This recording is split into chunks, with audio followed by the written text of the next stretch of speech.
So, alright, let me just start. Yes, okay. I asked for a chair because I thought that maybe 1 hour is a bit too long. Sometimes I sit here, don't mind. Alright, so don't want to block. Just need to look at the screen. Okay, I thought we should share with some of you. Some of you already know. Let me see and test this. Ooh. Back. Sorry. How do I go back? Okay, and where is the pointer? Here. Pointers. Got it.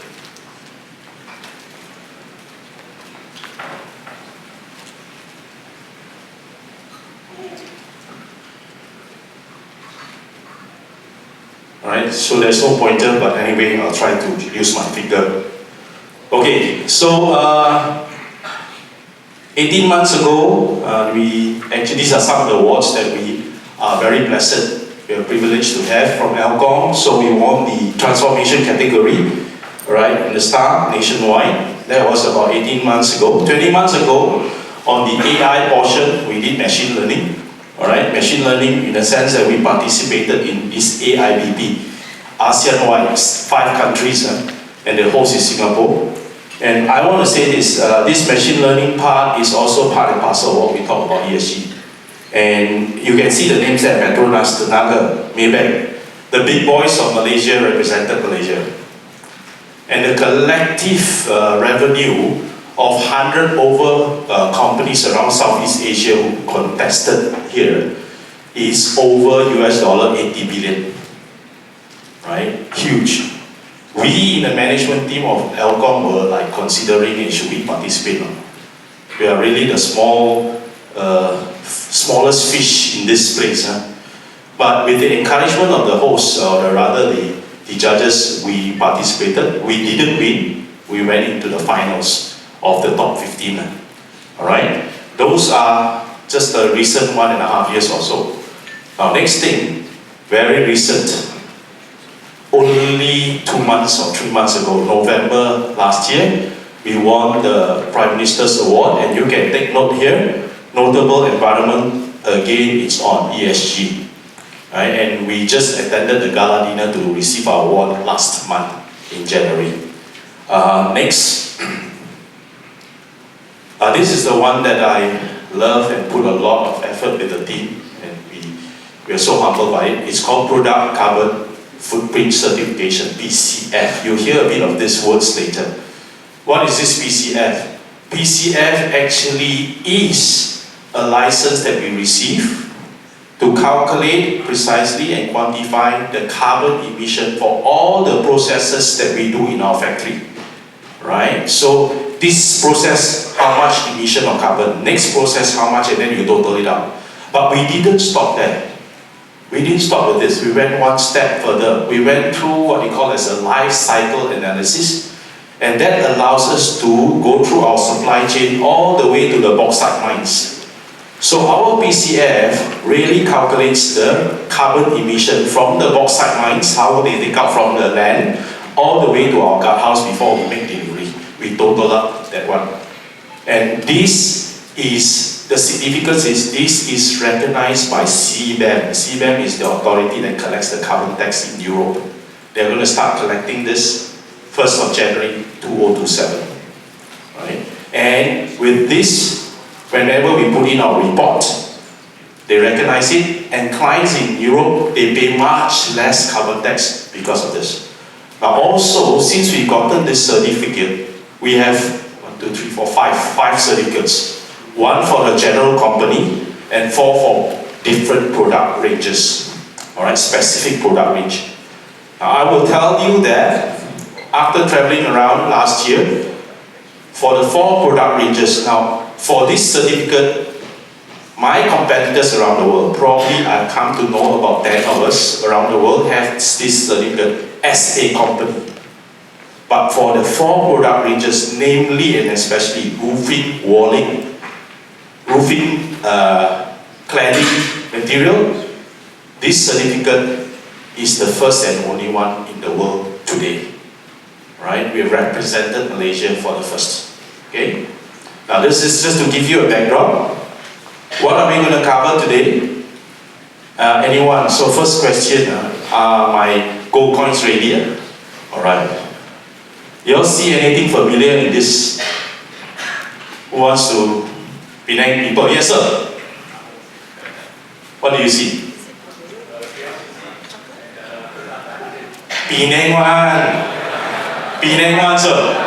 Gongda, yes sir, you get a gold coin. You get a gold coin. Yes, our Gongda. What else? What else from Penang? A Penang Bridge. Who said Penang Bridge? Yes sir, yes sir. Thank you. Gold coin. Yeah, just something lah, just something. Now just on the top left there, you see the sky is scratched. It's not scratched. We try to put in the surface of aluminium, right? So what are we going to cover today? 4 sessions, right? The first session allow me to introduce alcohol.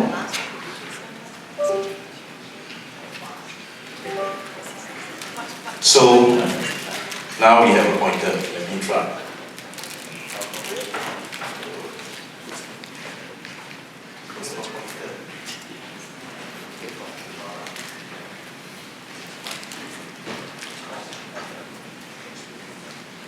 Sorry, technical. So first one, allow me to briefly introduce alcohol, the background, and then the second session, I decided to add in a version of the broad basis of ESG. Before we go to the topic today, which is the third version, all about the carbon footprint, carbon emission, how to calculate. And the fourth one, as you can see there, aluminium. We use alcohol as models, formulas, answers, and ideas for you. How do you make it happen in the real life? We use that, we'll share that, practical application. So right at the part, the first one, at the frontier of aluminium innovation.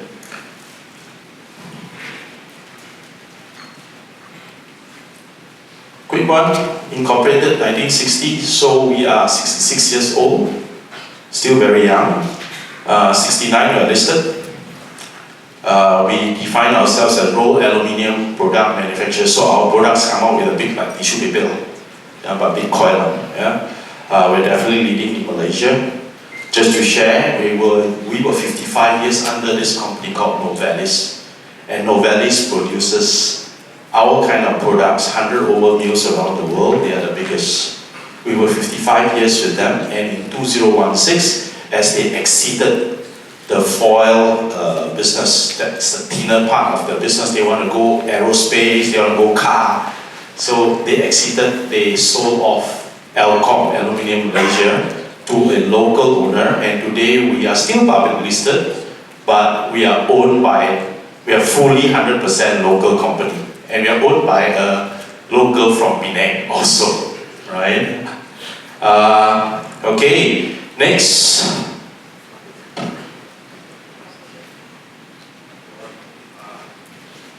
So a bit of snapshot. We produce 62,000 tons of material as it is. That's actually sort of our capacity. You look at our process, we cast, we bring in ingots, we melt it, and then we make it into this hot band, which is coils. And then we have cold rolling as well as foil. Now when we say foil, the thickness that we produce is down to almost the thickness of your hair. Right? So that's the foil part. We roll it down, then we coat it when there is a necessity to coat, and finally split and pack and send. Right? About 500 employees. We operate from a land area of 31 acres. Our factory build-up is a total combined of a small plant and a bigger mill, two added together, 11 acres out of the 31 acres. I'd like to show you now the new Alcom.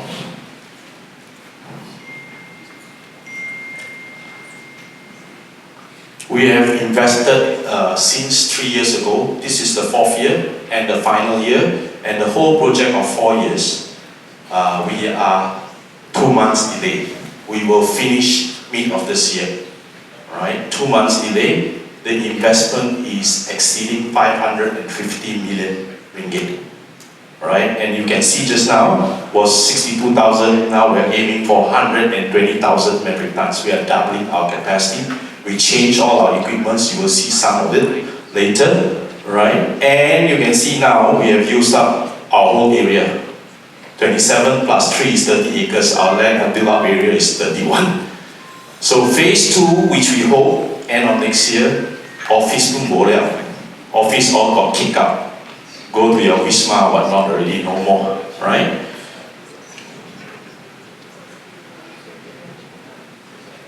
Okay, quick snapshot. This is our factory. Right in front is a small garden. On the side here, sorry, there's no pointer. It's actually 2.5 football fields on the side. So this is our old factory. Old factory means 3 years ago. And let me show you last year, February. You can see a new plant coming out in front. This was February. This was May.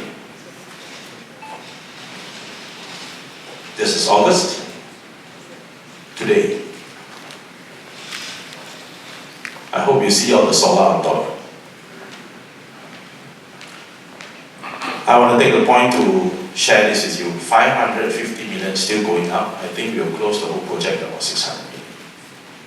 Out of this 600 million, 10%, 60 million is direct investment for ESG.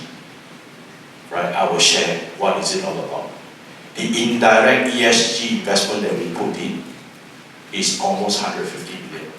So it means that we could have spent 150 million less, but because of ESG we changed our equipment, we changed this, upgrade everything, we spent another 150 million extra.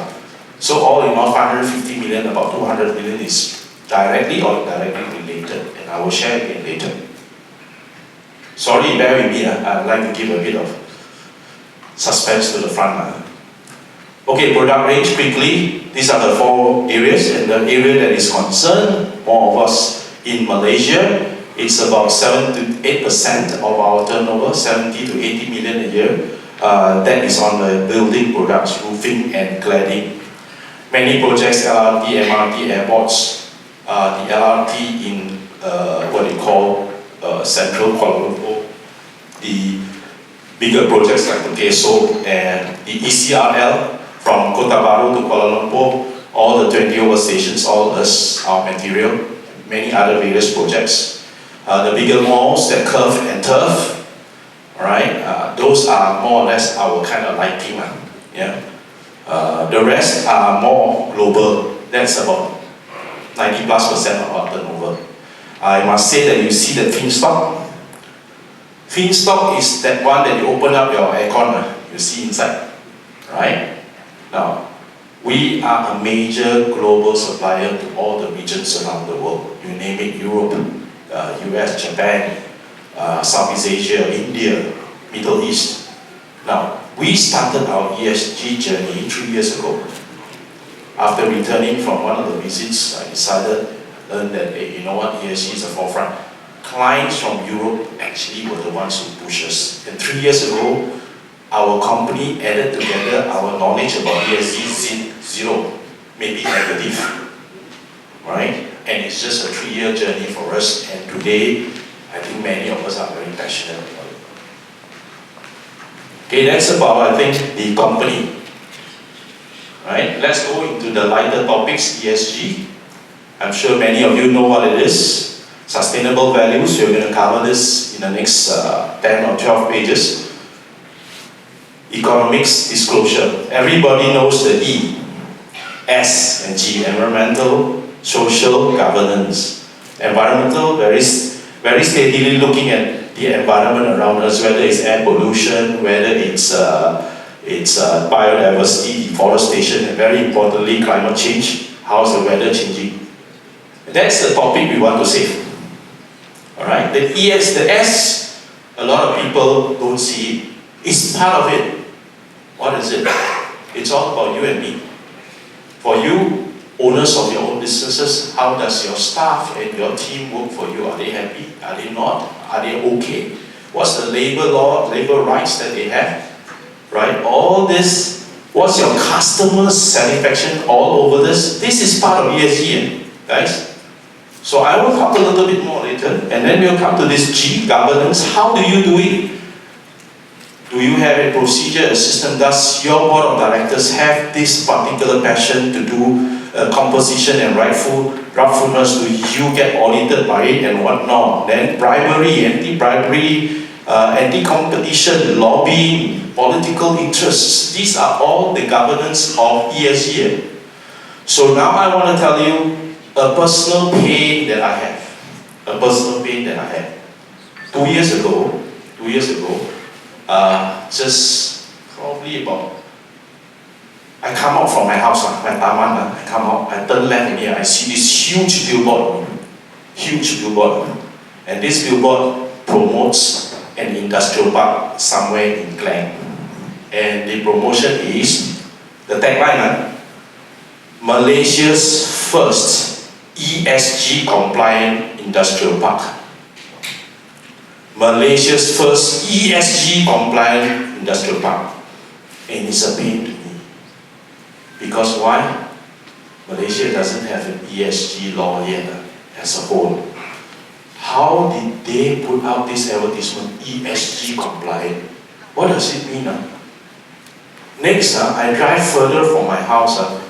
2 kilometers long kind of hoarding, they decorate the hoarding for advertisement nicely. Malaysia's kawasan perindustrian ESG terbesar di Malaysia. Oh. One question for all of you now.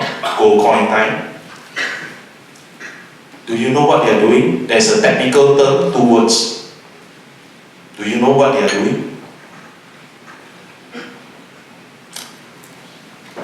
Sorry? From someone? You again. What did you say? Greenwashing. Coin please. Gold coin. Greenwashing. Ladies and gentlemen, greenwashing, what is this? Very simple terms of me branding, promoting my marketing department solely. I do small little thing called reflective index. Quoting reflective index only. Wow, I'm very green, extremely green already. These are all just marketing gimmicks, and how much of it? Do we really understand what is ESG? Or we're just branding it for business? Camouflaging it for money? Now this is a pain point for me, and let me tell you, it's no joke, because companies like Nike, companies like Coca-Cola, big companies in Japan and US, over in their side of the world, they get sued for greenwashing, and there are many cases, legal cases, and most of them lost their cases. They pay because they lost. You are very important people. Differentiate between a greenwashing business alliance and people you rely on, and a real person who goes into ESG. I want to go there and say about this. What are the pillars of this ESG? Climate, nature comes together. You can see, right? So you're measuring the weather, you're looking at the nature and saying, hey, how is things doing? So these are the 4 pillars where it's connected. Climate, nature goes back to environmental, right? Far right, human rights, right? That one goes back to the part about labor law, right? Gender equity, right? It's all ESG. Now, of these 4 pillars, circularity is the most objective one. And why do I say so? The key prominent area that you can measure, do calculation like maths, and then say I pass or fail, got the right. That one is circularity. Let me show you what it means. Just now I mentioned about the certificate. You get that certificate, you get access by the right parties, you get the license. So it's very objective. No, you can be plus minus 2-3 degrees percent, but then you got to be there. So it's very objective. The rest, it's all abstract, it's all subjective, but you can be accessed. I want to show these 4 pillars, and now very importantly, what is hot topic around the bigger companies and around the world. Of the 4 topics, that you see the word IFRS. Anyone of us here, IFRS, they are auditing for the end of the year. You use this particular standards. International Financial Reporting Yeah, so this is the one, the standards. This is the one that says that if I use this, investors who see that you are IFRS standards audit, your financial audit, they will feel more comfortable. They will feel assured. Why? For example, IFRS say, if I'm a factory, my client overdue, don't pay me for 2 months, I have to provide half the value of it immediately. I know the client will pay me, but I have to immediately, in the short term, do a provision half the value. I bet that's already. If my stock goes over 3 months, normally after 1 year only people say, okay lah, provide something like this one cannot sell already, right? Some companies 3 years also didn't provide. So their accounting shows when at the end of the year, wow, the performance is good, but actually there's a lot of dirt inside. But with IFRS, everything turns around. You see that the fellow is making 2 million, he's definitely making more than 2 million because the standards require to be very strict. Why I stress this part? This is the hot trend today. This is all about reporting, announcing your ESG or your efforts into Big Four, Deloitte, KPMG, other. All of them are capitalizing on this already. They are now coming to you, hey, I don't do your year-end closing. I got IFRS system to do your ESG closing. Then you use my audited chart, go and report to Brusa or whatever, show everyone, right? Now, it gives integrity to you, it gives integrity to the board of directors who own the company. They know management team is doing what. All these are under IFRS. It's very hot today. How do you report? What's the rule of reporting? It's becoming more of declaring your status. I share this with one message. This first message I want to give with everyone. Do you think the Big Four or the Big Six make money from IFRS reporting of ESG? Do you think they make money? When they come and close account to you, do they make money? Of course they make money. They make a lot of money. Now they say, I give you another service, I make more money. My message to you is this. ESG is just not for you to invest. ESG is supposed to make money for your business. If it's not, we will see the next slide. I want to give you the first message. ESG is not for you to invest and make a better world become, wow, philanthropic. No. It is much more. Right? Next slide. We're going to touch about this. See the three ESG. The first one, environmental. Second one, economic. Third one, social. I want to put these three together. And these three ain't the important topics I want to talk. It's actually the three leaves in between. You see the three leaves? I'm sorry, I don't have a pointer. How they overlap. For example, I would say environment is the one I want to save. Now I'll be very honest. The owner of Alcom sits in the middle of the group of companies the family owns. I think our collective revenue now is over 6 billion ringgit a year already. Alcom sits in the middle, neither the biggest boy, neither the smallest boy. I mentioned about that 200 million additional we invested, making our investment 550 million today. I mentioned about that, right? You think when we send the proposal to the owner, you look at it and say, okay, I want to save the world. I'm sorry, man. He asked the management team, what's in it for me? What time kui lui ah? Huh? Invest 200 million, save the world. Sorry, No, it's got to make sense for the business. So if you put the environment and the economic together, it's like that corporate company making more like the IFRS, suddenly they got this new service and they charge you money again for closing account for ESG. Right? So it's got to have a return. Then the businessman is so motivated to say, hey, how much more can I invest and make? Oh yes, that's reality. I will tell you why. This slide is important. The second one that you look at it, that's the equitable social environment. That's between the social and the economic. So what are we all here? We're people.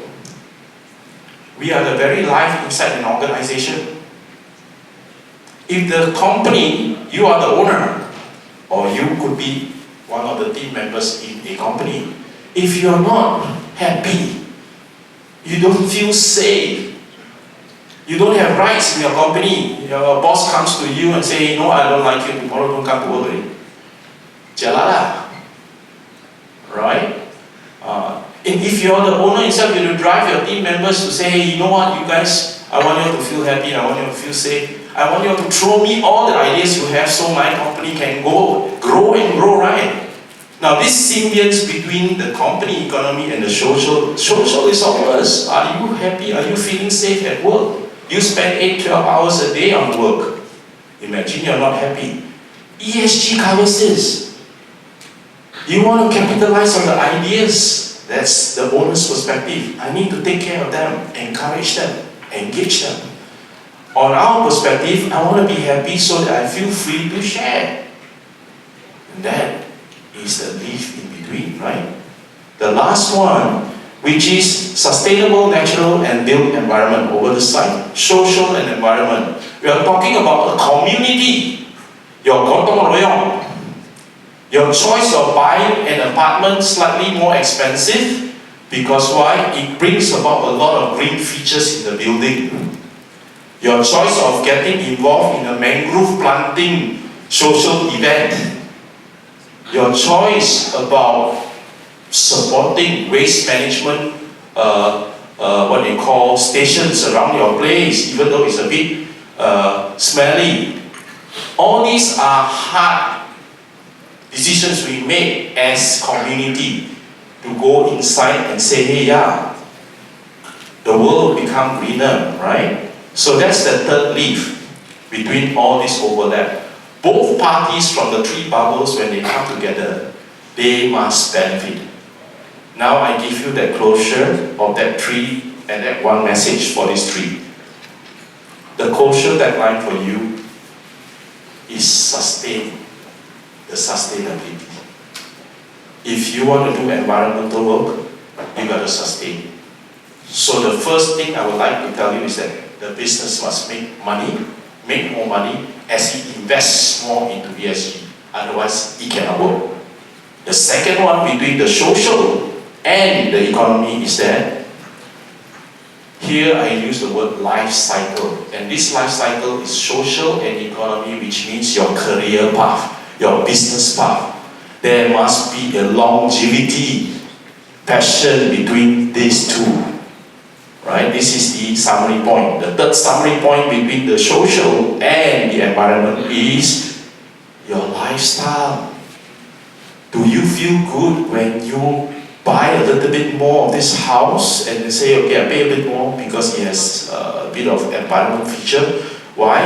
I feel so comfortable sleeping in this house because it's more environmentally friendly. Or I buy this house, I don't feel the guilt because my grandchildren are not going to blame me for destroying their world. Right? That is the balance between the three. And I'm sharing this whole part about ESG briefly is because I like you to know ESG cannot be greenwashed. You should have that responsibility in you. It all starts with all of us to change the world. And it must be rewarding you at the same time. There's hard work. Otherwise, it's not natural. It won't last. I'm going to go through the values of where people now. I go specifically to you.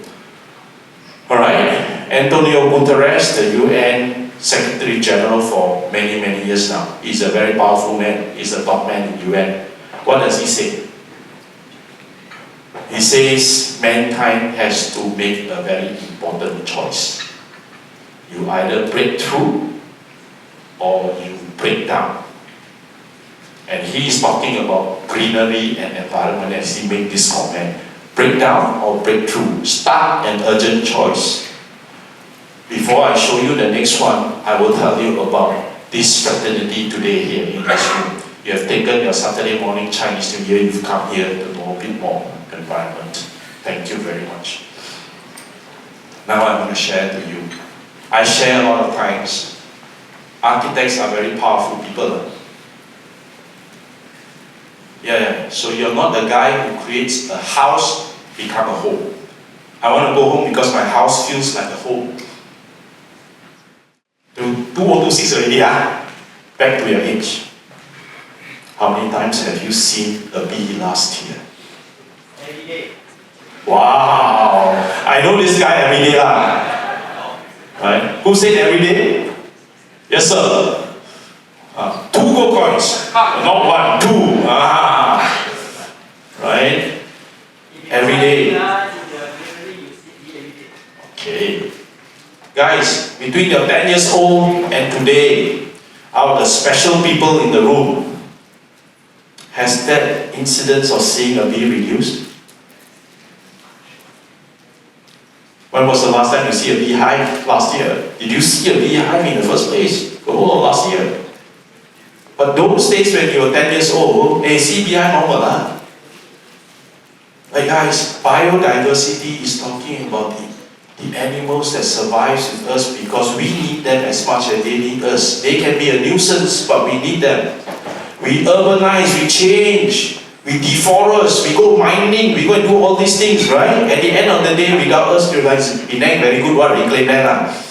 So you don't even know whether your fish, one certain species of fish, have totally extinct in Malaysia, in Penang, because of reclaiming of the sea. Do you know that? And maybe accidentally, not without you knowing, you know the story, right? What happens if the bees are extinct? Gosh. No pollen distribution reduced, mankind will be in serious trouble. Right or not? So if you are so smart, you urbanize, don't think about environment, don't think about animals, suddenly go and correct one lubang and do something. The bee hilang, then how? We just sign our death warrant, right? So this is it, biodiversity. Do you consider all this? This one. Such one. You cannot answer. Another question time. 2 gold coins. How much water, drinkable water, is available for mankind easily? Make a guess. Drinkable water. Out of 100% water in the world, how many percent is available to us more easily? Yes, sir. Less than 1. Okay, getting there. 2 gold coins. Definitely less than 1. How much less? Give me another lower number. 0.7. Okay, 2 gold coins. Now the person who gets closest in the next question will get a different size gold coin. Big one. Oh. Alright, another number. Sorry? Big gold coin. Big gold coin. Oh, you get different size. Oh, really gold coin, right? Enjoy it. Ladies and gentlemen, 97% of the water in the world are salt water. You can't even drink them. That one, take out the equation. Inga, Muna, Indians say Muna, 3% left, fresh water. 69% of these 3% is in the glacier, North or South Arctic. You cannot go there and collect water, you won't go there and you die also. 69%. 30% deep underground, got water, fresh water, but to drill it out, 69 plus 30 is actually 99. Only 1% left in the river, the lakes, and easily more available. Even around Longkao, right? These are the water, fresh water available to us. Some, 1% of that 3%. So ladies and gentlemen, now I give you the maths again. I ask the IR engineer, 0.03% of the total water in the world is easily available to us. 0.03%. You want to do watersheds? I ask you, do you want to be more responsible to harvest rainwater at your home?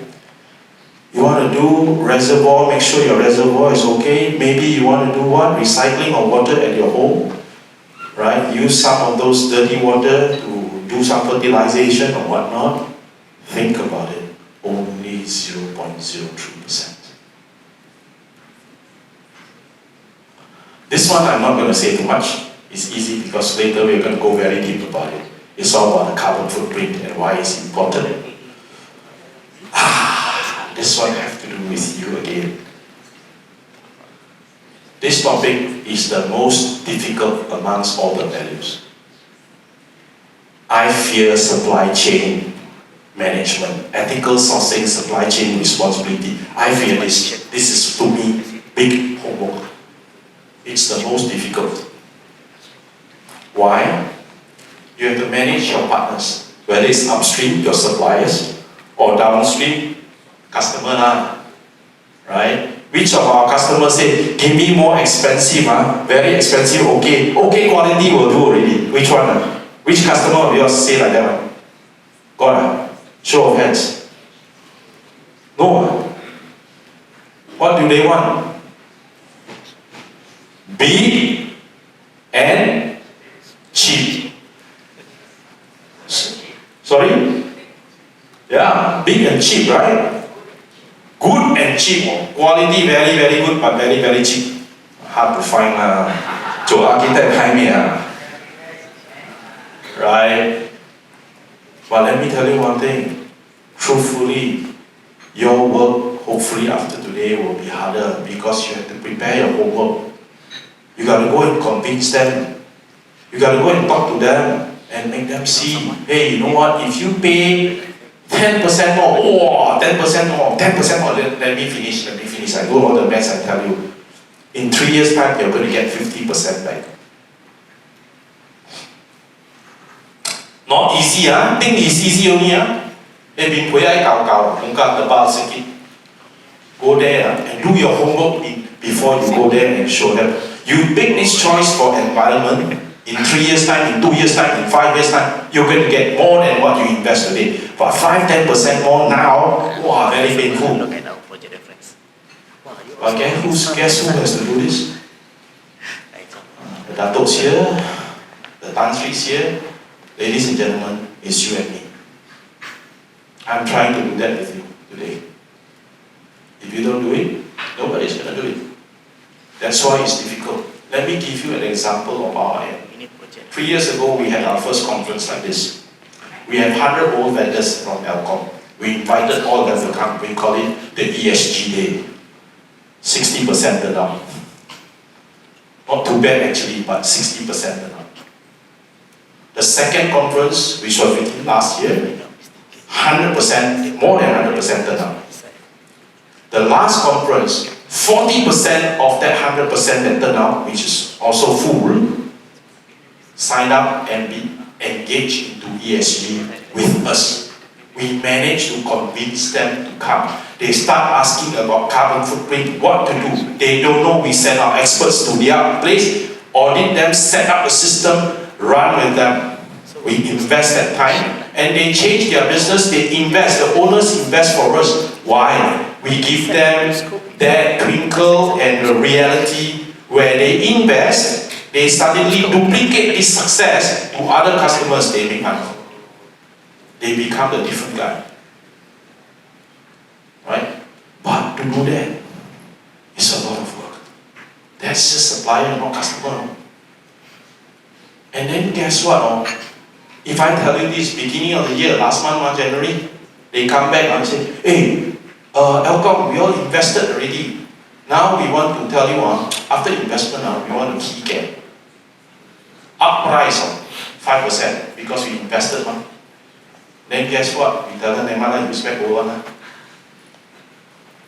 Can integrity, commitment, payment, 5%. Why 5%? True enough, 5%. In fact, they should charge us 7%. Pass it to me. How carry? Then I turn around, look at customer, then I prepare my homework and tell them 5-10% up. Why though? Don't worry, you'll get the answer towards the end, right? Not going to talk too much about this. It's all R&D. Who do you choose to work with so that you have all the, what we call as the sustainable technologies, right?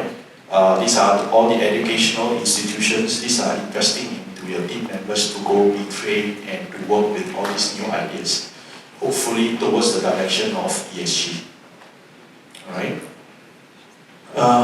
Yeah, this one Malaysia very good. We call it gotong royong, right?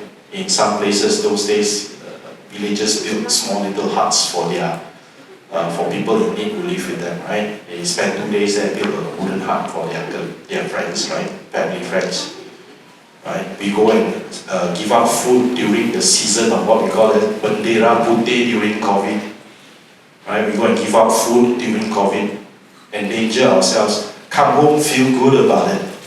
We do a lot of welfare, right? So these are all communal values.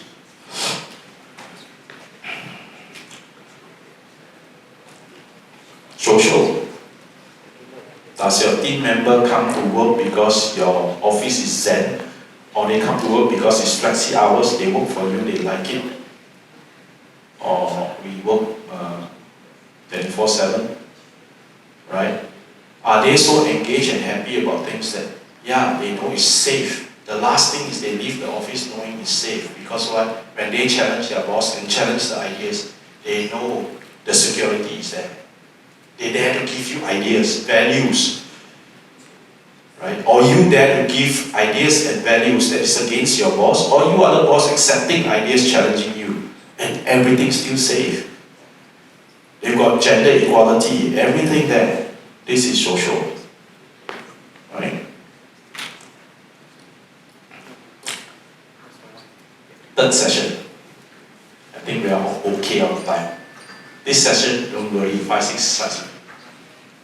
But each slide, I will put in a lot of time. Many questions. This is why we're here today. From that broader perspective of ESG, some of your responsibilities which I've shared, some of our responsibilities. Now we go to understand why ESG, what is the connection to carbon? Remember just now I said circularity, the easiest and the most objective is the carbon part. Now we're going there, right? Planetary boundary and impact. Before that, we talk about the weather.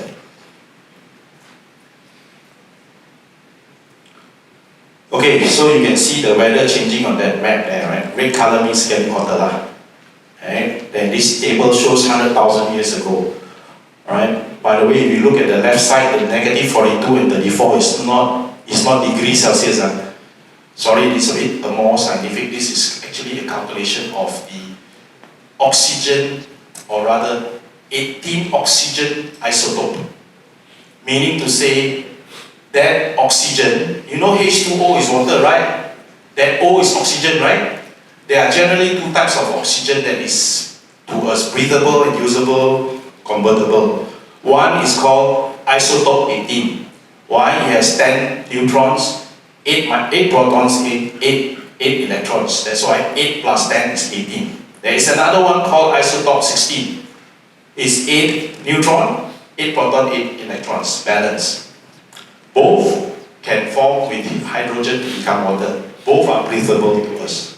No difference. But actually both of them, the ratio within them tells us what is the temperature 100,000 years ago. So scientists go all the way to the North Arctic or Antarctic, they drill down. They find this ratio between isotope 16 and 18, and that's the one. Negative 34 is always negative because of the formulation. Negative 34 means lesser isotope 18. This one is measuring only 18. When in the glacier is negative 34, is less content of isotope 18 back then. If they go deep, long time ago. This one can go up to 800,000 years back. Right? Less means the environment is warmer of this isotope 18, only in the glacier. They also go to the seabed and do drilling. What they call this drilling? They find this calcium carbonate. These are all fossils left over by the shells. The seashells, the sea living creatures died. They drilled it inside, excavate this. This calcium carbonate is also called foraminifera. They find the content and then they measure the isotope 18 and 16 inside this content. Now, it's a lot of 18 means the balik is colder time. If you go deeper, it's less, it's hotter. So this is how they predict. Now, my question to you is, this side is really the temperature, negative 20 degrees Celsius and 0. The 0 is actually based on 20,000 years ago. That's the benchmark. And this graph is drawn by that, 20,000 years ago. That benchmark. Imagine this is temperature 100,000 years until now. Who wants to answer a simple question? What's wrong with this graph?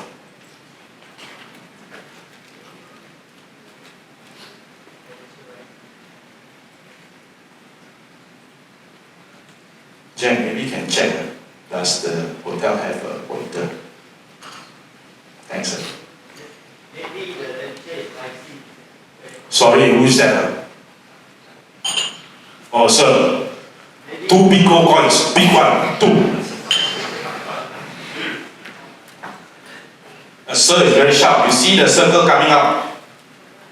So something like 10,000 years ago, you see it go up. Now let me tell you the first secret. You see, before this, did it go up?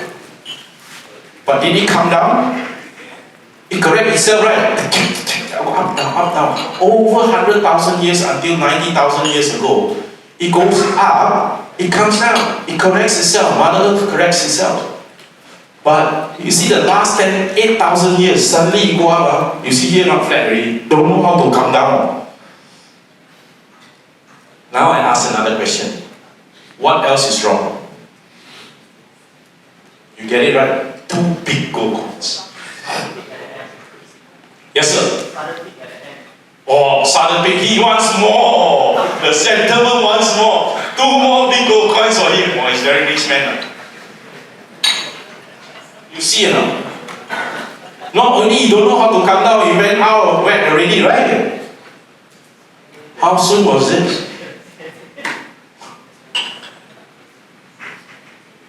Let me show you. This is since 1880. Since 1880. Why? 1880, enough thermometers around the world, the cities of the world, we collate all the daily temperature from morning, evening, afternoon, night, every day, a few hundred per city, and then we combine it. So that's the surface of cities.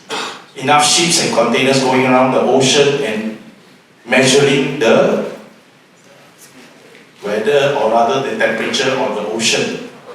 That's called the ocean data. And then they have to measure also with NASA taking the lead, air, right? That's the global data set, measuring the air, and then they average out. This one, not temperature. Okay? Using 1951, 1980 average as the benchmark of 0. This one is not the number of the Celsius. The black line 0 refers to the average of 1951 to 1980. The years before were cooler. Where's the highest peak? Now. Who said now? Yes, sir. Yeah, he wants 3 of them. 3 big ones for he asked. Enough or not? Enough, sure. Oh, I was very worried on the plane yesterday. Takut kena rompak. Chiong jo. So yes. The hottest time in the history of mankind, the last 100,000 years, is when? Now. Did he know how to go down? No. Right? Want to tell you. Now a little bit more of stories to dramatize this to all of you. Questions also. Got it?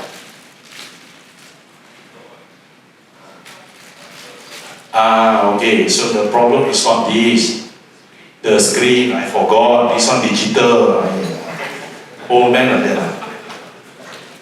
Okay, Question to all of you again. The last 3 years will do.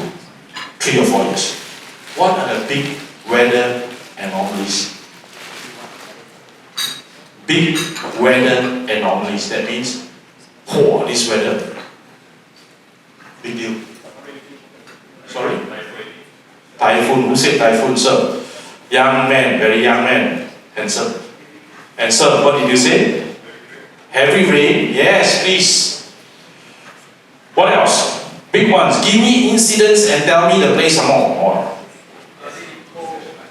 Flooding, that's right. Right? You don't get it. Later we give up. Belajar makan. Keep quiet. Sorry? La Nina effect, sir. Thank you.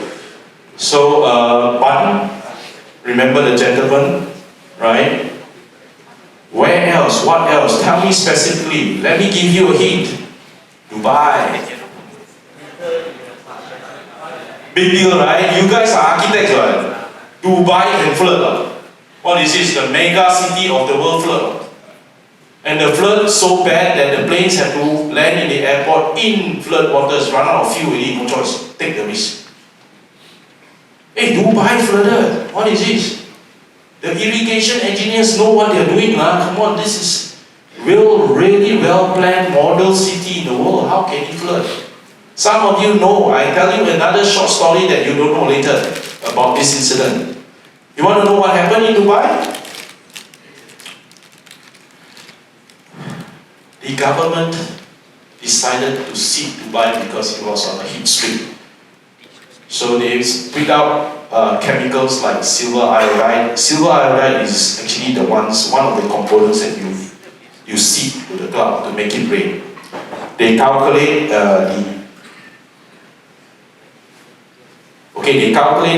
what they call the amount, and the government only wanted a little bit of rain, just to cool down the weather, dance the city a little bit. That's all. So at night they flew this spreadless chemical, calculated by scientists and whatnot, done. Guess what happened? I'll tell you a joke behind this also. Guess what happened?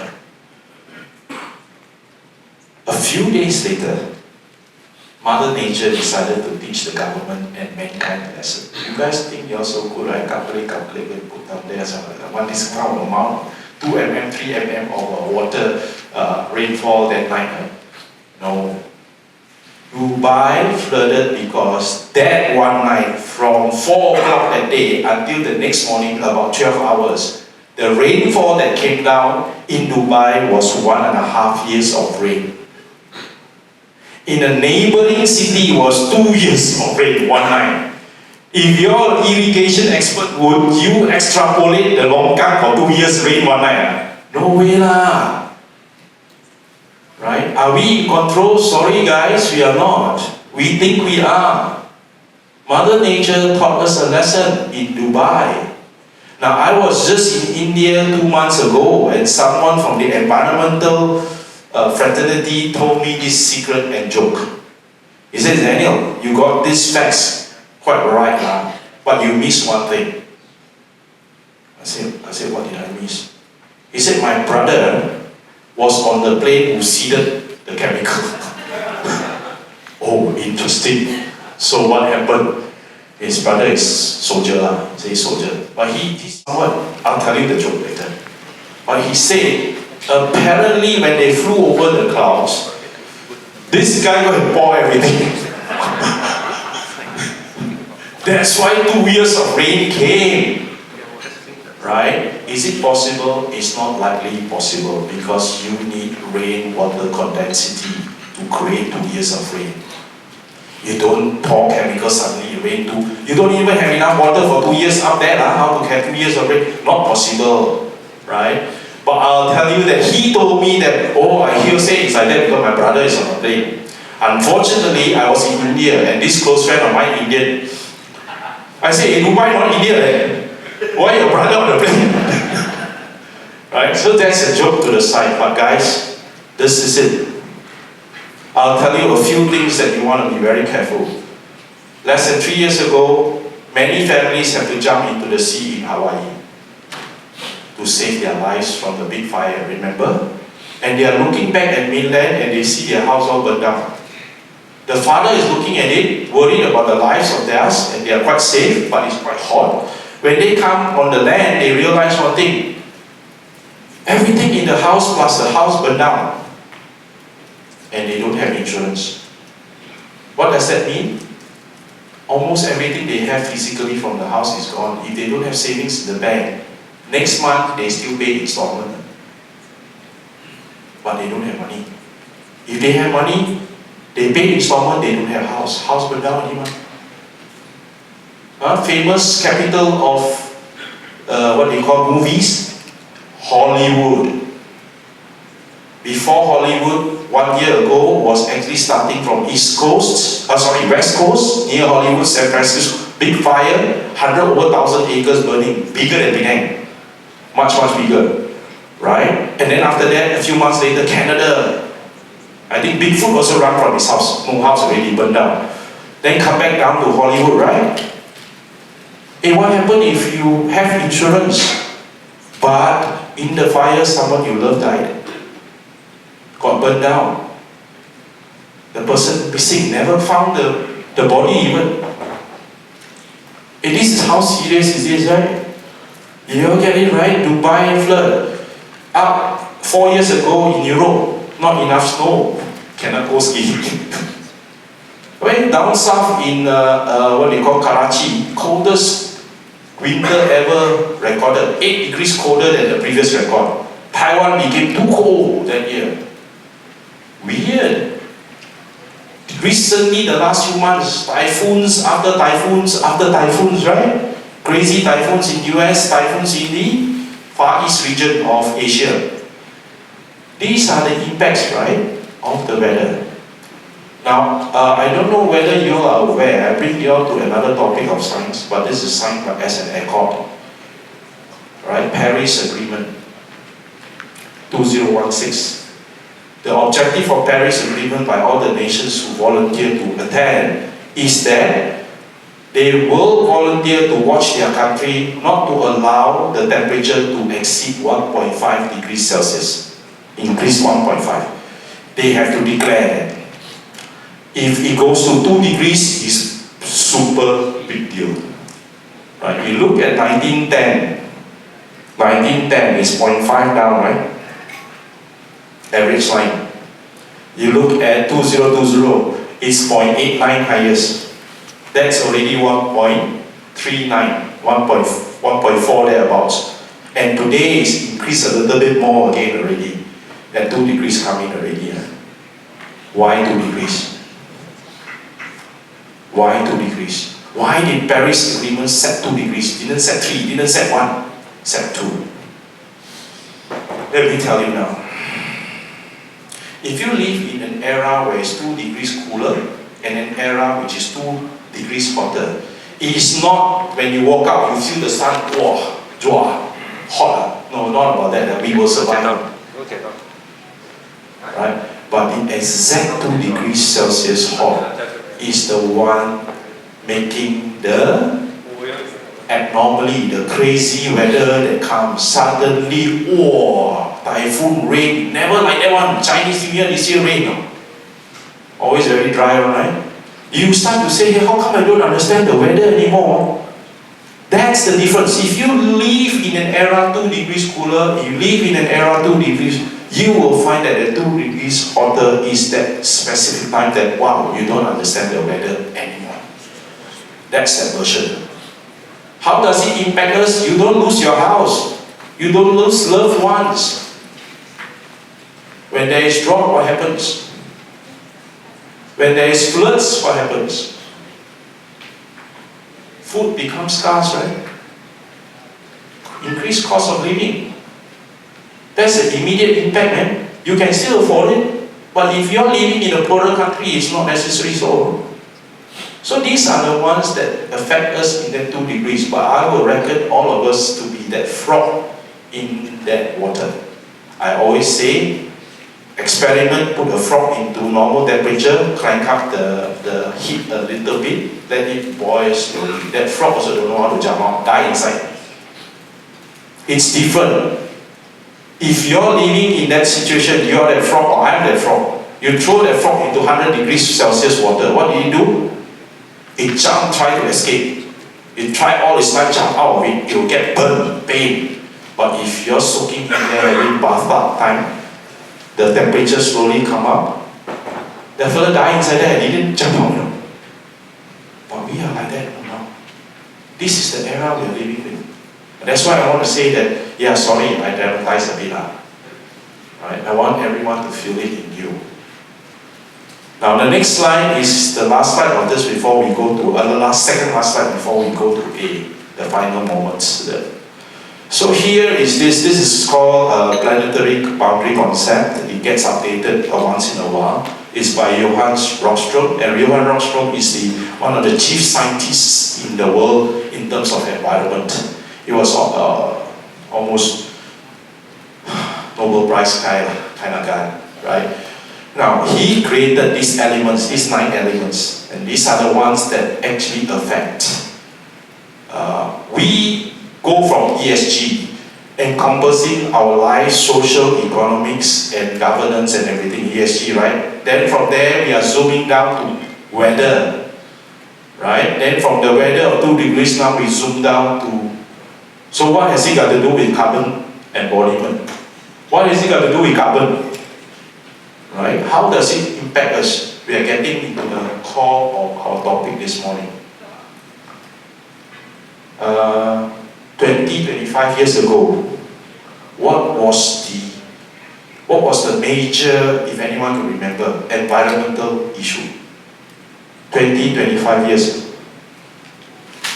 No, you got it? One, please. Mr. Balen. Mr. Balen said ozone.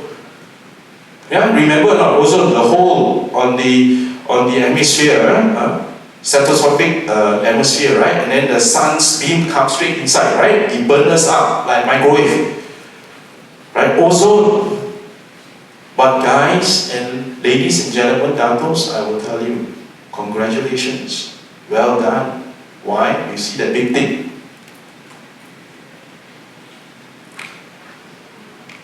Stratospheric ozone depletion, very green, the greenest of the 9 elements.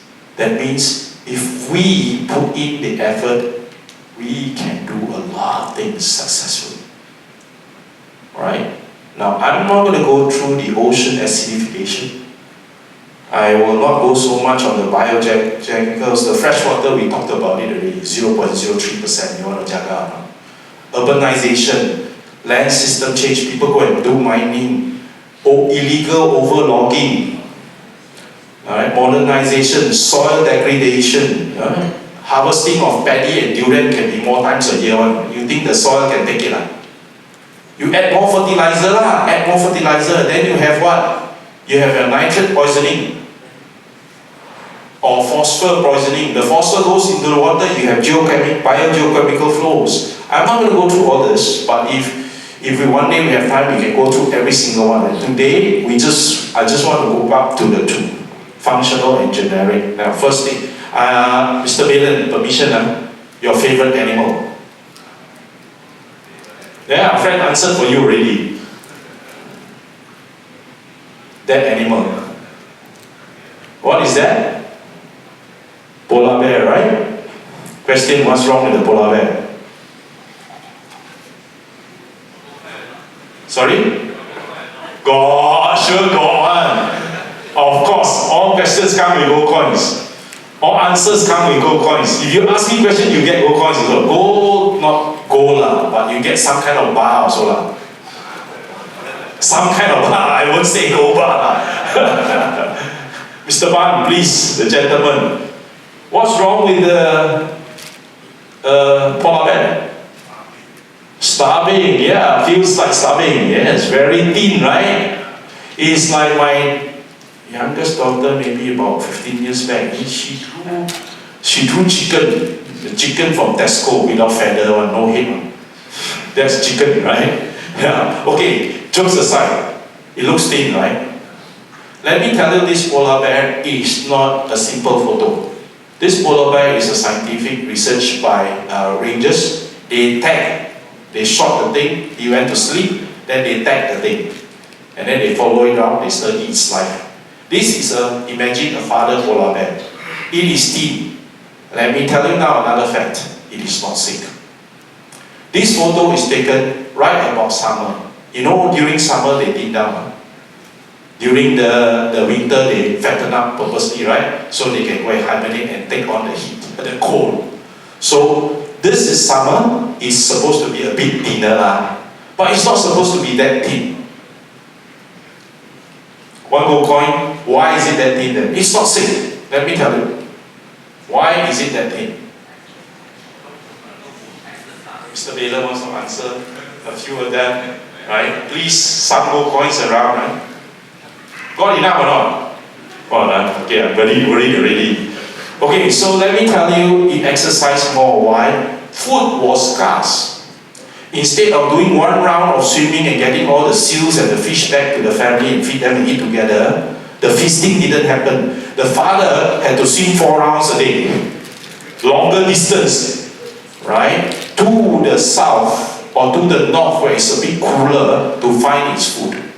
Come back, feed the family, eat itself, eat the food itself. He had to swim. So it became a very fit polar bear. A very fit one. It's not sick really. But this polar bear, they don't know how to, it cannot find more food to fatten up. During winter, that fellow will be very cold, right? Now let me tell you one thing here. This polar bear and this photo is what we call as functional biosphere integrity. That means the polar bear is reacting, its DNA inside is reacting temporarily short term to the environment. In the food chain, because of food, it has to swim further. In the reaction of the situation, it became thinner. It has to be looking at the environment. It became warmer. All its food went further up to be cool, the seals and whatnot. Right? So that's why that functional, the DNA is because it's reacting to the nature. Then you see the next word, genetic. I'm going to tell you this. If this polar bear is, let's just say now like that, if his son has to live his life, and then his grandchildren have to live the father's life, like him, the grandfather's life, on the 4th generation, the great-grandchildren, by birth, when the mummy gives birth to the baby polar bear, by normal genetic DNA, it tends to be DNA in such a way, hard-coded to be thin rather than fat. Those polar bears, by that 4th generation, they are born to be more likely thin. To get fat are also easier. They are more muscular, they are more active because they got two. That is called genetic. That means the original. Alright? Why I share this with all of you? Because we will talk about it later. Right? Now to the last topic of carbon and embodiment. The rest of it will be formulas and whatnot. Why are we talking about CO2 concentration? You see the word? Radiative forcing. Remember the 2 degrees? Every time there's a 2 degrees up, your weather, you won't understand, right? Why is CO2 related? Simple facts for you guys. These are keynotes.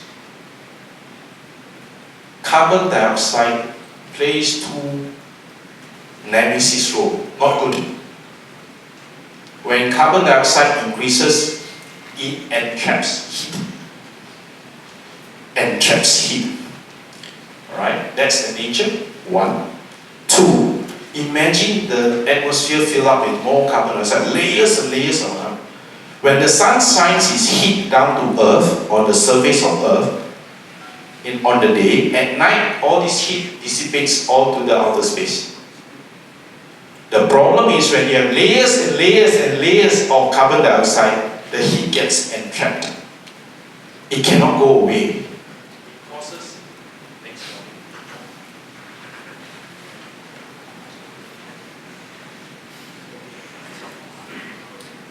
Hello? Yes, okay, good.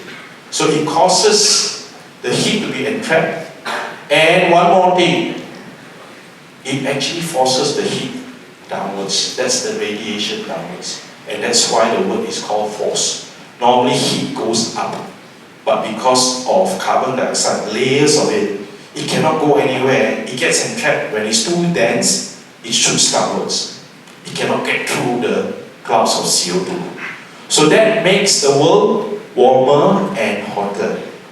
So the real topic about why we are here for carbon dioxide learning is because this causes the weather to become hotter. This is the main enemy, number one. Number two, if you look at these whole 9 elements, CO2 affects biosphere integrity. CO2 affects fresh water change. CO2 affects biogeochemical flows and ocean acidification. It is the big brother of the 9. It can affect the other 4. That's how powerful carbon dioxide is as an enemy. That's why we are here. And now I give you a little bit of the scientific facts. In 1850, carbon dioxide is measured by parts per million particles. Right? How much per million particles floating now in the air? How much of it is CO2? In 1850, the particle count was 280. 280 ppm CO2. Today, it is 420. It got more. Remember just now I said 20,000 years back? 20,000 years back is about 160. Now scientists have learned that every time the particle count of CO2 in the atmosphere doubles, it will impact the world to become warmer. Right? This is the impact.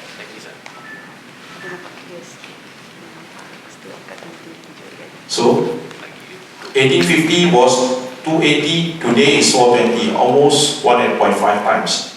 So every time it doubles, we have already increased 1.5 degrees from 1880, right? And now we have this, 4-5% up. 4-5 degrees up. So what is it meaning? It means that, what does it mean? It means that if we are not careful, we continue to generate CO2, we will have this problem. Right?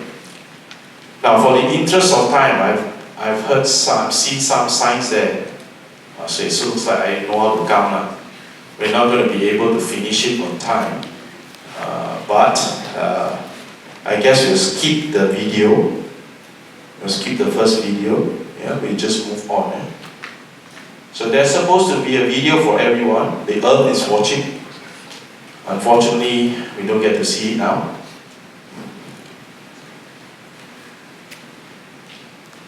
I think everyone is interested to say, okay lah, then we talk so much about that already, theory, right? So what can we do? How can we turn things around? How can we convince our customers, customer satisfaction? What is the formula? What's the business as usual every day? I will use Alcom as an example, and I will have to be very, very quick. That's not the intention, but what to do.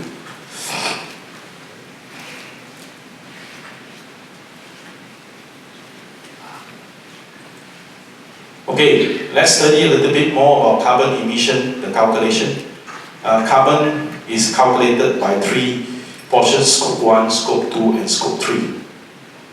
Or maybe I should do this. Can I ask everyone now, would you want to finish off and have a 20 minutes break? Or would you want to get some food and come in and then we just continue and as we talk you can eat? Which one would everyone prefer? The first way or second way? Okay, first way. Okay, very clear lah. Second way. Okay, second way, because we just started this, it takes actually more than 10 minutes. But let's break now. It's also a good time to break. Just get some food, maybe in 5 minutes we start again. Alright? Can? Okay, thank you.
After 30 years, you are only paying maximum 30% of the material value. The rest I want.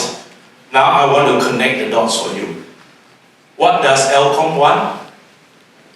Scrap. We are so hungry. Thank you, Yarui.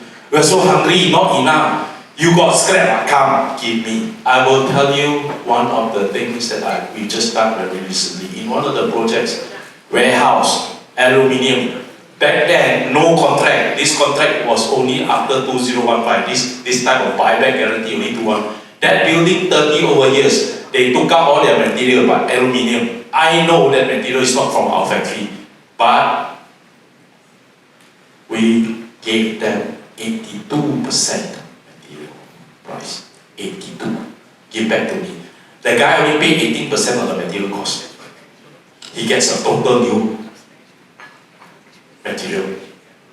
Do the maths, and this is legal binding. Now I want to give you that calculation. Alright, so in March 2022, I called Tan Sri, wait, LME price is the highest of Tan Sri. Your 001, 001, this one, the first one, 215. You want to change? Very good price. Tan Sri said, okay, give me 2 days. I come back to you. He called me back 2 days later, he says, Daniel, no need to change, still good. If we give them warranty 2 years, this is 7 years later. If they are using steel, they would have to change 4 rounds already. Material take down, pay the new material, this one was scrap. The cost of taking down, putting up new material, you know how heavy was, right? But I'll tell you what's more expensive. Every time they re-roof, they have to stop 1 to 2 weeks. Production stop 1 to 2 weeks, no capacity, no production, no order, no sales. 4 times, but 7 years later, still no change. Tan Sri said no need. Then Tan Sri asked me a question I cannot answer. I also I say. He said, did you check back in 2015 how much I bought from you guys? Then he also asked me, hey, if I change today, how much are you going to offer me? I said, like that, you take the price times 70%, I will offer you back 10 ringgit per kg. Oh, is it really 10 ringgit per kg? Oh, very good. Seriously? And I will tell you, 10 ringgit is worked up from what? $3,500, $3,542. This is LME price on the day we talk. Then he told me one thing, 3542 times 70% times an exchange rate is actually US dollar 2,000, close to 2,005 per ton. And then Tan Sri told me, in 2015, I bought from you 1,006 only. He even made money. Right? He bought in 2015, 1,006. After use 7 years, if he really changed, we paid him the scrap 2005. Why? We guarantee 70% now. Minimum is the additional word that we gave only mid of last year. We changed our contract. Those days it was 60% for color, 70% for bare. But today, it's all minimum 60 or minimum 70%. And I'm telling you there is this single project, 82%. Right? Now I will stop here for a moment and tell everyone this. If you look at the, okay, let's do some quick comparison. If someone invested $15 per kg, 15 ringgit, 35 years later, he will get back 10 ringgit if the price stay the same. No need to increase some more like Tan Sri, he make money on that paper. Same, 35 years later, he gets back 10 ringgit. Actually, after using 35 years, material cost to him is 4 ringgit. But if the same person gets to use steel, whether he can tahan 35 years or not, questionable. But then, assuming it does, 30 years later, or 30 years later, not 35, when they sell, they get back maximum 1 ringgit. I don't think they will get it. Normally, 60, 70 cents. High price, 1 ringgit, barely. Never. But their expenses is 10 ringgit. Do the maths. Right? Now here is where I sum up that some of the projects, I will sum this up. Malaysia, someone was asking about Keso Ipoh. We do the facade and also the roof. all the pesos, internal, external. Just now I mentioned about transport, about big malls, funny looking buildings, most of it are aluminium materials from us, right? Worldwide, Belfast, Indonesia, Mexico, Singapore, right? It's very common. I think we have a track record of no less than 80 projects or 90 projects in the last few years. And some of the projects are huge. They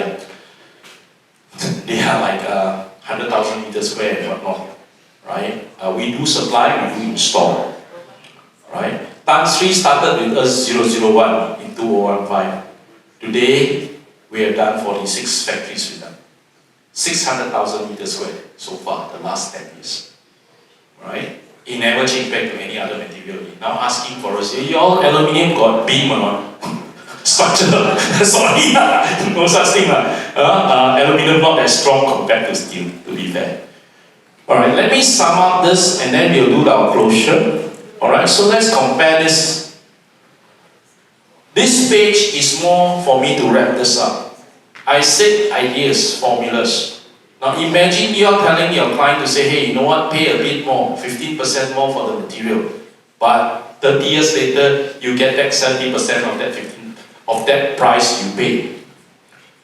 Right? Imagine telling them that you're using a much more cooler material, less.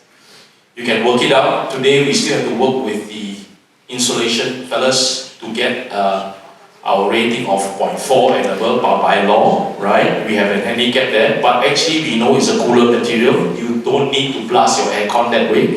You know that this thing can be recycled and you're really helping the world, saving the world. Right? So all these benefits that I want to say, you know that we are a responsible manufacturer. We are actually can recycle and low carbon emission. Aesthetic for curve and nature, you want to have that. Aluminium is the best. By the way, in US, it is a ratio of about 50-50. All their buildings, 50% is aluminium, 50% is steel. No big guy. Steel is like not really. In Europe, it's actually 65-35. 65% aluminium, 35%. And at a high 30-40% in China. Our neighbor down in Singapore, anything of a big building and a good building, they got deeper pockets to invest more money in the front, but they know how to do their maths for long-term benefits. They will use aluminium and above. Singapore is using titanium, for heaven's sake. Copper, right? Oxidized copper, green color, very nice. Right? Now, if you're going to use steel, the price is not 25-35% lower. They don't convert the specs. They will use that because long term. And in Singapore, no buyback guarantee at all. So I want to give you all that perspective to say extended warranty, lightweight for safety, thermal efficiency, high resale value because of buyback guarantee. Proven iconic projects worldwide and in Malaysia. If you do the maths, you do the business ideology, you think through, are you going to be the first ones to be the pioneer to change the world today? Are you going to value add to your customer by giving them bigger value in the mid to long term instead of initial additional 10%, 15%? This is something that I want to share with you to say that these are the ideas. For us, it's business as usual, daily life. This is nothing special. Right? Everyone in our company, we are privileged, we are happy, we feel good and we can do this. It doesn't take an additional sweat from us, no. But we think through, life as usual. If you think through, you can make that decision right. I'm sure you know where you need to go. Right? Now, in the interest of time, I think we're going to go and finish off this. Just now you see that 90 and 10, the results. I will tell you now what's the result. That big circle of 10% we can improve. That is in Alcom.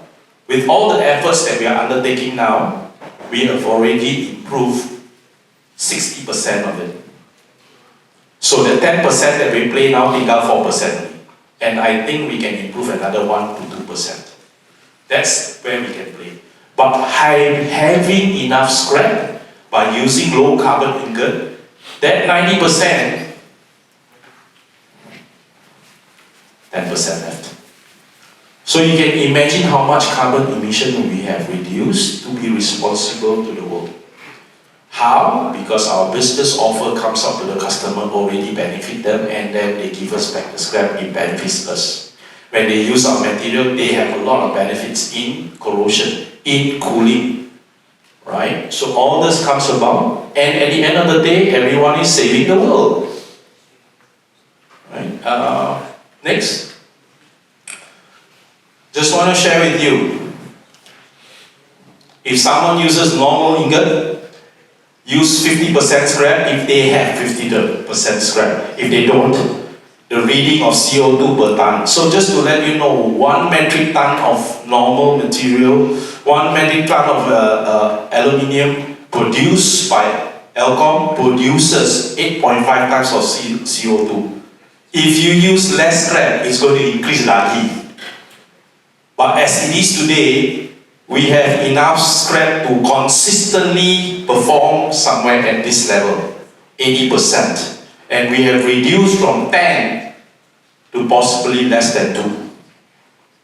That's something that we are doing daily already. Just to let you know. Alright? We've gone out the world. Our dear Prime Minister personally signed the license for us to import scrap worldwide. 4 years ago, we started approaching all the aluminium scrap dealers and sellers. Whatever excess that you get, sell it to me. Price we talk. So today we have sufficient, but it would help if we have more local scrap content. Right? Now, time for closure. Thank you very much. Before that, we do a single exercise. Again, there are some questions and fun to read.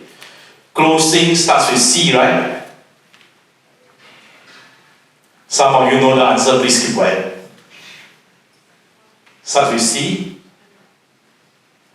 I want you to guess the place. Guess the location. Right? Before you play the video, your job is to guess the location. This location, the first letter of the place is also C. I know some of you know, C. Alright? Where is this place? Can you play the video? No, not China. You see some deers, right? Yeah. Later you see some dogs. You see some insects. Not Canada. Yeah, it looks like Canada. You see, if you're a person who likes horses, there you go, horses. Cameron Highlands don't have horse. Tibo have Tibo. Okay. Come on, start with C. Where's that? Those who know the answer, please help me. Not China, definitely not China. Good guess, good try, right? I don't know, we should have a little bit of stock clearance, right? I want to stay safe. Anyone who try to have answer, just get some gold coins or gold bars or whatever bars. Yeah, sorry, yeah. I don't want to carry them back to KL already. Right, now you see insects, you see eagles. Okay, not Russia. Now it's different already. No, not Chile. California.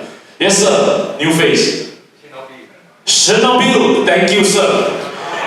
1986, 26th of April at 1:23 a.m. The phone rings. The guy picks up the call. Sir, President, we have a big problem. Chernobyl just exploded. Reactor number 4. Reactor number 4. Guess what happened today? You know how long mankind cannot go into Chernobyl? Make a guess. Make a guess. How long? Sorry? 40 years. Up. 100 up.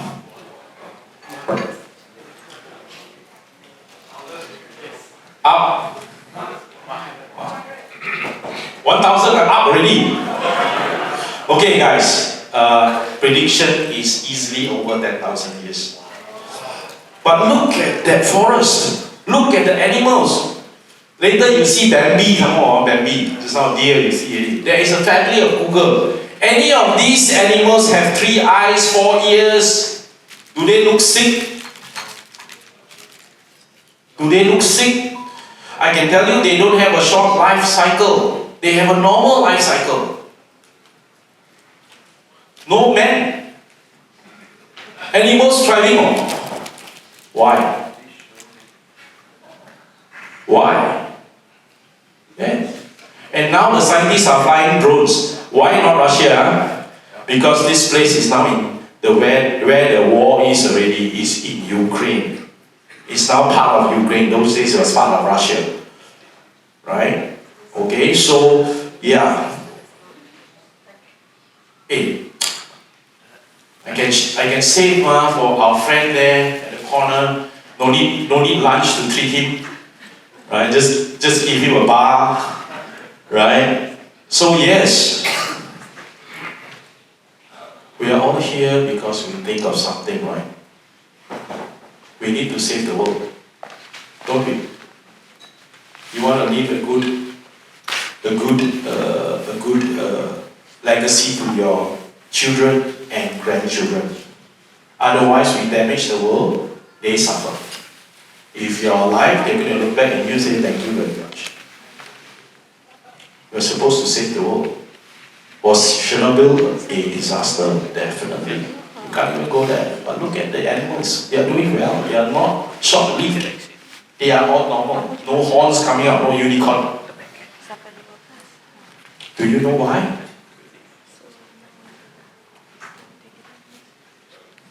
If you actually paid a little bit of attention, you've got the answer, actually. Yes, sir. Thank you very much.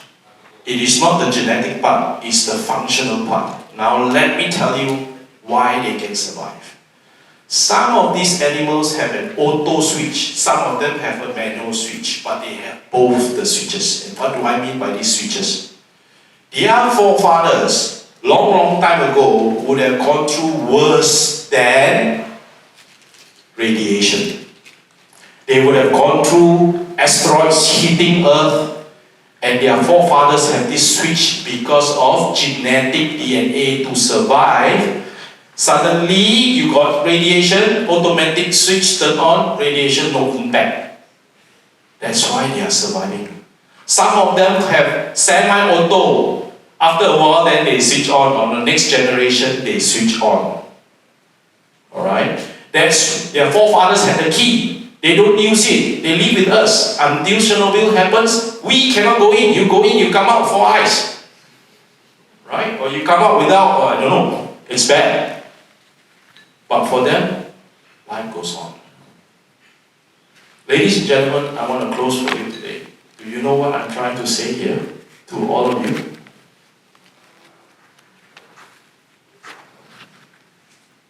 We think we want to save Mother Nature. We think we are very capable and we don't do a lot of things. We really don't do. Let me tell you what's happening. What's missing here?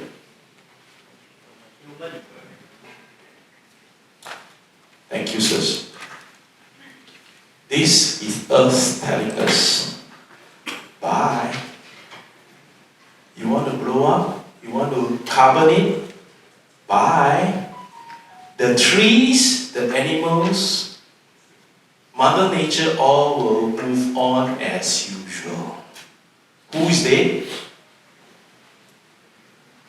So my dear friends, if you want to be selfish about life, all about me, don't care about the next generation, don't care how they... Earth doesn't need us to save it. We need to save ourselves. You want to be selfish? Do something now for yourself. Because no one needs us to save them. It's all about saving ourselves. Thank you very much.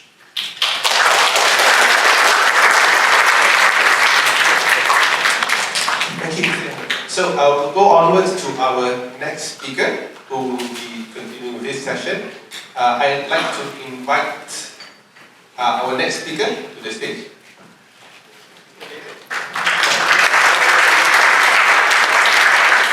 Thanks. So continue establish everything in Penang. A green building consultant, particular start everything since 2009. I still remember that my very first project, the consultants, the architects and the engineers said to me, "Hey, Baylan, 冇搞嘢啦, don't do so many things lah. Everything so good. What about green building?" I still remember that, which is 16 years ago.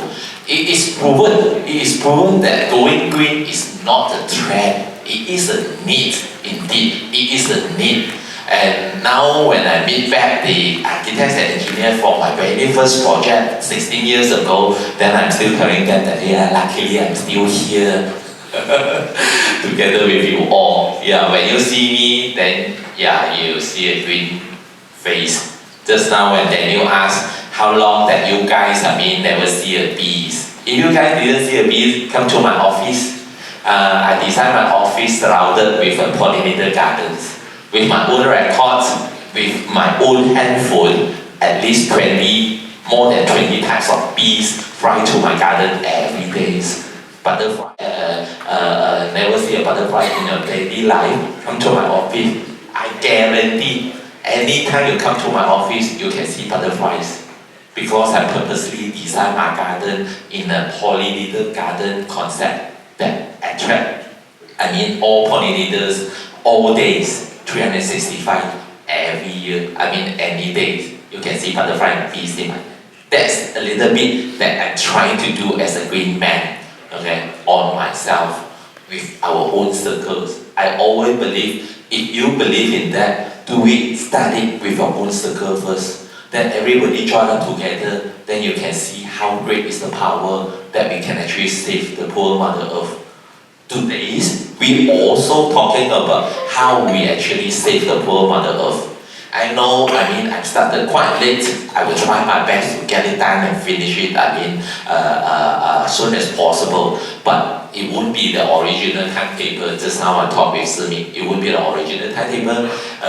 Give me a little bit of your time. Because the presentation that I taught today, you guys are not the first one who listen. The first ever person who listened to today's presentation is actually Dato' Banda and all the Bandara Jabatan. We did a workshop for MBPP before, exactly the same presentation end of last year.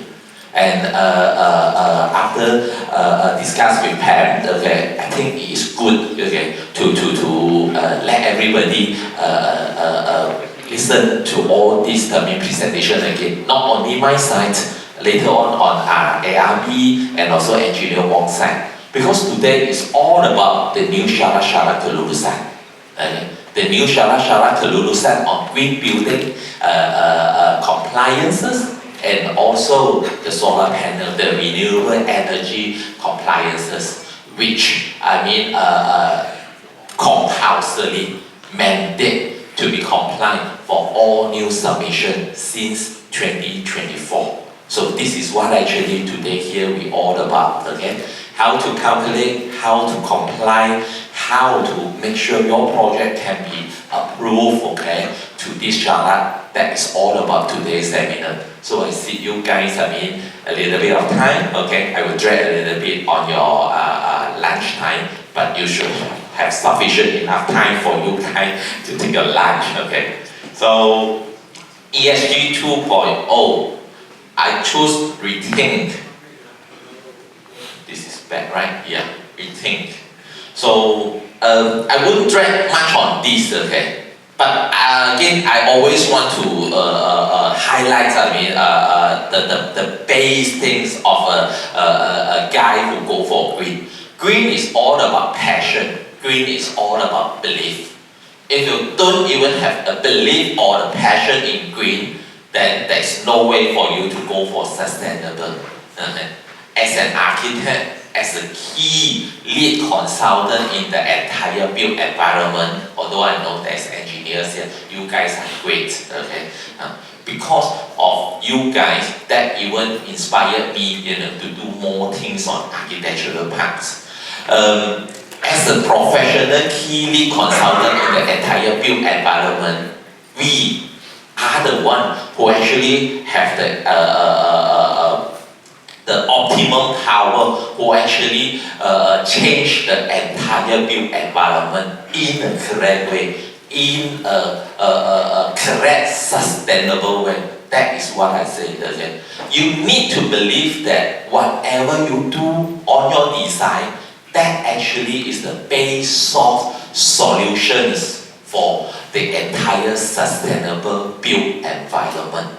Okay? I know the rest of the consultants are important as well. The M&E engineer, the CNS engineer, or even the landscape architect. But end of the day, when you deep down to the entire journey, the architect is the soul and the source of the solutions of the entire built environment.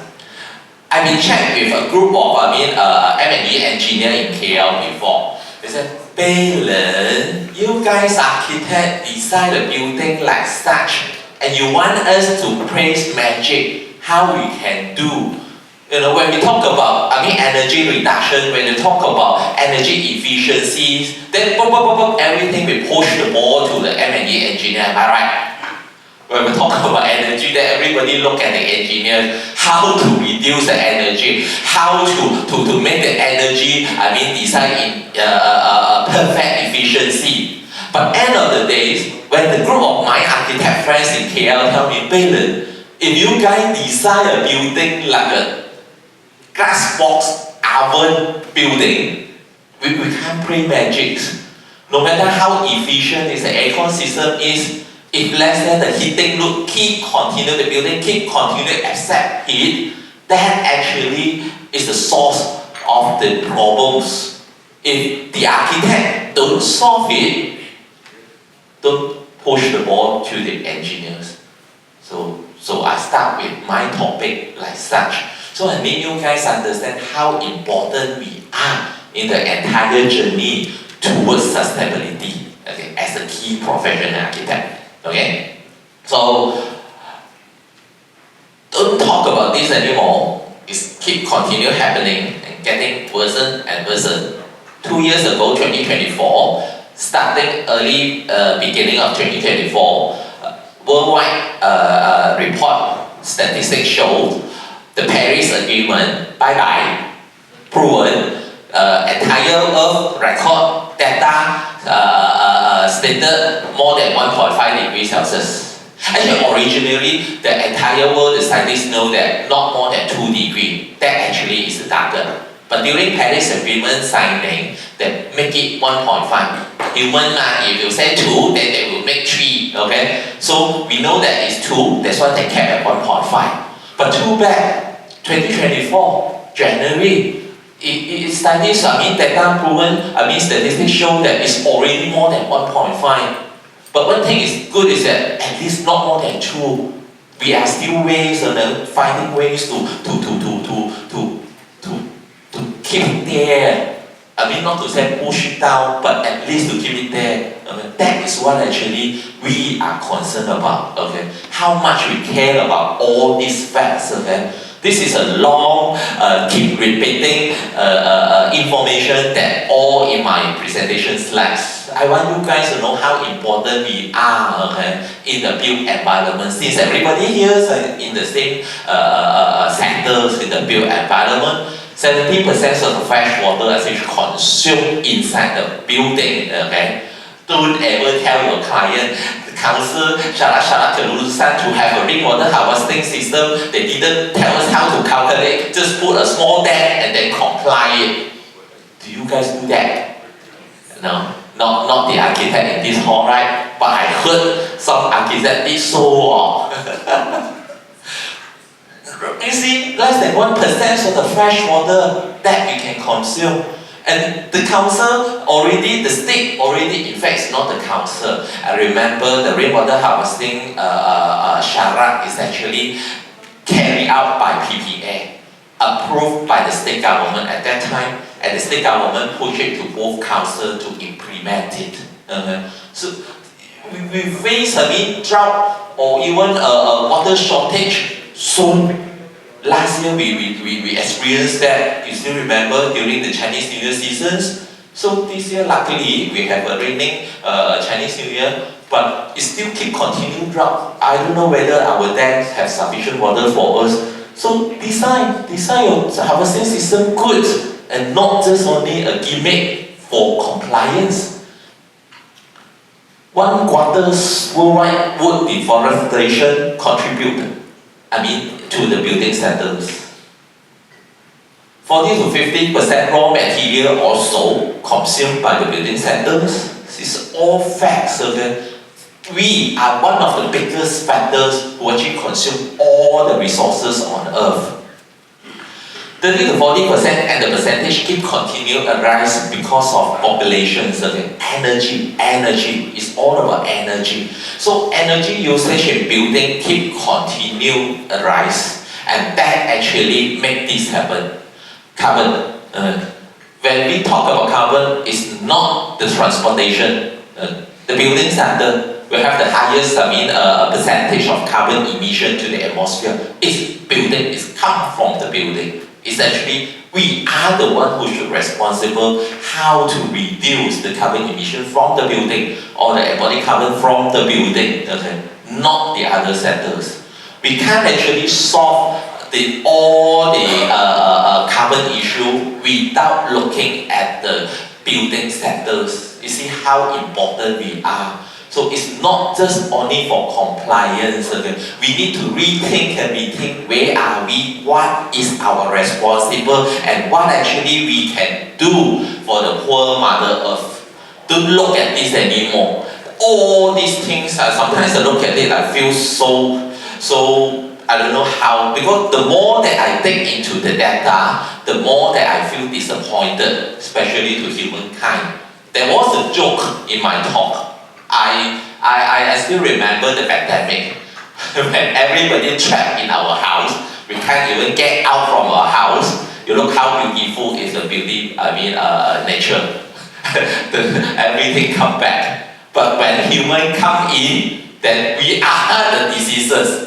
I think we are really the Mother Earth sick, like us are human. Okay, we get sick because they are bacteria. Okay, make us sick.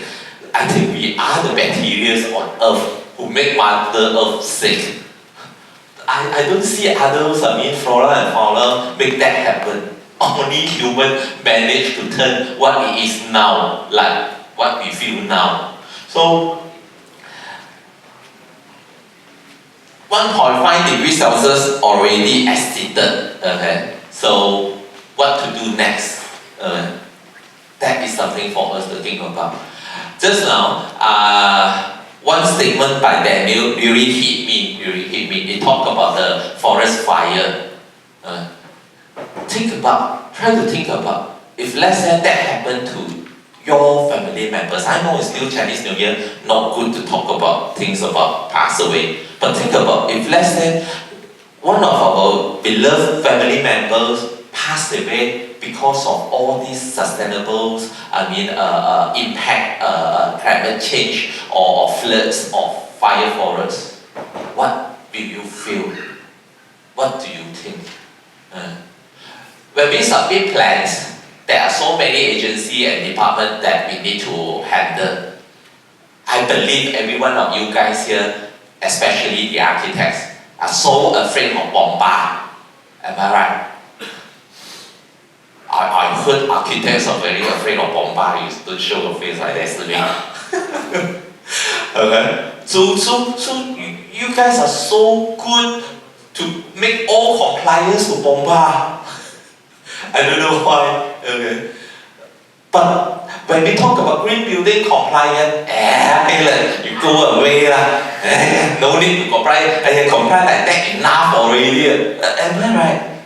But again, okay, what statistics shows, okay, the total death due to climate change issues, okay, or cases are much higher than the total death worldwide. The total death caused by fire. Again, what I mean, again I repeat, the total death worldwide recorded due to climate change, matters or cases are much higher than the total death recorded due to fire. That means this is even more important things for us to think about, to consider when we talk about green and sustainable building design or the sustainable construction, in the entire built environment rather than bomba. but the focus to bomba, I really appreciate it. Every one of you guys here, okay, putting the same weight, okay, of the importance when you face bomba and when you face green building and sustainability, and then you'll be very perfect. Okay. So that's actually make up until today. We cannot save our poor Mother Earth without decarbonizing in the building sectors. Okay, we need to seriously look at it, how actually we can save through our own profession, either the architects, the engineers, and also the surveyors today here in this hall. Okay, when you guys are not worried about rebuilding and we're only worried about bomba, because bomba are so strict that up until Council MBPP come up with a syarat which is directly talking about green building compliance since 2024. Okay, that is the mandate syarat, is the syarat kelulusan for all new submission, okay, to have green building certificates and also renewable energy for all your new submission. It is good for me to have a chance on the stage today for me to clarify, okay, I am not the one who made this syarat. Because in the entire market, Baylor is the one who made this happen. Baylor is the one who pushed this thing happen. No, I swear to God, okay, I am not the one who forced Datuk Bandar to make this syarat. But in fact, at that time, 2024 March, when Datuk Bandar come up with the new syarat kelulusan, I was not in Penang, I was overseas, and I received a call by one of my architect friends. Hey, Penang, come back already. Got a crazy syarat. They said got a crazy syarat because at March 2024, Datuk Bandar mentioned all submission to be GBI gold. All submission to be GBI gold. And all submission to have 50% renewable energy for the particular building to be installed at the building itself. All building 50% renewable energy. All building GBI gold. That was what actually initially introduced and mandated by Datuk Bandar and MBPP at March 2024. Luckily, pay a visit to Datuk Bandar, explained to him almost 1 hour, and he's so welcome and allow us, okay, together with PAM, IEM, and who else? Again, IEM and PAM is a major contributor on this thing. We take almost 8 months' time to do a lot of data survey studies and come up with this final, we call it a detailed table to make the entire syarat more holistic, to make the entire syarat more relevant. We categorize it in different categories with different ratings. We differentiate the renewable energy from commercial and residential. I thought the government, come on, no way, especially for commercial. Think about Geni Plaza. If the entire Geni Plaza covered with solar panel, trust me, it won't even hit 2% or 3% of energy reduction of Geni Plaza. And what about 50% that MBPP set at that particular moment? That's why it took us time to refine it to become more holistic, as what I presented to you guys today. Okay. This is circulated by MBPP towards all professional organizations. Okay? If you guys receive a syarat which is not tallying with this table, you can actually always appeal to the appeal court through Jabatan Perancangan, the planning department. Okay? I don't know why. Sometimes they really directly put the syarat in regardless what is the project. That means putting a wrong syarat. Okay, so I'll go a little bit detail on the table. Okay, to let you all know. Always remember the latest table, the syarat table is actually tarikh penaslaan. Okay, the enforcement date is 4 March 2025. 4 March 2025. Anything after that, all follow this. Okay? So back to the green building certification compliance. This is talking about green building. First, there are two syarat, two totally different syarat. Okay, don't lump it together. I need to explain to everybody again. It's actually two different syarat. Even though they put it in one statement, one sentence. Okay, but it included two things. One, green building compliance. Green building compliance. The second thing is renewable energy. We're talking about solar. It's two different things. Okay. So first thing, so we separate into residential and commercial. Separate residential and commercial. Okay. Residential. Look at it in different category. Strata title, plot ratio more than 2.8. Okay. That is required for gold. Any green building certification, not only GBI, okay?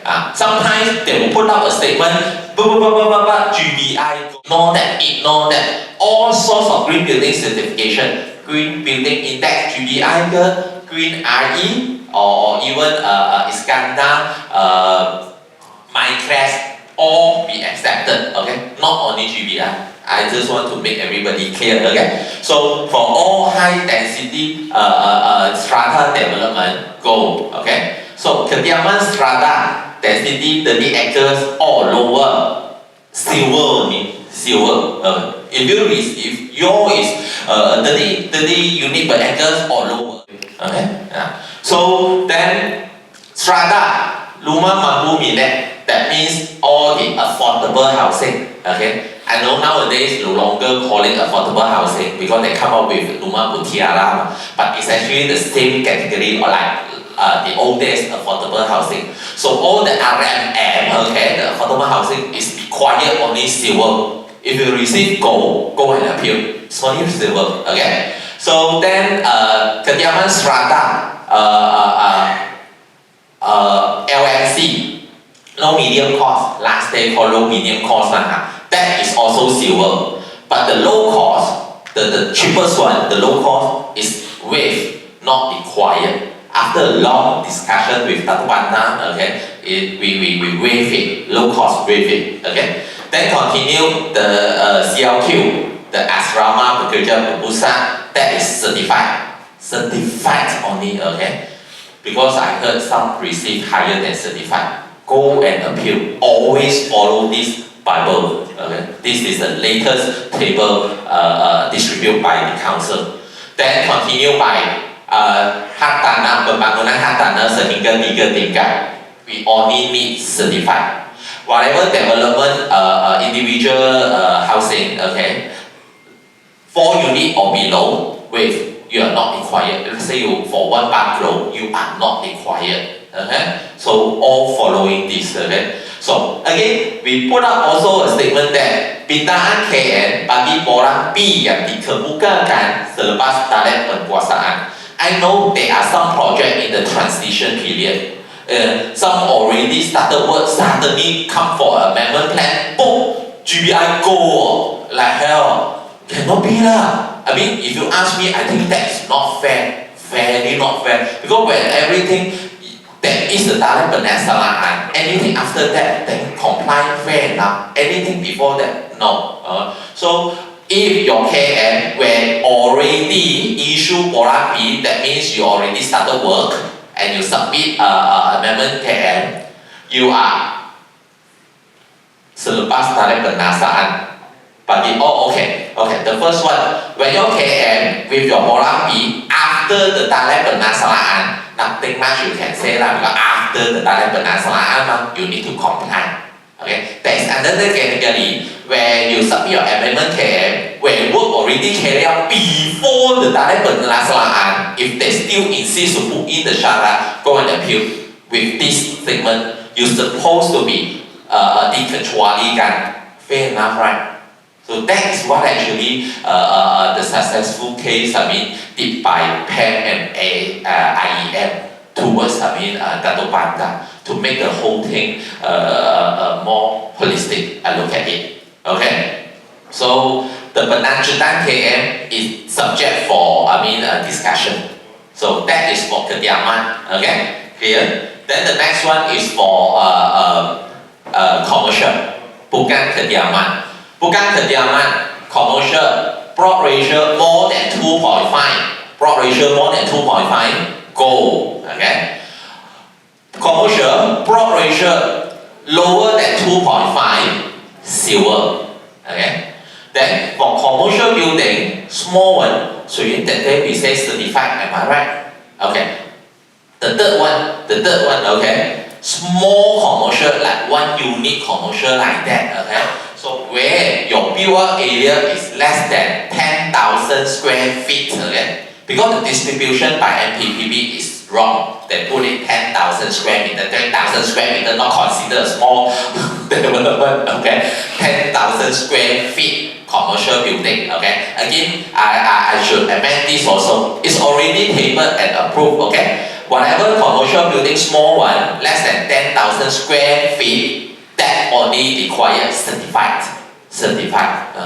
It is impossible for you to go for gold one, and trust me, because usually all this 1 unit of kedai, is core and shell. You don't even install anything inside. How are you going to go for GBI gold? You get what I mean?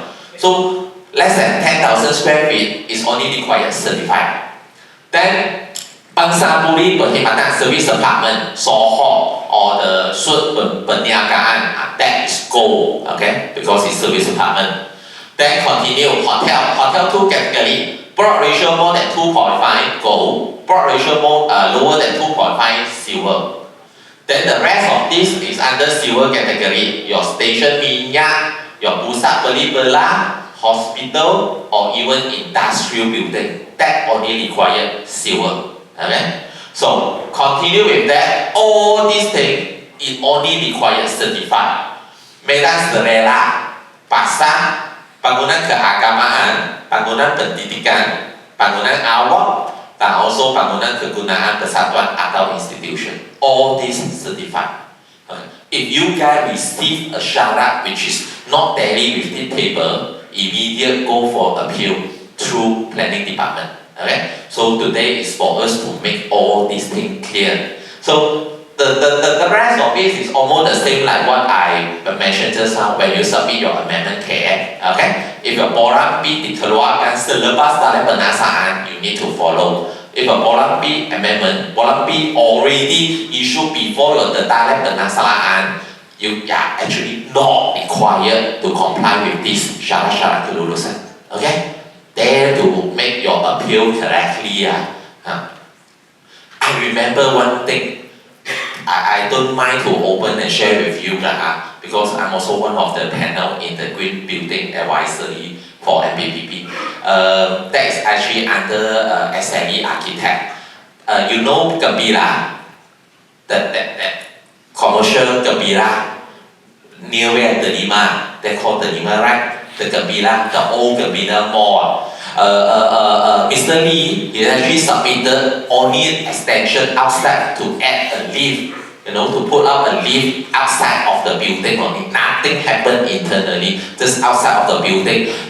When he submit the plan, and then he deliver a syarat, planning department asking him to make that become GBI gold.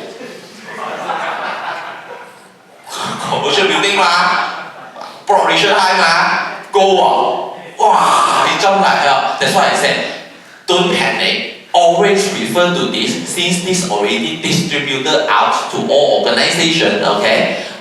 That's why I said sometimes, I'm not so sure whether that doesn't matter, MBPP here also I can say, I mean, this is what we agree on, get what I mean or not? So if let's say that happen, appeal, end of the day, that project will not be required for any shara to Rusan for green building because it's just extension of one. Yes. Question? This one is approved by BEP, why should that be imposed? And they know very clearly it's not required. True.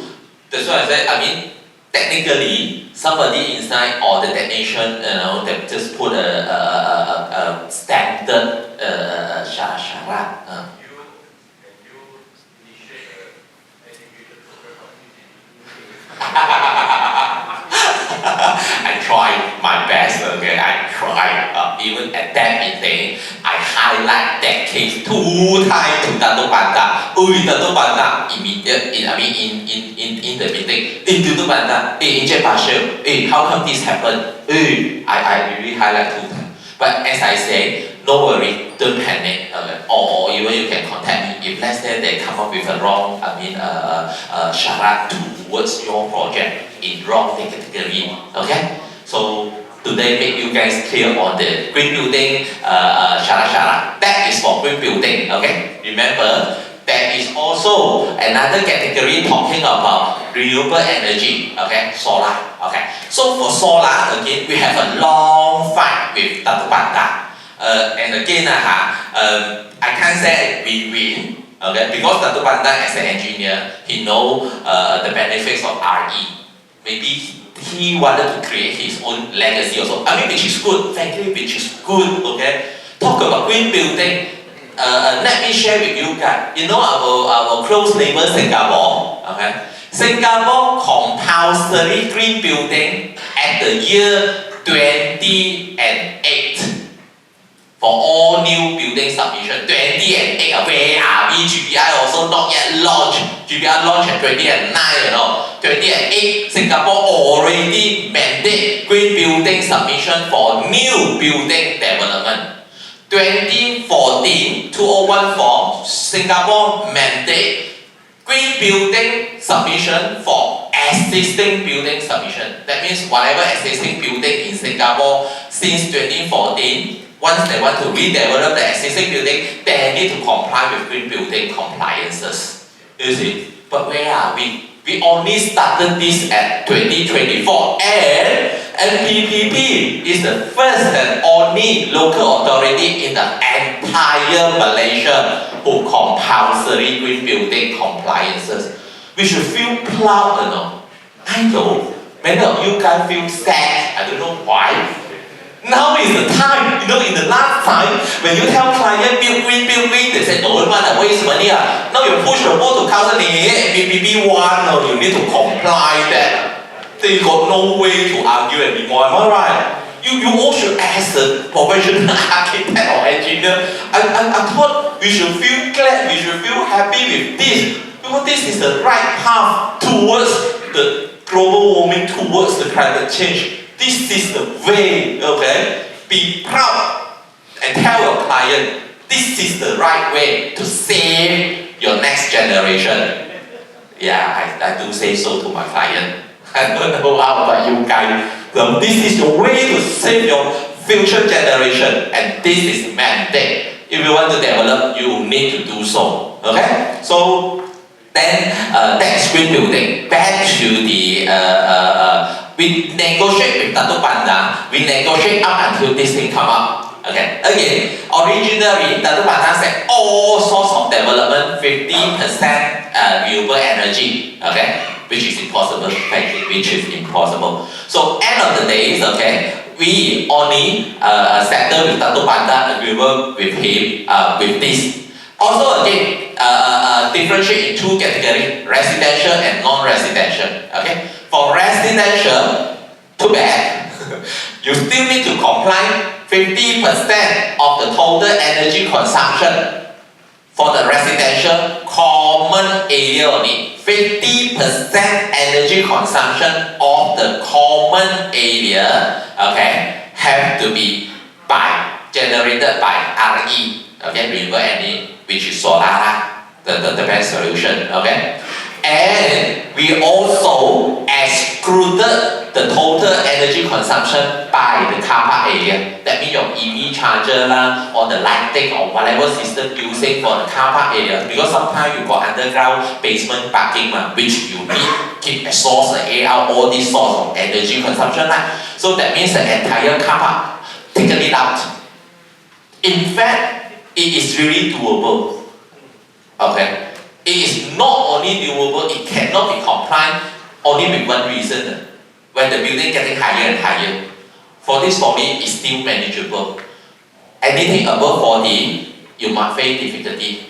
50, 60, you might not able to achieve 50%. Okay, but try to stretch as much as possible. I need help from M&E engineer on this. That's why pay your attention, keep yourself here, because our last topic by IR Wong, okay, particular talk on how to do the calculation on this, okay. Try and imagine a residential tower, okay, minus out the entire car park. What else energy that you have? You only have your lighting for your common corridor, staircases, lift lobby. Lighting energy consumption is very little. Then you have your lift motor system, okay? But nowadays the lift come with system, come with energy saving, that might not consume a lot of energy as well. Then what else? Your pump, okay? Keep continue pumping your water going up to the tank, your water pump. But your water pump won't run 24 hours, am I right, engineers? It won't. So at the end of the day, if you think about, the common area energy consumption is actually not really that high. Unless supercondo come with sauna lah, jacuzzi lah, big swimming pool, all these things which is energy consumption. Aircon here, aircon there, who ask them to aircon the corridor? This is tropical. Nobody asks you to aircon your corridor in factory lah, in Penang. No developer will do so or so. KL, yes. KL getting more and more trend where their residential corridor, to be aircon, which is not correct as a green man from the bottom of my heart, which is not correct, frankly. So it is doable. Okay, I seek M&E engineers to assist the architect on this part, to make it doable. Okay, on top of the roof. Okay, so again, that is for residential building, okay? For commercial building, so we different it in 3 categories: low wattage, medium wattage, and high wattage, according to TMB table, which I will show it here, okay? I know this is very difficult to understand by an architect, suppose lah, okay? Because I also not really understand this, but get your M&E engineers help. That is how TMB categorize. The pink color is low wattage, medium color is blue color is medium wattage, and the green color is high wattage. Simple said, shop lot definitely low wattage one. The plaza, all these things usually is medium or high, I don't know. But a factory, high energy consumption definitely drop under high wattage one, something like this. So back to this, look at it, 3 categories. We also try to make the syarat holistic, because Dato' Banta totally no giveaway. He said 50% is 50%. But after that, we discuss and then we come up with this. For low wattage, you got 2 choices. Either you do it 25%, the solar, 25% of the entire building. For commercial building, we are no longer talking about common area. We are talking about your entire building energy consumption. 25% of your entire building consumption generated by solar, or 75% of the roof area, whichever the client want to choose. It's doable. Because if we put up percentage only, a lot of projects might come back to us, cannot be done, okay? My roof too small, my roof too big, a lot of excuses, okay? That's why we allow to. Either you want to follow the percentage or you follow the roof area, 75 of your roof area to be covered by solar panel. If let's say that 75% of the roof covered also cannot hit 25%, doesn't matter. Okay? Either one. Okay? So for medium wattage, you're talking about we only require 5% of the entire building consumption generated by RE or 75% of the roof area. You go and choose it. Same thing to your high wattage category, 2% of your entire energy generated by RE or 75% of your roof, okay, covered by solar. Simple like this. It is doable. There are choices for you guys to do the compliance. Okay? Any questions so far until now? Yes? Heritage building. You should comply with heritage, I mean special area plan syarat first. If let's say some for the roof cannot be not allowed to install, then remain as heritage. Then you only touches the roof where is allowable. Okay.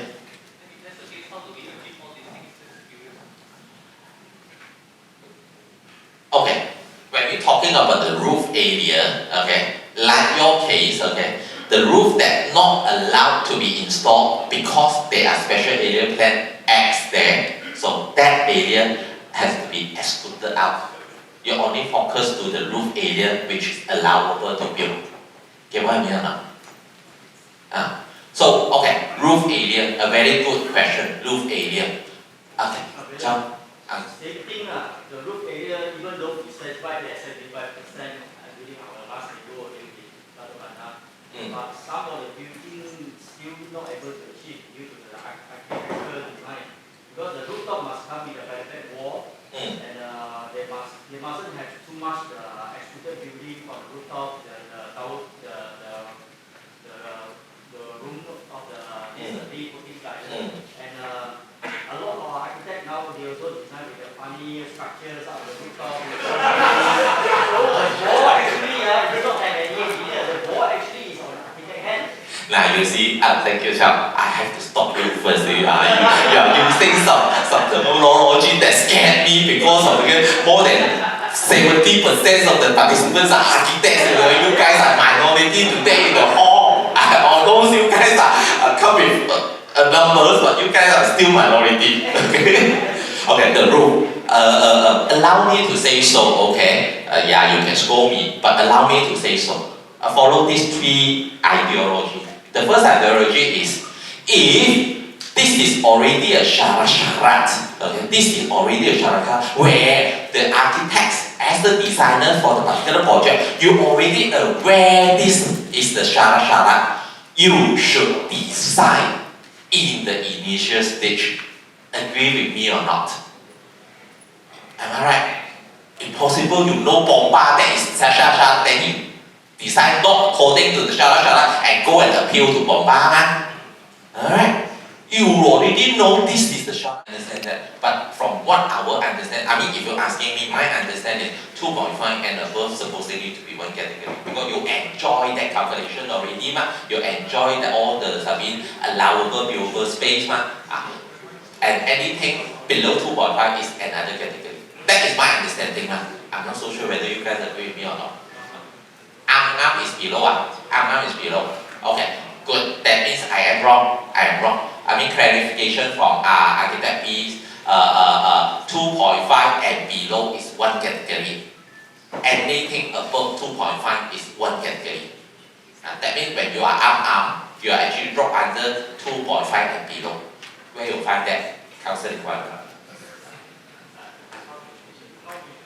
Okay. Then I will take note on this. Okay. I mean, I'll see how to make the statement correct. Okay. 2.5 and below one category. Anything above 2.5 is one category.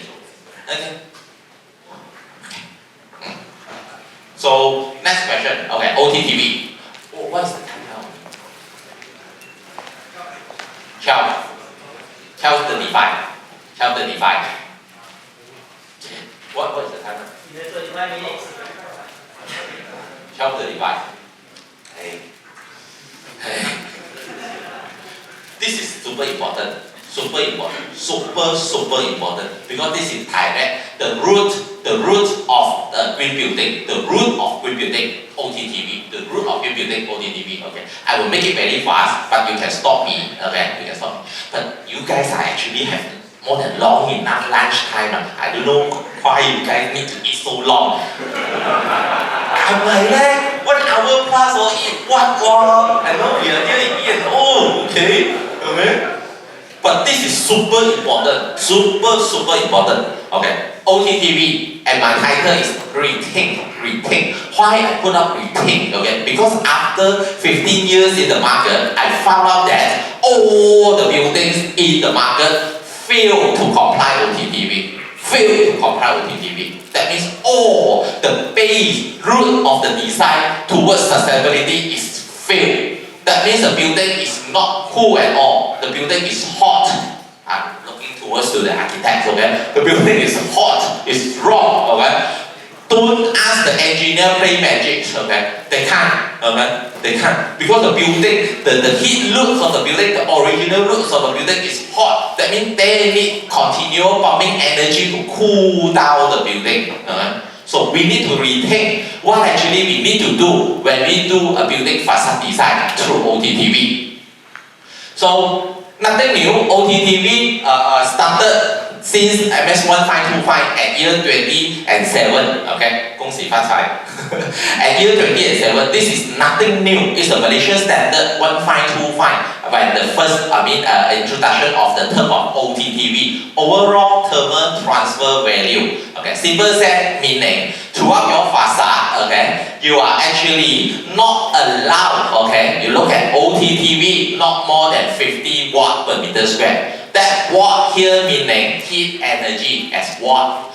1 meter square of your facade area, okay, 1 meter square of your facade area are not allowed to receive more than 50 watt heat energy.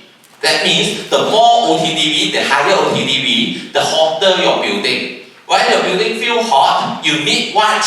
You need to achieve thermal comfort, then you need aircon. You very rely on mechanical system to cool down your building. And there where the energy consumption come in. Okay? Imagine if let's say glass building, entire glass building happen in tropical area like us, our country like us, glass building, okay? You never feel cold inside the building like what like Gomda.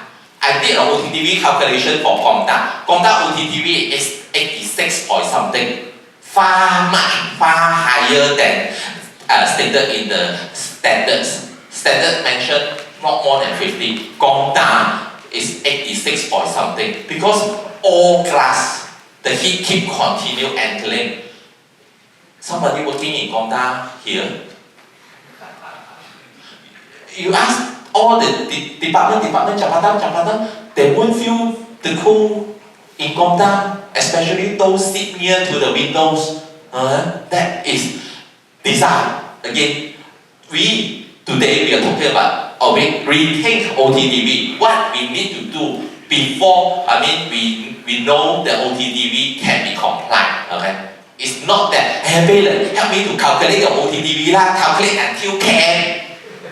I do have some client like that. Well, help me calculate until can. How you guys teach me. Okay, so in Penang, we are the one who implemented all over the councils in the country since 2017. Okay, we need to calculate OTTV, but that is only for building with aircon more than 4,000 square meter. Okay, that only required building. But too bad when the syarat kelulusan of green building come in, that means all building need to be calculated. You know why? Either green building index GBI or green RE, the first requirement, the first criteria of GBI, the first criteria of green RE, asking you, mandate you to calculate OTTV. Get what I mean?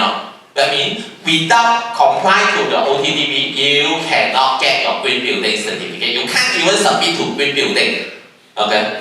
Once you submit to GBI or green RE, they need you to calculate OTTV. Because the facade building is the root of a green building. If the architect design the facade in the wrong way where it is a high OTTV, then for the entire life of the building, it is a hot building.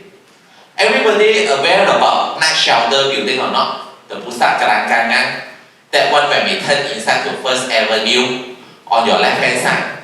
That one for the homeless people. Okay. That building OTTV only 19. The building doesn't require any aircon for the dormitory for the homeless people. Don't even need aircon, and you will feel the coolness inside the building because OTTV is only 19. Okay, so that is OTTV, and also after the facade can receive heat, the roof also another area. That's why compliance for the roof also important. Insulation for the roof is also important in order to comply. To make the building to be a green building. Okay, then I will pass. Oh yeah, since the M&E engineers are here, this is by law. UBBL 38A. Okay, open UBBL number 38A. Then you will see. Don't look at the OTTV. Let the architect handle the OTTV. I want to tell you guys, look at 38A number 1B. Whatever building more than 4,000 square meter aircon, more than 4,000 square meter aircon, under by law UBBL, ME engineer, I need you guys to understand it, IEM, okay? You must provide with an EMS system. That is by law, okay? Tell your client, if your building more than 4,000 square meter aircon, you must provide with an EMS system, okay? Because I just a reminder, okay? Okay. I have to get this fast. OTTV is all the heat come from your facade, and the OTTV requirement is no more than 4,000, not more than 50 watt per meter square. That is required by OTTV. Okay, so give you guys some idea. You guys are, this is kindergarten question. I don't have gold coin. Okay, which one hotter, left or right? Left or right? Thank you. Meaning you guys are not asleep. Okay? Left is hotter. But how come so many that kind of building happen in our country? Now you say your class is low E class, Bandai. You give me or not? You know already, my dear fellows architect, my dear seniors, you guys know this is cooler, that is hotter, this is cooler, that is hotter, but that appear more in my country. And we're talking about sustainability, okay? So it's time for us to rethink, okay? So let's see a house design. Left one hotter, right one hotter. Left one move in one day, immediate, can bye-bye already.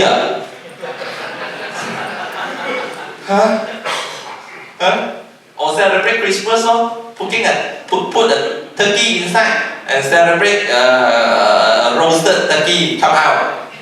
We are suicide in this kind of design if this happen in our country, our climate, you know. We are the one who put ourselves in that condition. That's why I need everybody to rethink. Because after my study for more than 10 years in the market, all the building design in Malaysia, not to say Malaysia, because my domain professional in the northern region, in Penang, all failed the OTTV. You guys are failed. Okay, OTTV cannot, are much more higher than 50 watt per meter square. Okay, I am on the stage, that's why I can say. Okay, so don't do so. Then let us study back what actually the factors affect OTTV. The factors affect OTTV, okay, is for us to rethink the factor to affect OTTV. The first factor, orientation. This is actually Jalan PS Ramadhan, that is Adventist Hospital. Behind Adventist Hospital, there is a big football field. Okay, look at this is very dangerous. Look at all those heritage building. How the orientations of the building. You see, the north is actually direct facing to the top. All the heritage building in the old days, the architect have their wisdoms, okay? Not to saying that you guys don't have wisdom now.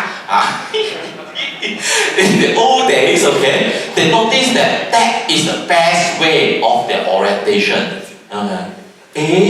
But how come not now?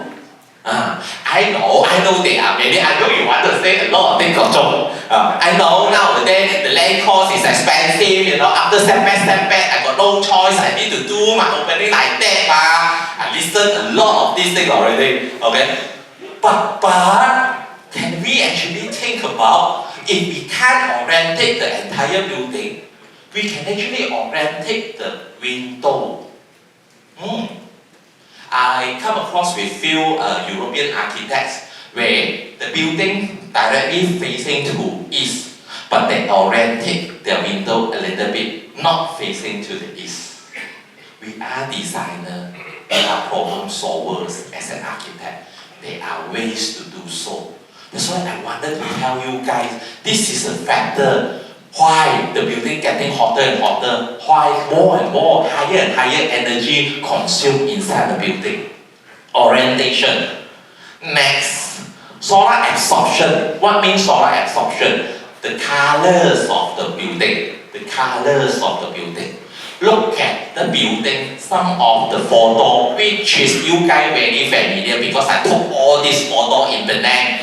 I don't want to talk overseas one day, you guys cannot imagine, okay? This is things happen in Penang, okay? Building in Penang, and I don't know why. Sorry, I have to apologize. If I accidentally take up some photo of your project, I have to apologize first. Otherwise, I cannot go back. I cannot come out from E&O, okay?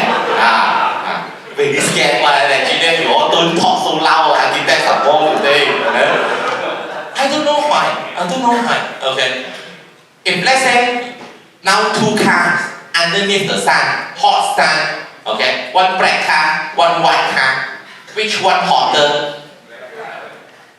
Black car hotter, that means you guys are brilliant, you guys have the knowledge. Black car hotter than white car. But how come suddenly the trend become black building are so trendy nowadays?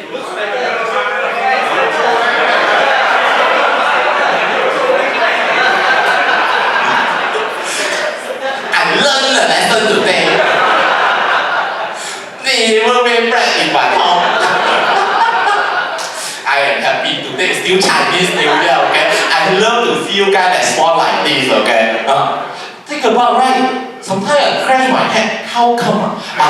GBI did a study. By only changing the colors of the building, it can actually reduce almost 5 to 8% of your OTTV. Only the color, no. 5 to 8% of your OTTV can be dropped because of the color. Don't tell me this is a sexy color. Okay, fine. If let's say the client I don't know how to speak Hokkien, I'm a Canadian from Ipoh. If I speak Hokkien, you all laugh like hell. If I black color, okay, fine. Give me black color. Do other solution. Can or not? We still got other factors to affect GBI, green building facade. Okay? If he but frankly, don't like black color. You know the black car is hotter. So that's why I said my topic today is rethink. I want you guys to think back. The things that I do for my project, is it in the right path towards sustainability or not? Orientation also cannot. Black color also said cannot. Then how to go for green building? The third one, windows to wall ratio. Look at it. Look at the era of what actually happened in our country. Okay. The opening size of the window. This is nothing scientific, okay? This is kindergarten knowledge, okay? The bigger the opening, definitely the easier the heat can penetrate inside to the building. Am I right? So of course, because of technology, in the old days, okay, due to the technology, they can't have so big opening. But when technologies come, material comes, engineering come. Engineering, not me, we are M&E, not C&S. When engineering comes structural allowable for us to have huge, a big good window, then that slowly become like that. The bigger the window, the more sun heat penetration into the building. That also a major, this is a major factor, okay? A very huge major factor that all the designers, all the architects need to consider. You know why? Because when you pass through Gani Drive, where all the high-end condos in Penang located all in Gani Drive, am I right? When they have all huge, floor-to-floor high window, then you look up on that, you will see different color curtains. Full with different types of design of curtains. They close it. The user close the windows because of the heat from the outside. That means the purpose of the window failed. They don't even need that huge window opening. What for your architects design so huge building? Windows for that. By law said 10%, that is the reason why 10%. Because once it hit 10% window opening towards the floor area, it has sufficient large level to bright out that room already. Okay? And MS2680 stated there is a research study saying that if the opening more than 25% of your floor area built up, you will receive glare and heat. You don't believe me? Open wide the curtain, look out. See how long that you can look out, because now I'm very clear, look at them. It's clear, because the opening is big, okay? For what? For what? Wait, not saying you guys, okay? There was once, invited back to USM giving a talk, and asking the junior architect, what is the rule of thumb that you all design window? What is the rule of thumb that you all design windows?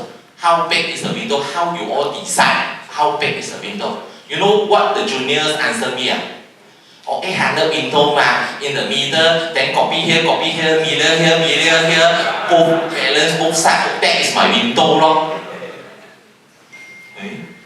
Sounds correct also, don't have copy, put it in the middle. That is window opening.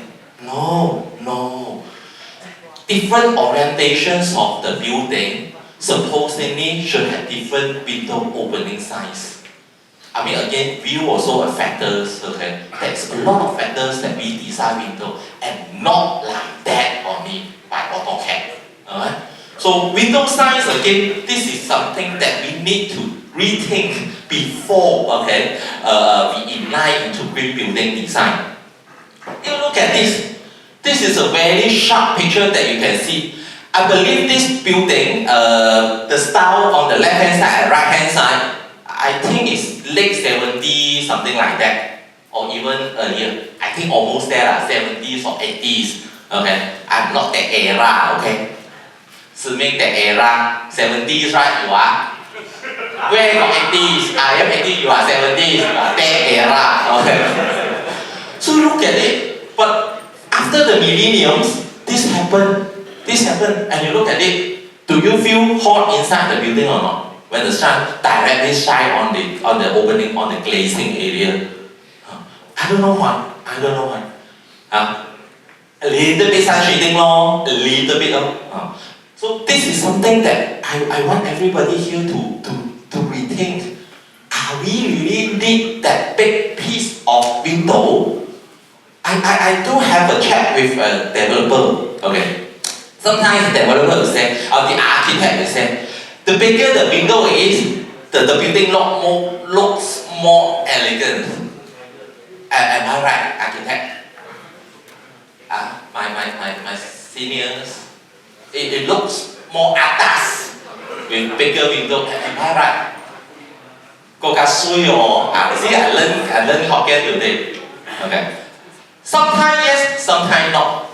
As an architect, I still remember my lecturer keep on telling me about function, the functionality, the functional of a building. Think about, okay, let's say it is an RMM. Nowadays, the RMM, they are not high window like this. Usually, they do windows until bottoms. Am I right? A lot of affordable housing. Yes, I do a lot of ideal projects. They don't know why they want to put so low. Then I question them, okay? Think about your bedroom. Think about your bedroom size, okay? Usually the bedroom putting up a bed, am I right? The answer for them is, I want to view out, ma. Good view, ma. Big window, good view. Yes, good view. Provided your internal space are huge. Provided you are super condo, putting up a 333 sofa set, you still got sufficient space for you to enjoy the view. Then good view, okay? Affordable housing, after put up your wardrobe, your queen size bed, your tiny desk, you brought everything. See what? You get what I mean or not? Imagine after that you guys can imagine one.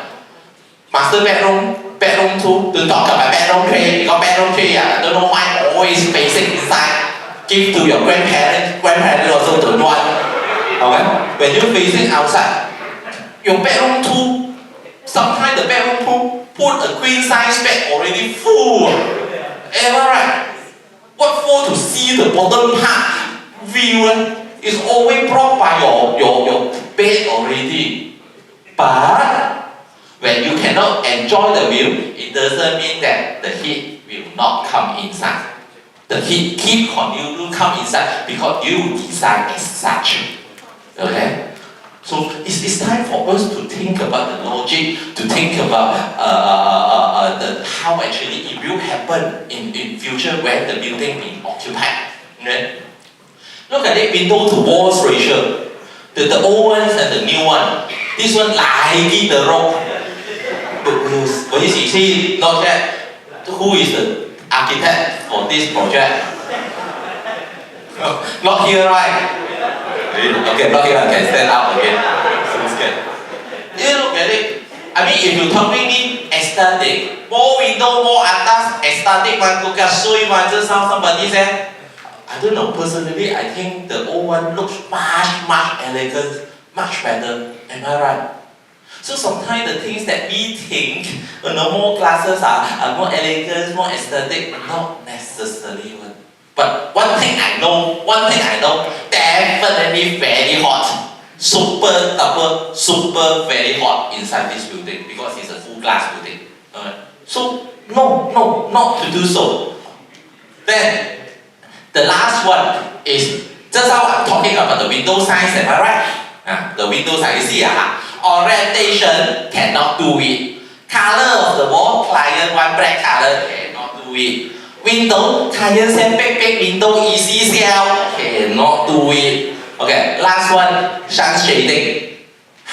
Building got sun shading this term, man. Usually in my building plan, I only write sun, good ping. There is a difference between cooking and sun shading, you guys know or not? You guys laugh, then you know what I say already. Everything also no. What is your OTTV that you think it will be? You get what I mean or not? Look at all this motor. They are purposely drive my motor. Don't go to the Taman, take all this motor in Penang now. You see how the old days, okay? How brilliant, how fantastic the architect do the shading devices.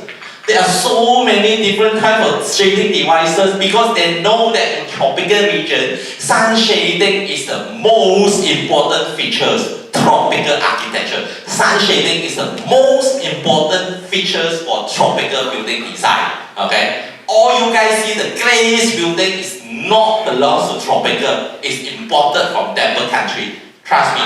Okay? We pay so much for our KL118.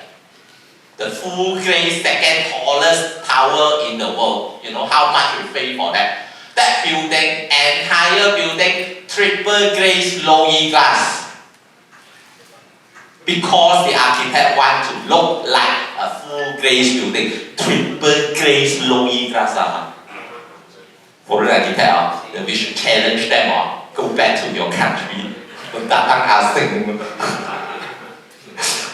at it. You see how good in the old days when architect design sun shading. I believe if we put a little bit of time, passion in designing sun shading, the building will look fantastic good. Look at it. Look at all these old buildings in Penang in the old days. When there is no technologies come, then the architect knows the importance of sun shading, how to protect the internal space from the external heat. You see, horizontal, vertical, or even sometimes they do it in both ways, just to protect the sun heat. Then get it right. Sunshine, first tower, first high rise in Penang. Get it right, okay? Not fantastic design, but come with sun shading. Look at the orange color thing, the balcony, and also the sun shading. They purposely design that. They come with sun shading.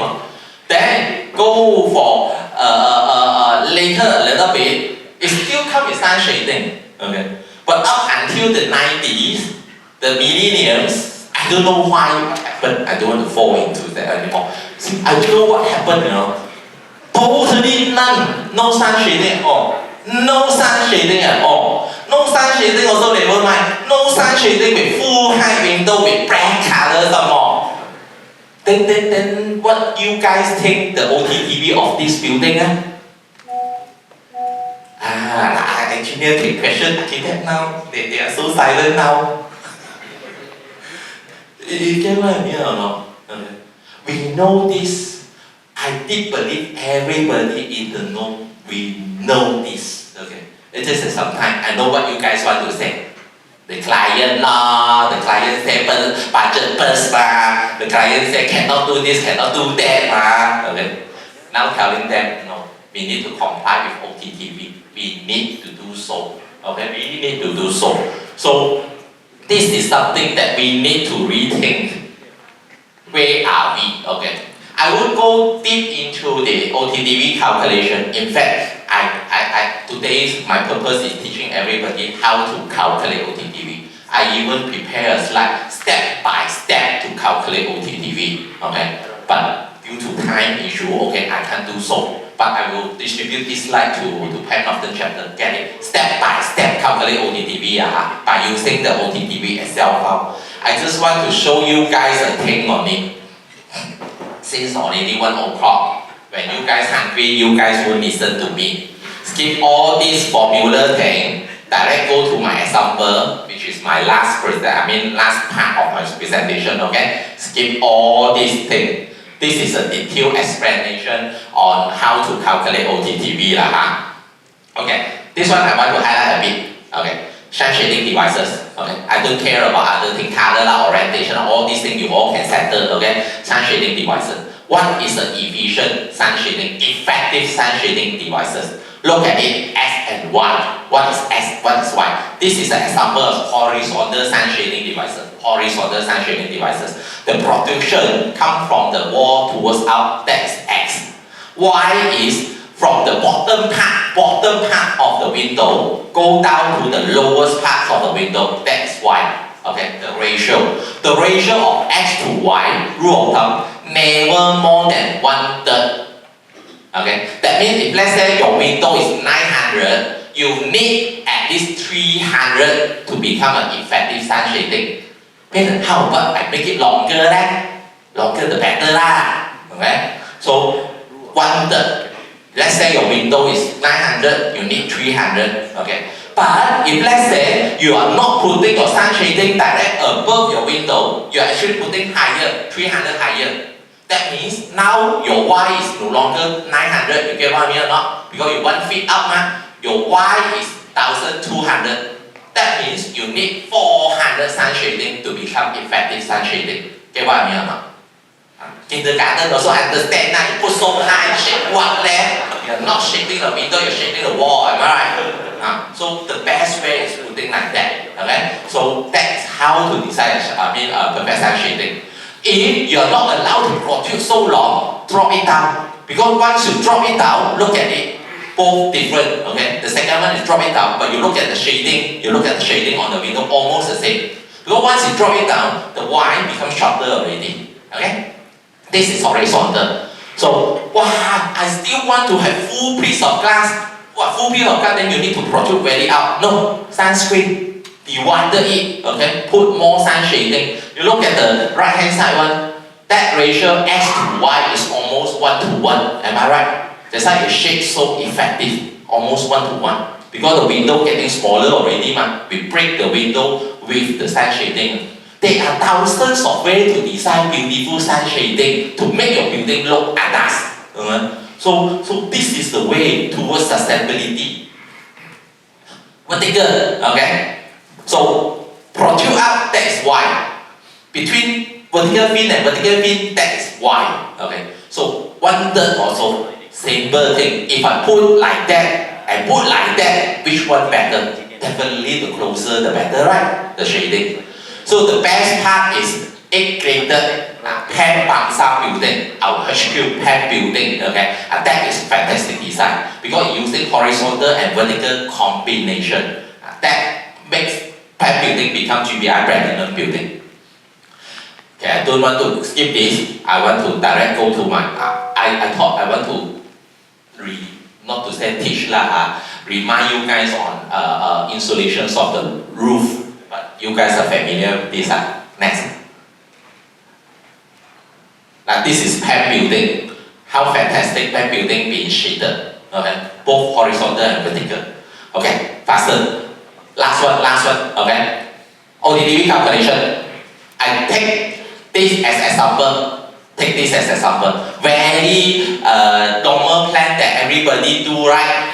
I think mine better because I take out one unit. I take out one unit beside the lift core. I purposely take that because I want to show you guys how to calculate correctly. A long corridor, both sides, all units. This is what usually we do with the apartment design in Penang. Okay. Then this is also very common facade that you guys see. Am I right? This is what we do, The window also like this. Am I right? I mean, not to say drop until the bottom, but 2 feet below. That is what usually commonly we do in Penang.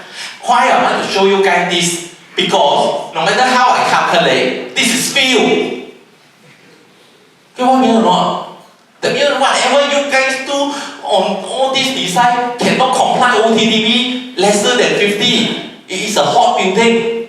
Like that also hot. Yes, it is hot building. It is hot building. So don't do this. You see, this is commonly what we see, your building plan, yellow color, blue color. That is what you submit to MBPP, but it's filled. It's filled. This is what I say step by step. You get the slide from pen of the chapter, then you know how to calculate the OTTV. I won't go into deep because I want to teach you guys how to calculate the wall plus the wall. If you guys want to go to lunch or you guys want to listen to this, if I say I can finish this by 10 minutes, you guys want to learn or not? Not hungry, Don't tell your wife that Balen make you guys hungry, Okay, then don't waste time. I go back since I already prepared. Okay, so again back. This is a plan. This is an elevation. Okay, elevation. You guys understand this. So first thing, you need to determine the orientation first on your plan. The orientation first. There, I determine. Let's say it's like this East, west, north, south. That is my orientation. Okay. So after determine the orientation, then determine the wall area for OTTV calculation. Determine. You look at it. W3. That means facing to the west. W. Anything facing to the west, I add it up. I need to calculate what is the west wall size. You get what I mean or not? You look at it. This is W1. Why this one? Because it's facing to the west. That is W2. W2. Where is W2? W2 is the small one up there because it's facing to the west. Then W3 is the long one above. And the last one is W4 here, the tiny corner, also facing to the west. I know you said it will be broad, doesn't matter. We only determine on the plan where is facing where. You got 4-sided, 1, 2, 3, 4-sided, calculate like this. Okay? Once you calculate, we need to calculate the wall area. Simple. Okay? Let's say north. This is north. Okay? I got N1, N2, N3, N4, N5, N6. Total I got 6 type of wall. Every floor 3 meters, I got 20 story. When we calculate OTTV, we don't calculate car park, we don't calculate all those mechanical floor. We only calculate the habitable floor area, which is the unit. Okay? So simple calculation like this, you guys understand, right? Because I want to determine what is the wall area. So I have the length, total length of from the floor plan, then the total length add up times floor height times the total story. I got the total wall area already. Understand? I try to make this simple. So same thing for the rest of the wall. South wall also calculate like that. East wall also calculate like that. West wall also calculate like that. Once you have the wall area, key into the wall area. This is the OTTV template by pen of the chapter. You guys have it. All architects can enter pen of the chapter, download it for free. Alright? So key in, that is the first step. After you key in, then solar absorption factor. Solar absorption factor under MS1525, there you can see the color. You see, black color 0.9. You see how high is the value. Okay? So depends on which category you are dropped. You key in the solar absorption factor of your building inside.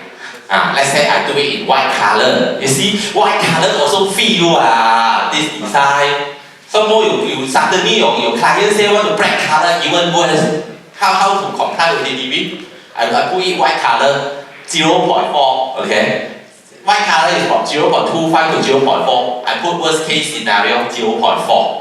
0.4 fill in. Only fill in only. The solar absorption factor area I fill in.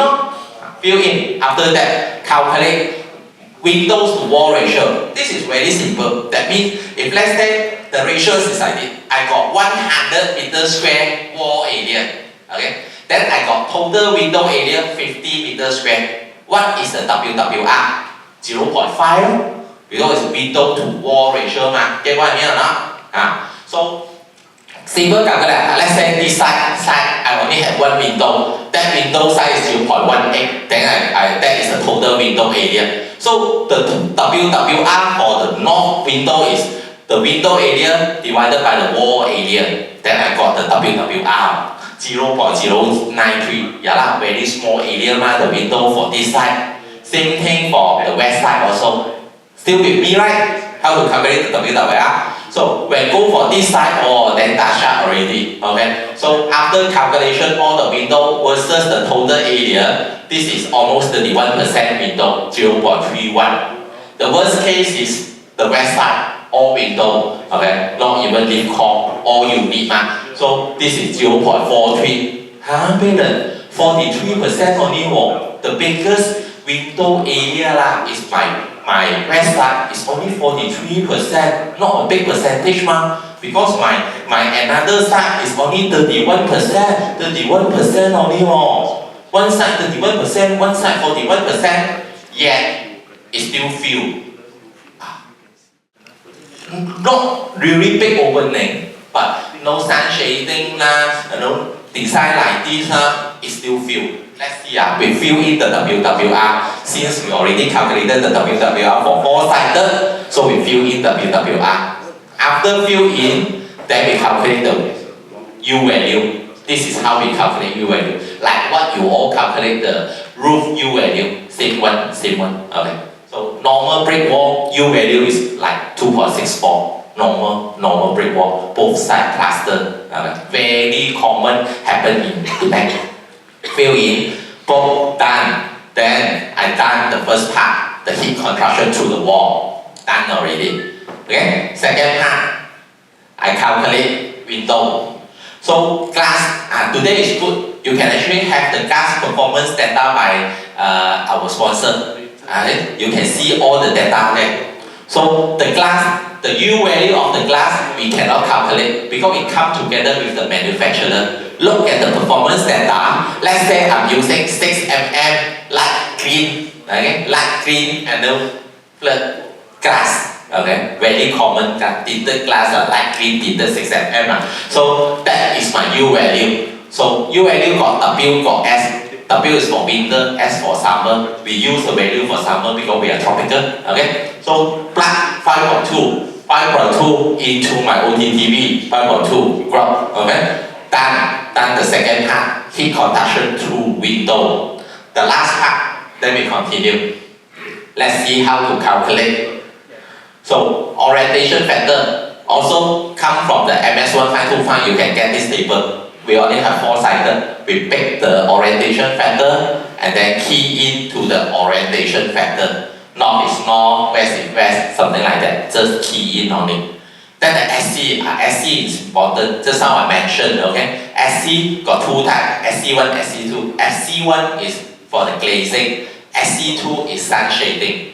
This play a very important role, to make sure your OTTV pass or fail. So SC1, nothing much we can do. Again, back to the glass performance data, get the SC. This glass 6 mm, tinted glass, the SC is 0.72. We fill in the SC1, 0.72.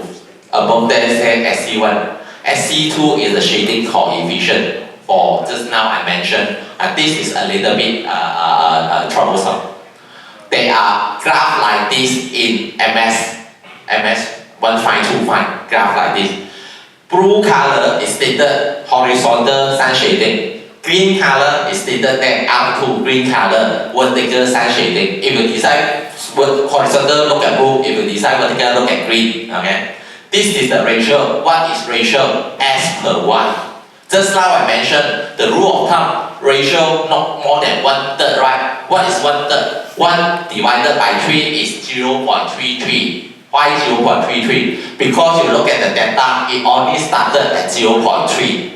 Anything before 0.3, you got no shading effect at all. Okay? So the deeper the sun shading, the better the ratio, you will have lower SC2. Okay? If let's say my divide is 0.3, okay? 400 divided by 1002, okay? 400 sun shading divided by 1002 window, 0.4, 0.3, go up. So my SC2 is almost 0.78. Okay, what I mean? That is how you find your SC2. This is the most critical part, troublesome part for your calculation to determine the shading. I will give example. Again, you have to check. This is table for north-south. This is table for east. Depends on, you have to follow one by one. Never mind, if you don't know how to calculate, come to me. Okay? I can help you all to calculate. West, east, west, something like that. Okay. So look back. Okay. This is only the small window with sun shading. The window at the yard area, corner yard area, we got a yard, then that gives sun shading. The rest of it no sun shading. So these two got sun shading. Let's see how we calculate. Long window got, south window got sun shading. That is a diagram. Let's say this is a yard area. I got 1000 produced out. That is the total Y. 1000 divided by 1.2, 0.83. 0.83 come out. My SC2 is, that means 71%. It can help you to, it only allows 71% of the heat come inside with sun shading like that. So I fill in north-south. So I fill in north-south. Okay. So my east and west totally no sun shading. Like what you all design, totally no sun shading, only coping. Wait, what actually happened for the coping now? 50 mm or 25 mm or less than that? Coping nowadays 100 coping. Okay, but 100 still cannot work.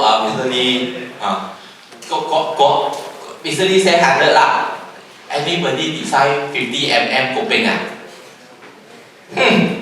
I saw before some plan say 50 mm coping. Now you all don't admit that. Okay, so free already. Can you just press on it because finish already. So then east and west next. Next. You see, east and west, no sun shading, that means 100% of the heat comes inside. See, when we do everything done, a case like this, 60 point, see, cannot see already, 60.85, filled, next. It is filled, it is 60.85, a normal standard RMM design happen in Penang, it is failed, cannot comply with OTTV less than 50, fail. Okay?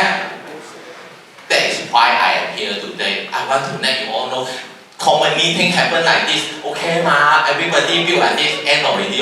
Everybody build like this, okay ma, but it is failed, cannot comply, it is not a green building. Okay? Avandi, please. So, next again, remember OTTV have to be 50 watt per meter square. Thank you. So, sorry for bother you, but I really want to remind, it is very important. If the OTTV fail, that means the building is not a green building for the entire life of the building. Okay? You need system to keep it cold. Then that is released carbon emission to the atmosphere. Fellows architects, hopefully after today, help me spread the correct ideas out to the market. Okay? You don't do this, you won't get your green building certificate. Okay? You only double job only because you pass the thing for me to calculate, and then green building consultant you pass back to you, cannot hit. Please help me to calculate the heat. I can't because your own design cannot hit. Right at the beginning, do the design correctly. Okay? So thank you everybody. Enjoy your lunch. Thank you, Mr. William, for the sharing session. So now is going to be time for our lunch session. Lunch will be downstairs at Sakis. So everyone, you guys can have your lunch and we'll meet back here at 2:30. Okay, thank you.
Alright, but just bear with me. I know that in 10 minutes time it starts to kick in, you will feel very sleepy. Alright, bear with me. I'm not going to go into something very deep. Alright, you probably just touch base on what solutions we have and how we can actually help you. Right, and also today our topic, we're going to talk about smart energy solutions for low carbon buildings. Alright, so now before we start, allow me to introduce who we are at SolarVest.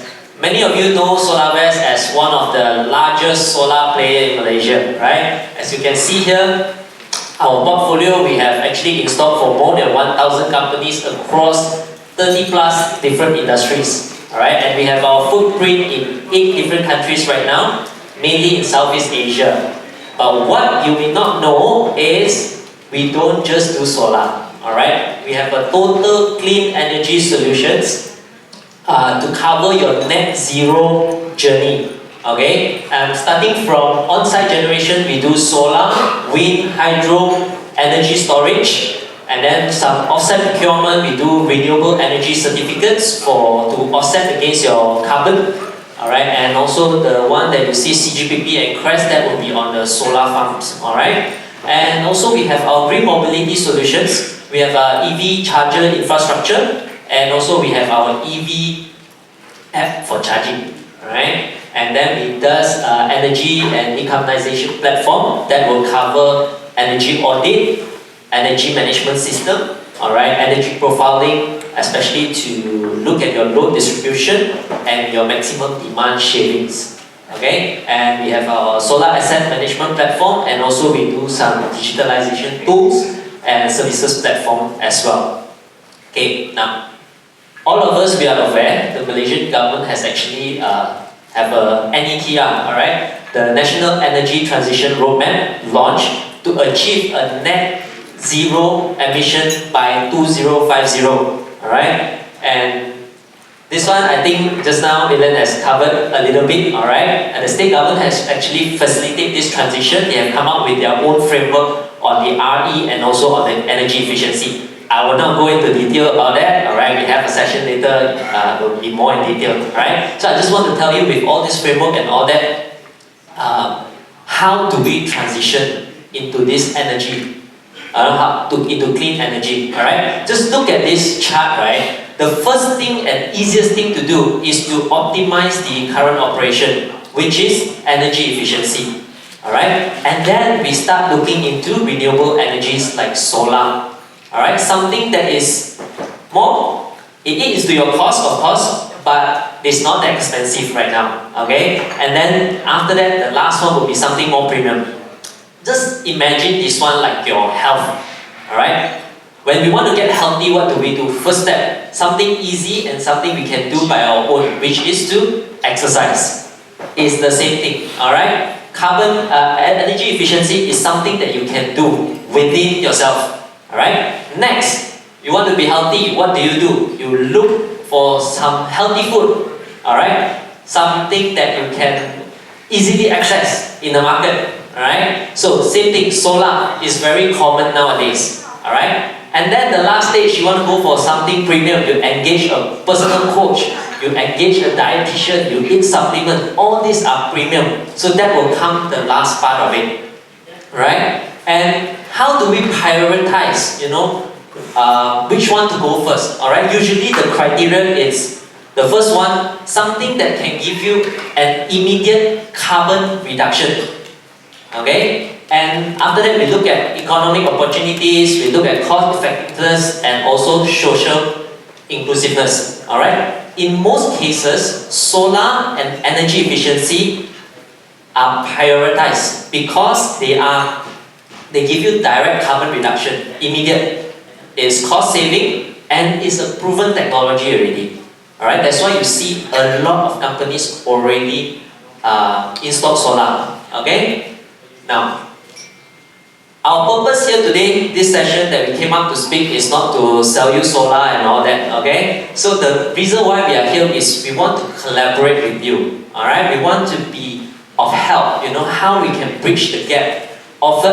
We can consult, if you have any question, you can always reach out to us. How do you plan? What are the things, what are the solutions that you can do? Alright, of course, we also want to support the Penang ESG agenda as well on digital and circular economy. And also as Penang, we are very proud, that this electric manufacturing and semiconductor hub, and we want to attract investment into Penang, right? And this smart energy solution is very important, alright? And this actually will help to lower down your rising cost of electricity as well, alright? And if you want to invite, foreign companies into Penang to set up their factories, alright? We need this, okay? So that's why we are here today, okay? And this is how it looks like, how we integrate smart energy, right? By using renewable energy and also energy efficiency. Alright, so you can look here. I'm not going to cover everything in detail. Alright, we have limited time.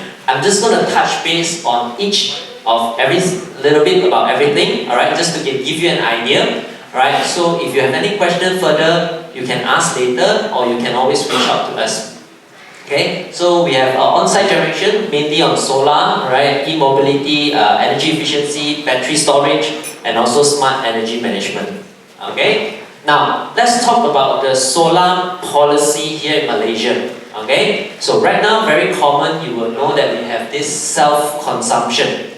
Right? So what is self-consumption? Self-consumption is you install solar, energy generated is for your own use. You cannot be exported back to the grid. Okay, and the Energy Commission of Malaysia actually released a new guidelines for this self-consumption last year, early 2025, right? And the key changes, right, is actually the removal of the 85% of your maximum demand. Last time, if you want to install, it's up until 85% of your maximum demand, but right now they have removed the threshold. But then on this year, 6th of January, there is a revised clause on the bottom two, the second and the third one. So right now, if you want to install solar, if you install above 1 megawatt AC, you are required to compulsory to install battery storage. Okay, you need to take note about this. Now the next thing is the standby charge. Same thing. If you install above 1 megawatt AC, you will be charged 12 ringgit per kilowatt peak of the solar that is being installed. Alright, so this is very important, okay, to advise on your client, you know, if they ask about that. Next, we have this new policy which introduced late last year, 30th of December, they released this guideline. This is about atap. So for atap, it is, you install solar, the solar energy that's generated, you use first. Any excess, you can sell it back to the grid, which is to TNB. Okay? Now, for this one, I will explain further in the next slide. So what is solar atap? Solar atap is actually to replace the previous NEM, net energy metering, whereby you can export. Okay? Now the export surplus, right, it is based on credits and it is a little bit different between domestic and also non-domestic. Okay? So for domestic, they will give you the credit based on the energy charge. But commercial and industrial, it will be based on the average system marginal price S&P. Okay? And these credits, you cannot carry forward. Within this month, you have to finish it. Alright? Contrary to the previous one whereby you can carry forward. But this one, within that month itself, if you didn't utilize it, it will reset back to zero in the following month. Okay? Now, who is eligible for this atap? All consumers under TNB in Semenanjung, Malaysia are eligible. Alright, those that are not eligible is the one with multi-tenant properties. Alright, or they are the co-generator. Alright, so you need to take note on that. Now there is an installation capacity limit. Alright, for domestic, okay, single phase is up to 5 kilowatt. 3 phase is up to 15 kilowatt. And for non-domestic, it is up to 100% of your maximum demand. Okay? Now, let's move on. So this is a key difference between Selco and atap. Right? So export to the grid, Selco, you cannot do it. Atap, you can. Alright? For battery, it is required if above 1 megawatt AC for Selco. For atap, it is optional. Okay, and then standby charge required for capacity above 1 megawatt AC, atap not required. Alright, capacity limit, there's no actual cap on Selco, there is a cap on atap, 100% of your maximum demand. And the type of installation allowed for Selco is rooftop, BIPV car park, and also ground mount. For atap, it is only rooftop and the BIPV car park. Okay? Now, next, we're going to cover a little bit on EECA and also energy efficiency. Okay? Now, last time, previously, alright, we have this act email. It only touched on electricity. But right now, we have this EECA Act, alright, and it covers all type of energy. Okay? Electricity, thermal, solar. Okay? And if, let's say, your client, their consumption is above 500,000 kilowatt hour per month, they need to comply to this EECA Act. Okay, so EECA Act, what is this? Alright, you are required to appoint an energy manager. Okay, and then you need to set up the energy management committee, and you need to have meetings, on what are the things that you can do. Alright, and both this, you must do it by this year. You're given grace period up until this year. Next year onwards, you need to start submitting report. If you don't comply to it, there will be penalties. Okay, and in this EECA Act, one of the requirements is you need to do energy audit. Okay, so energy audit, it usually take about 3 months. So after we conduct energy audit and all that, this is what we will give you, a report. A very comprehensive report whereby after you've done the energy audit, then it will cover on your energy efficiency and green building certifications. Alright, this is some of the things that we will cover. And then if those that client, they have chiller, we will look into the chiller optimization, alright, the high efficiency chiller, and then we will look into the AHU optimization, the EC flame blower, how we can optimize that and all that. And then high efficiency motor, like air compressor, motor, pumps, and all that. We will look into that. And thermal management as well is one of the scope that we cover. And right, and then we have smart lighting. So for all the buildings, we can do automated motion lighting. Alright, so you save on your energy. And also the last part I think is very important is this energy monitoring system and MD optimization. Just now Milton has covered a little bit on the when you mentioned hub, right? So there must be an energy management system, and we does that. And also MD optimization. Alright, without energy monitoring system, we are not able to do MD optimization. Why MD optimization? Because for your information, DNB has restructured their tariff from RP3 to RP4. So the maximum demand, right? Last time it used to be only 37 ringgit per kilowatt. Right now it has gone up to 97 ringgit. So there's a 162% increase. And this is the major cost of electricity now for those that are in medium voltage. Okay? And what is maximum demand? Is the highest consumption you use, measured at 30 minutes, alright, from the peak hours from 2 p.m. to 10 p.m. Alright, imagine your maximum demand, right, is 1000 kilowatt. With that increase from 37 to 97, right, your impact is almost 60,000 per month.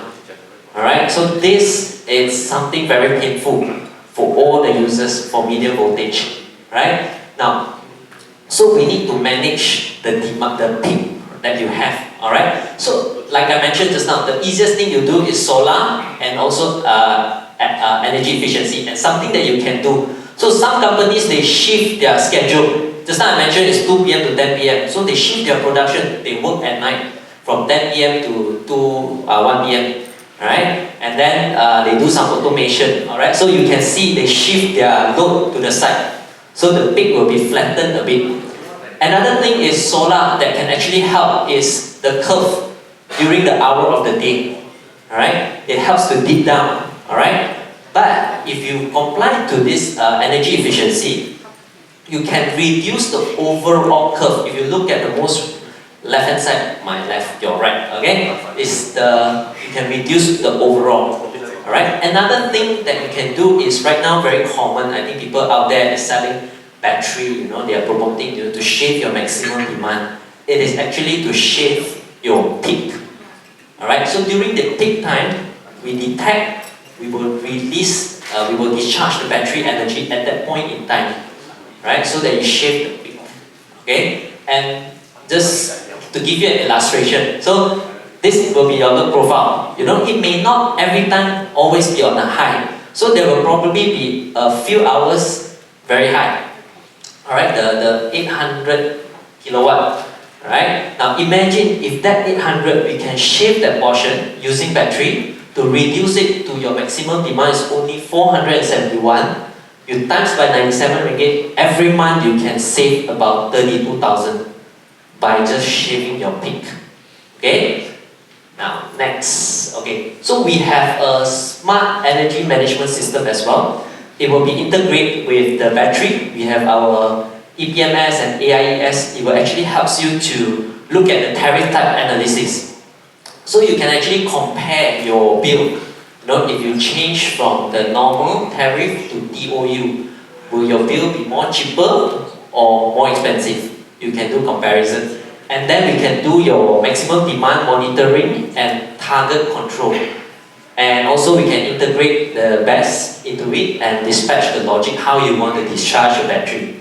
At the end of it, we also have an event-based optimization strategy, whereby if you install battery, we will look at your past data, and then there's an AI function to actually detect the recurring peaks and to simulate improvements over time. Okay? Now, how do you choose your configuration? So you may ask me, okay, sorry. Alright, so you may ask me, how do I choose the configuration when I want to advise my client when to propose solar, and battery. Alright, so if you look here, let's cover solar first. So for solar only, right, it is focused mainly on those low voltage. Okay, low voltage because the direct savings will be from the solar energy savings. Alright, so the technical components will be solar panels, inverter. Alright, if you want to bundle in the energy management system, you can do that as well for low voltage. Okay, and then the peak demand control is unlikely. Alright, because low voltage you will not be charged maximum demand. Okay, and energy availability is only on daytime because solar is only on daytime. At night, you still need to rely back on the grid. And then for when you install solar on the GTA, yes, you can claim it's 60% of the ITA investment tax allowance on your qualifying capex. So your client may ask you, what is the payback period? So the payback period for solar alone is right now is about less than 3 years. It's very fast, okay? And then the cost of investment is way lower now already, okay? Now, let's look at the other column, whereby when do you propose solar and also battery? If your user are medium voltage user, you can propose them battery, alright? Because battery will help to reduce their maximum demand, the peak shaving, okay? And the savings will split into 2 parts. Solar will be on your kilowatt hour, your consumption, and then the battery will be on the kilowatt, the maximum demand. Alright? And for battery, technical components, mainly PV module, inverter, battery. Alright? So some of you, when you want to calculate, how design and all that, the weight of a solar, right, usually is 16 kg per meter square. Alright? Battery is almost 2000 kg per meter square. It is very heavy. So CNS, you will need to calculate this load into your calculation as well. Alright, depending on where we put the solar panel and also the battery. And energy availability for solar and BES. For battery, you can discharge it at night as well. Okay, and during rainy days, cloudy days, when there's no solar generation, you can replace that as well. Okay, and the payback period is moderate, I would say from 3 to 5 years. Okay, and the investment tax allowance, same thing, solar is 60%, battery is 100% on your qualifying capex. And then for the cost of investment usually is higher, but I would say it's still moderate because you can save from your maximum demand. Okay. Now, for your information, we also have this EV charging infrastructure by SolarVest and also our PowerBee app. If you go to certain places in Penang or in somewhere in Malaysia or your condo itself are using this. Okay, so if you have client want to install EV, you can consult us. But I believe that you have many questions, especially on the guidelines as well. Some of it feel that they are very complicated. You cannot understand that. If you need any advice, you can always reach out to us. We have our team here to answer all your questions. Alright, so that's all my session. Alright, it's very easy. Now we open for Q&A. So we have our subject matter expert people here, EV, energy efficiency, EECA, battery, solar is all here. Alright? So any question? We open the floor now. Anybody want to ask anything? All good? No questions? Okay. No, if no questions, don't worry. Not just right now you can ask. If you think of anything, you want to collaborate, you need any consultancy services, my name card is there. You can always take a picture, number, email. Alright, you can scan. Alright. Do reach out to us. And yes. Thank you so much. I just go back. Thank you, Mr. President.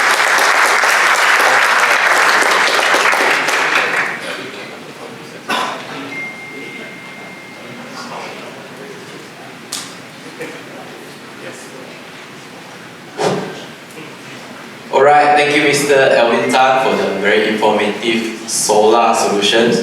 So the next session will be topic 4, OTTV, BEI and green building. So this session will emphasize the important role of architect and designer in shaping performance through simple, cost-effective and sensible design decisions made early in the project. The session will be delivered by architect B. Sui, a certified Green Building Index facilitator with over 17 years of experience. Please welcome architect B.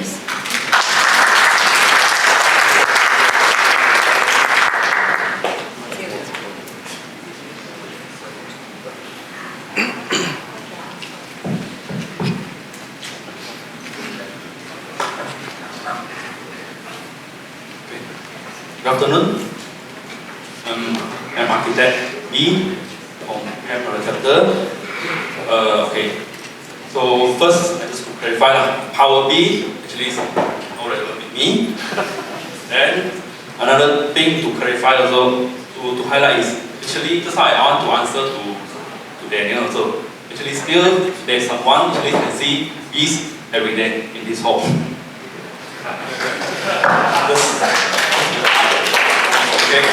Okay, today I don't really want to share about usability technology, or actually it's not to talk about expensive system, or even actually it's not to talk about how to design, but at least to discuss about the design decision actually affecting the energy performance. So why energy performance is no longer optional, it's a must.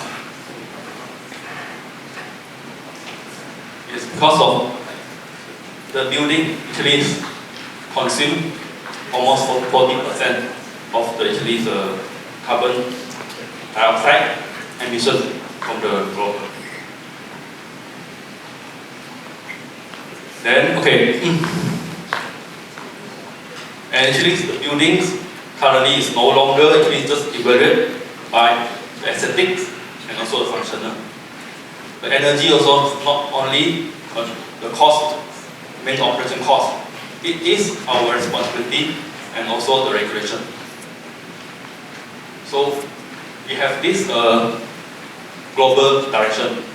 We understand our target 2030, we have 43% reduction of greenhouse gas, which also is equal to our energy.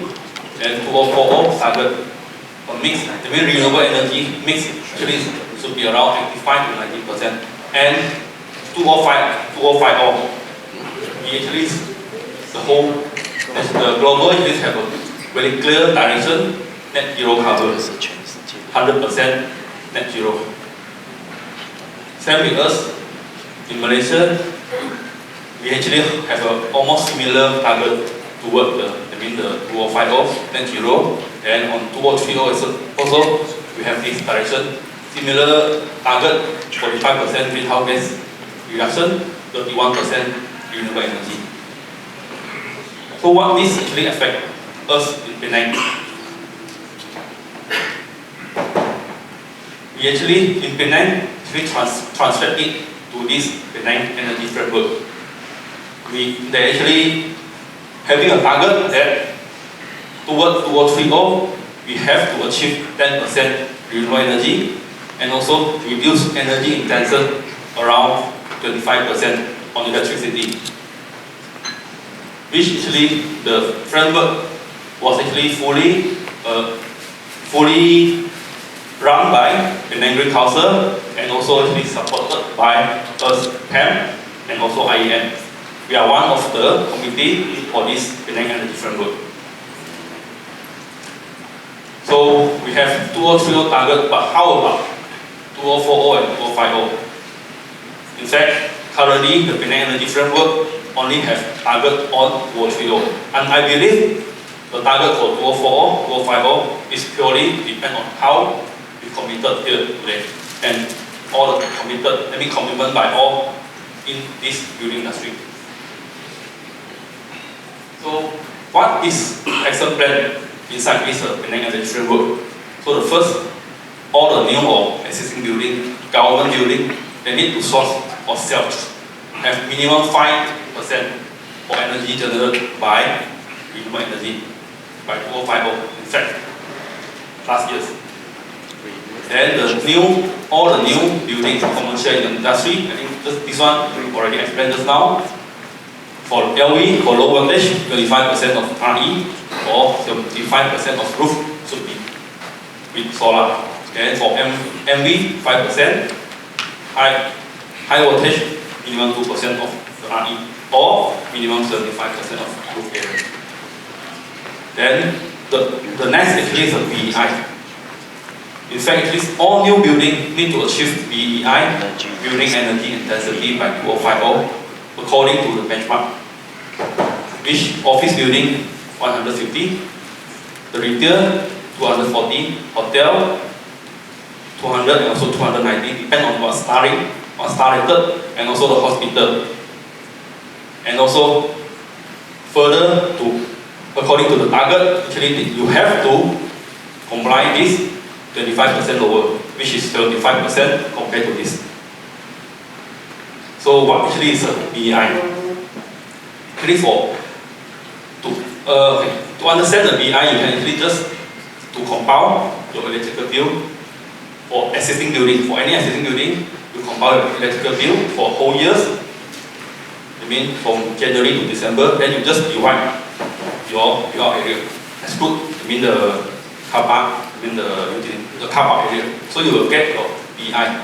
And BEI low means that low is your energy consumption low. So the benchmark is, just now I mentioned, for normal office building, you have to be lower than 150. So, but in fact, actually, most of the typical office building in Malaysia, we have a BEI around 200, 300. Then the next action plan is OTTV.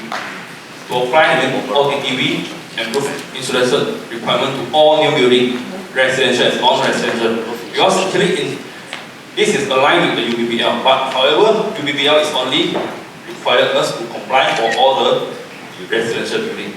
But for this Penang Energy Framework, then actually require you for those non-residential building also, you should actually comply this OTTV to actually further reduce the energy. Sorry, I think I made a mistake. For UBBL, actually is for non-residential building, but the Penang Energy Framework requires you to comply for even residential building.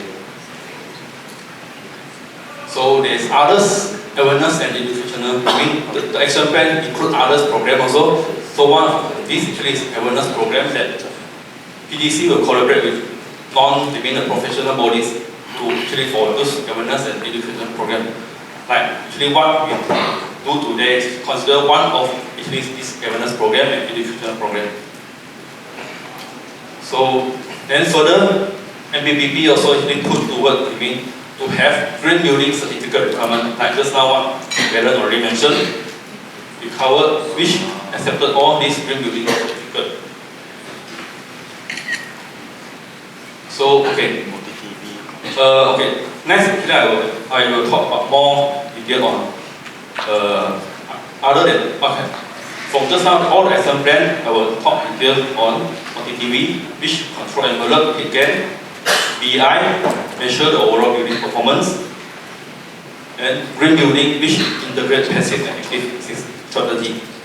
In fact, all this system, all this topic is connected. So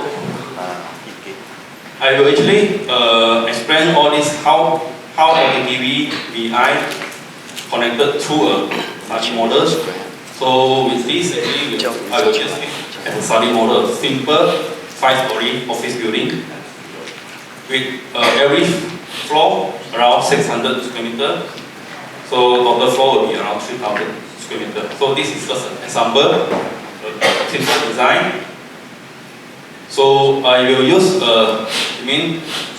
I will actually show the step by step how actually the OTTV, the design change will actually influence the energy performance through BEIT. Software actually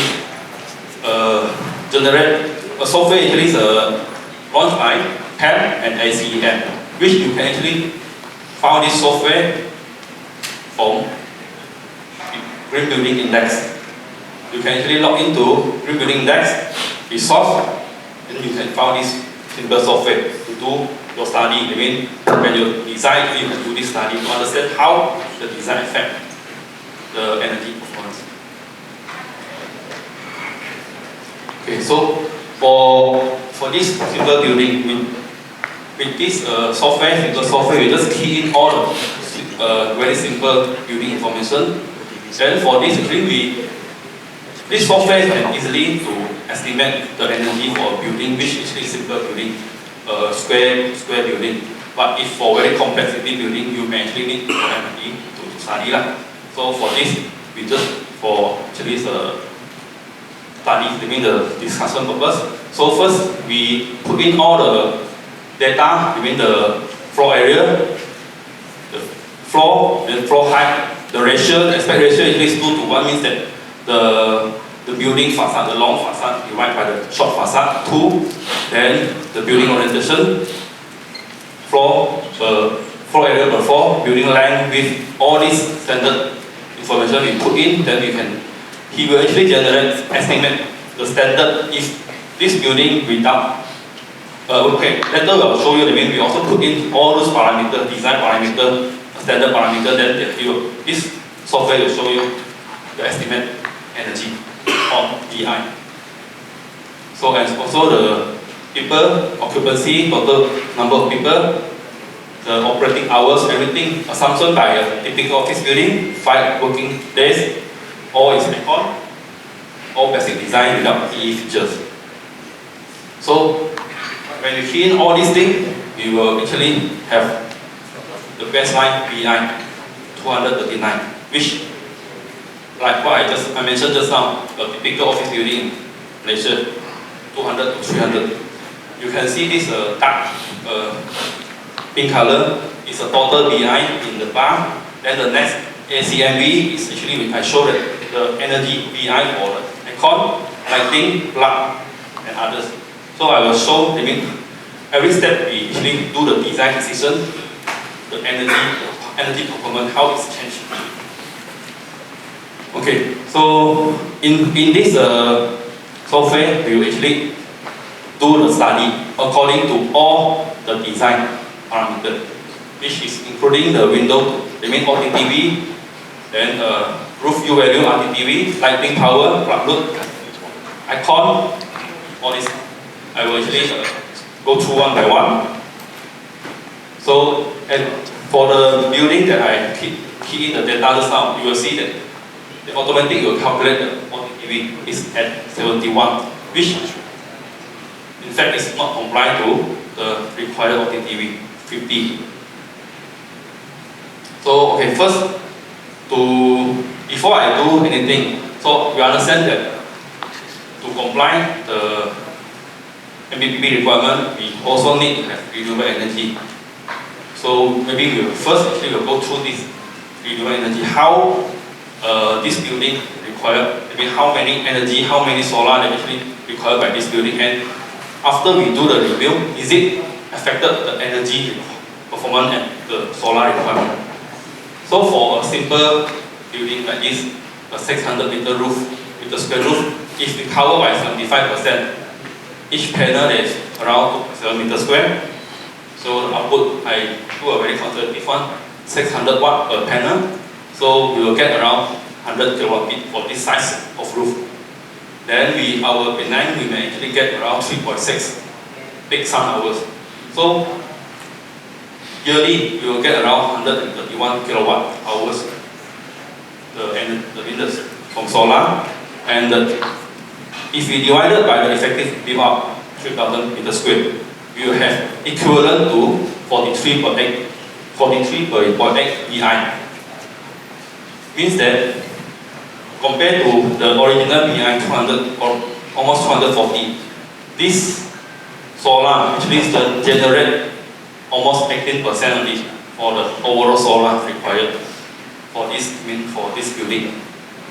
However, we still comply to 35%. We still can comply to the 35% requirement by council, but in fact only 18%. So anyway, we continue with OTTV. First thing is, like mentioned by Alan just now, the first thing always OTTV, the facade of the building. Because OTTV, more the cooling load will be increased, energy increase, same to the carbon emission. Okay. There is a very long, very complicated format for this OTTV, which actually so the very long equation. But today I will not go through any mathematics or actually physics everything. It's just about design. Everything is about design decision.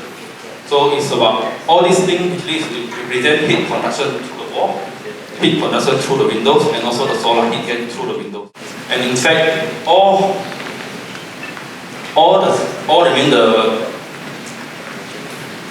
the alpha, the WWR, U, everything actually refers to the design. It's about design. It's nothing about very complicated mathematics. It's about design, which is the orientation, colors, opening of wall materials, selection of glazing, shading device, facade design. So it's purely design, nothing about very complicated technology. So for the first thing,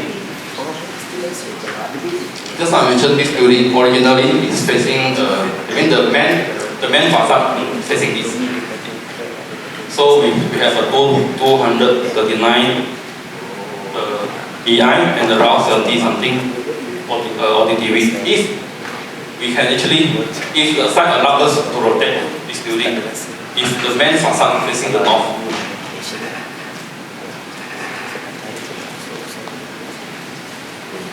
actually the OTTV will automatically reduce 1.8.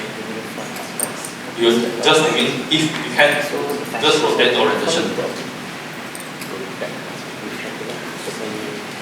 Then for the building envelope, the wall color, just now mentioned, either the sexy black color or lighter color. Because of the value of this alpha, the alpha there, it means affected the whole energy. So from this original design, the designer wants to have black color, but if it turns to a light color, in fact, you will see this alpha color from 0.6 to 0.25 OTTV drop, and the BI also drop. So design actually affecting your energy performance. Next, building envelope. How you select the wall? Is this a new value of wall? So normally a lot of time we use brick wall with plaster, paint. If actually for brick wall, just I think balance chart also show they have a U value of around 2.6. So and most of building, if you have this moderate opening, if you have a 2.6 brick wall U value, in fact actually you may not comply to OTTV. So if we improve this to insulated cladding, maybe we can consider what actually our sponsor have today, Knof Aquapanel. This is actually I take from Knof Aquapanel. So they are actually U value can be improved up to lower to 0.77 from 2.6. And okay, sorry, just I forgot to mention there's a column with blue color here. Also, actually, I can for this software we can actually put in every design decision changes, which actually may actually impose some cost. So we can put in later. The software can generate a summary on how the ROI for all the decisions. So that's why actually you will see the estimated cost for these changes here is around 270,000 if we do these changes to this design. So we will see at the summary there at the last how actually the ROI for this investment.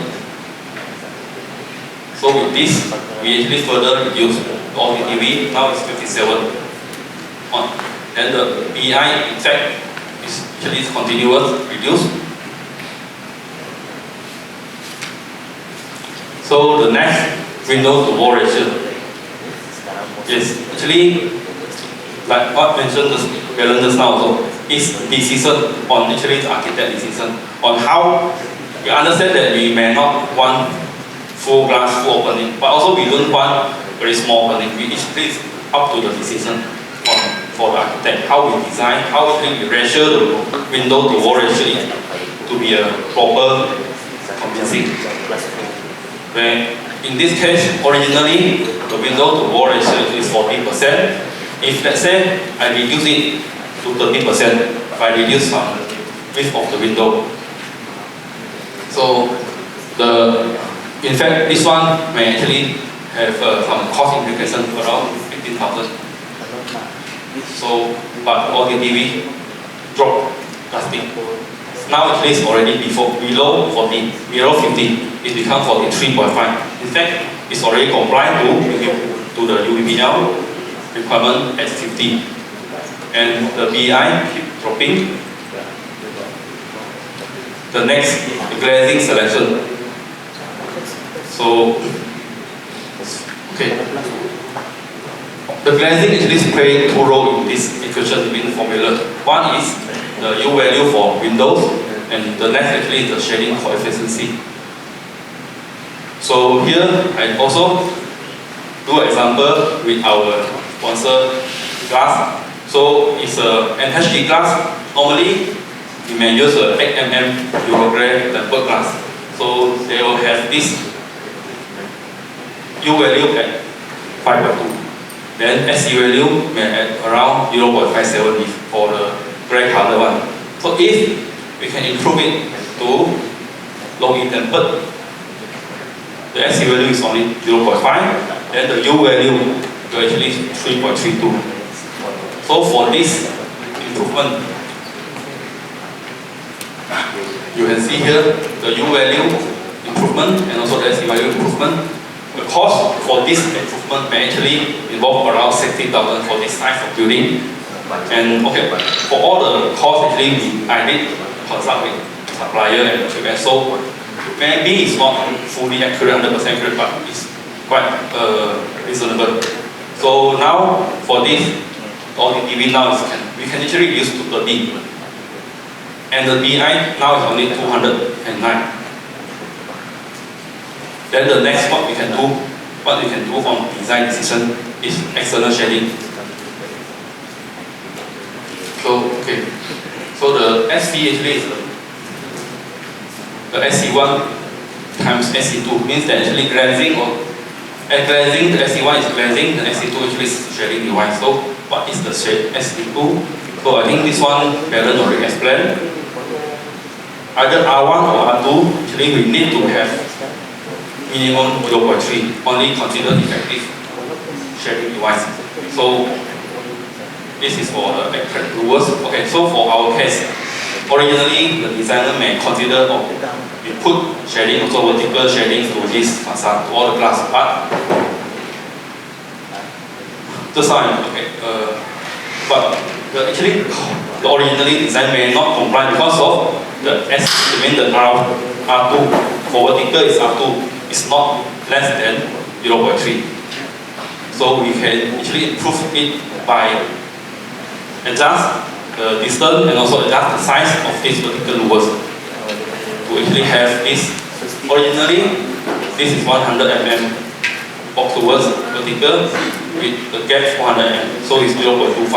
Actually, there is no effective shading to the glazing, to the opening. So by slightly do the changes, improve to 150 mm and make it closer 300 mm. So you have 0.3 the R2. So now actually the shading device become effective, and this also will help your this OTTV further down. Now it's 25.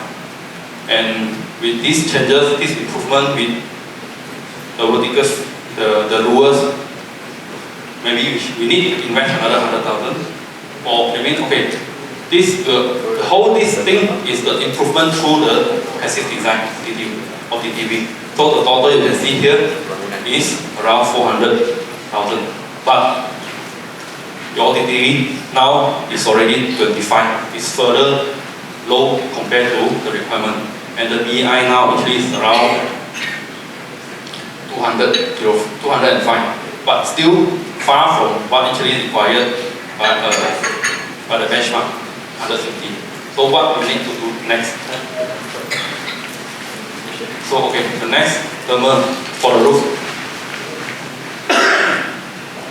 There is actually a very different for those low-rise building below 5 story for the with the roof with insulation and without insulation totally you have a different effect. So for this roof also actually we need to comply the UBBL, the BEI.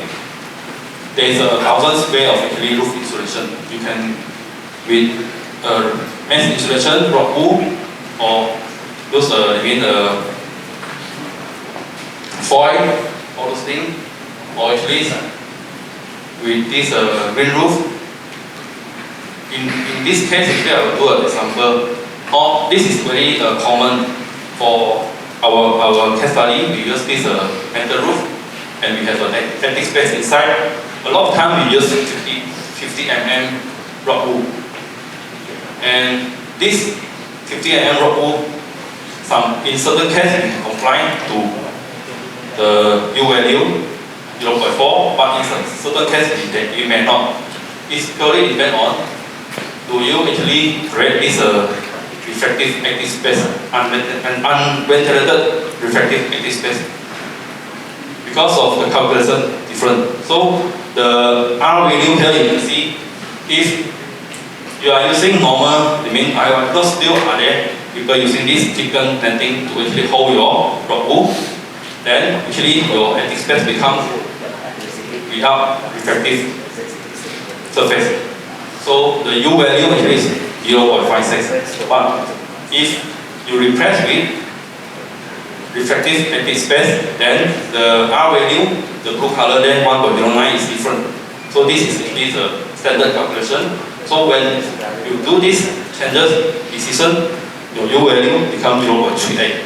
So you actually comply to the requirement. And this, in fact, you only need a very minimum additional cost. And you do actually reduce your BEI. So after this, continue with some active system.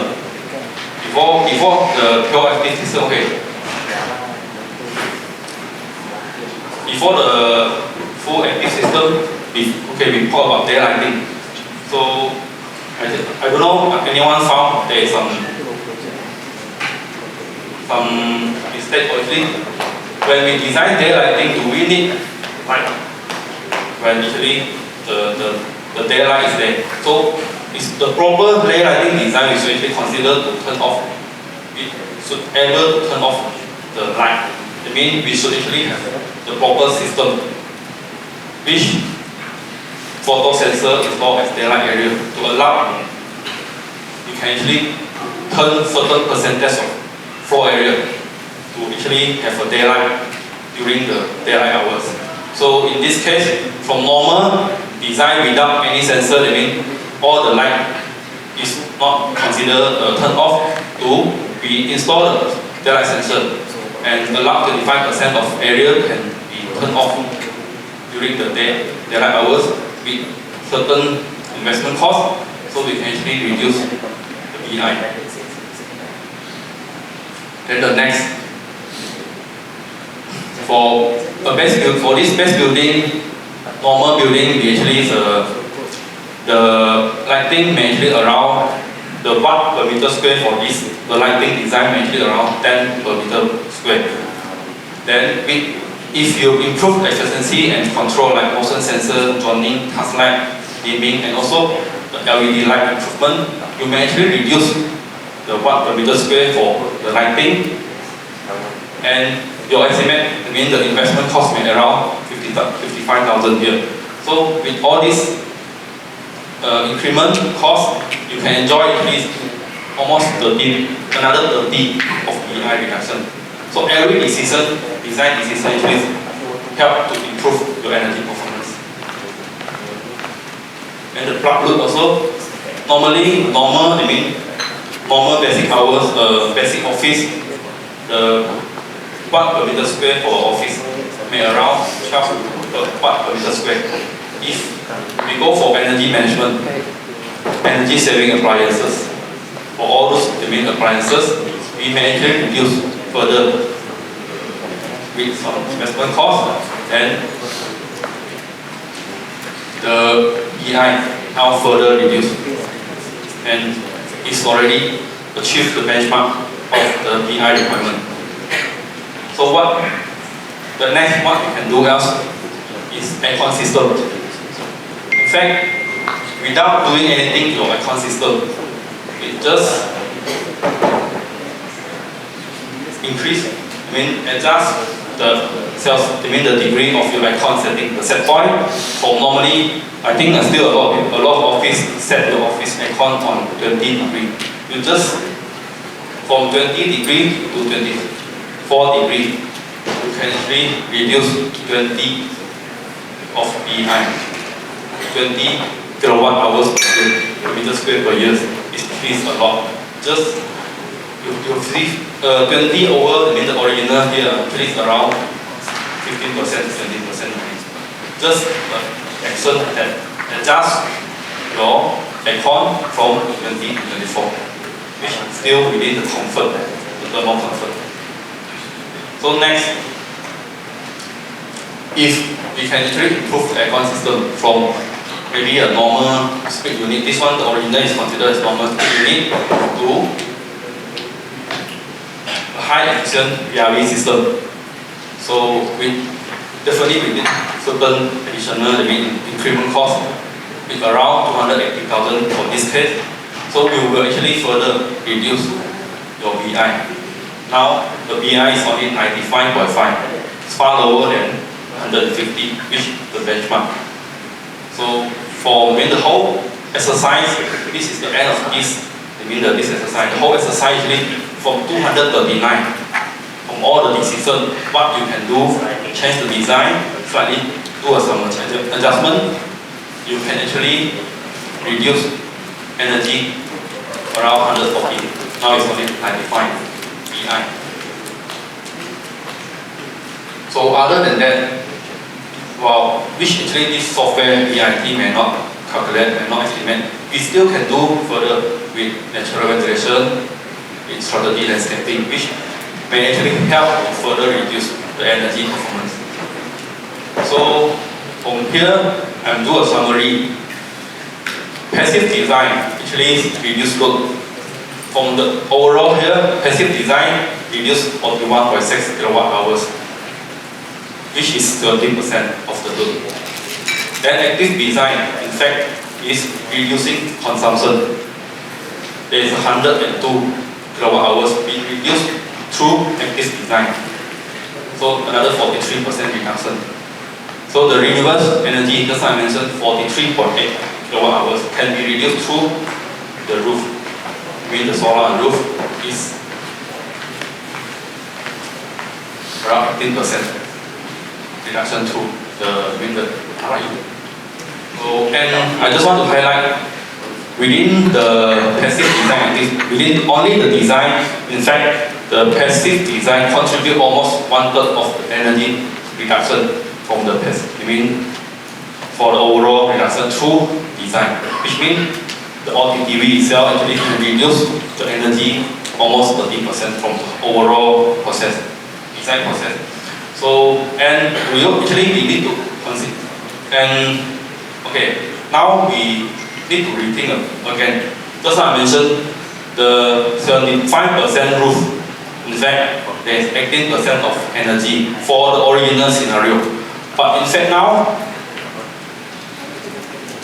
if we remain the size, the solar on roof, size of the solar panel on roof, in fact now, because the OTTV, the BEI is only around 95. In fact, we have exceed the basic requirement. We actually contribute 45% of the total consumption of this building energy. So in fact, this means that not necessary. Okay, that means that actually we are not really always need to be actually have a maximum solar of 75%. Actually, we can actually reduce the total energy consumption that help us to reduce the solar on roof. Doesn't mean that we always need to calculate based on the basic design. We can have some EE design to reduce the load, then to help to reduce the solar provision. Instead of every case, we just calculate 75% according to the very basic one. We can actually reduce. So the next actually is green building expensive. So this is the summary that actually just like in all the numbers, the cost, every improvement there is a cost. So from here, OTTV improvement, then roof insulation. Okay, the first on top here actually show that the BEI for the OTTV from actually after the OTTV, then the BEI is 204. So the energy reduced up to down to 615 megawatt. Then the estimated energy cost is around 300,000. Then further with roof insulation up to the last renewable energy. So the last one we have only 51.7 BEI. Then the energy cost per year is only 78,000 per year. So there is reduction on energy cost around 240,000 over this. I mean the design improvement, design decision up to the all is a passive and active design. So and also here we got break up. I mean all these OTTV improvement actually set for 34.2 BEI, which is also the estimate cost saving is 52,000 per year. Then our just like I mentioned, the investment cost is 448,000. Means that the ROI for what we invest is around 8 years. Then for each component there is a ROI for us to understand. So we really doesn't mean that okay we have to do everything. We have to do you must have the BEI below 50. We can actually reach what we need actually is reach the benchmark, and the lower is better, but we may not really apply everything. So we can choose where actually we want to go for it to actually balance the investment. So anyway, for this whole improvement we did, we can actually reduce BEI of 187 including solar, and the capital cost improved. Actually we require is around 1 million for this case, and the ROI is so at least convincing is around 3.7 years. So okay, and to just do a summary, a comparison. So for this type of building, 3,000 square meter total, the building cost, estimated building cost may around 11.5 million. This one we also actually consulted US, so it's reasonable. Then this is the original one. So we have electrical bill 30,000 per month. The BEI is 239.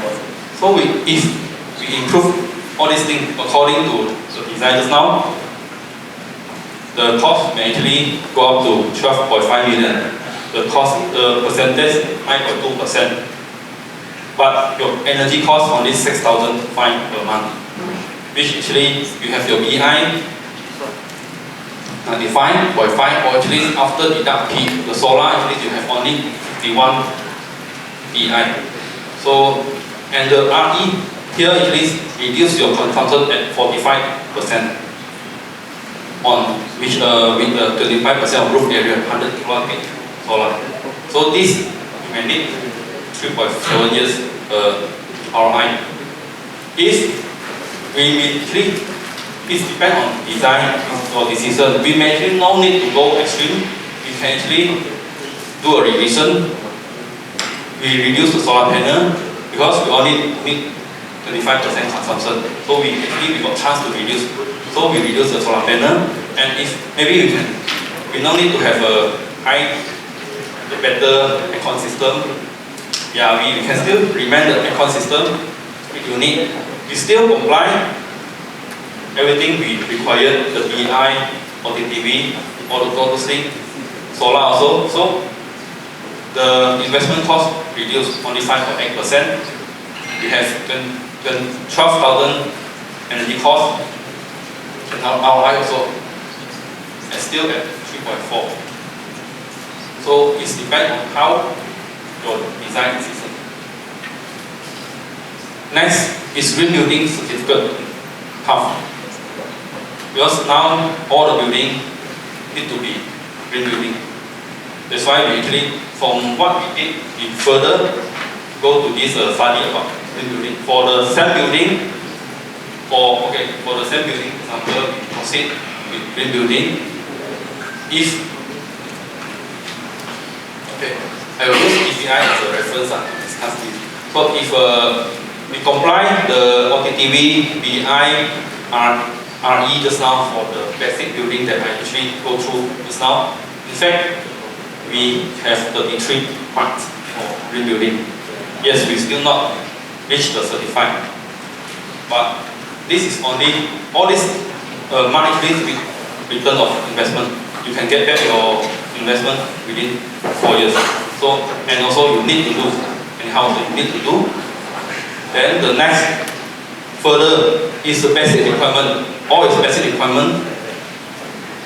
Yes or no, you may also need to do already, or it's a very common practice, or with a minor cost. You can see like cost occupancy, commissioning, sustainable maintenance, smoke, non-smoking, mold prevention, all these things like site selection, development density, all actually is very basic.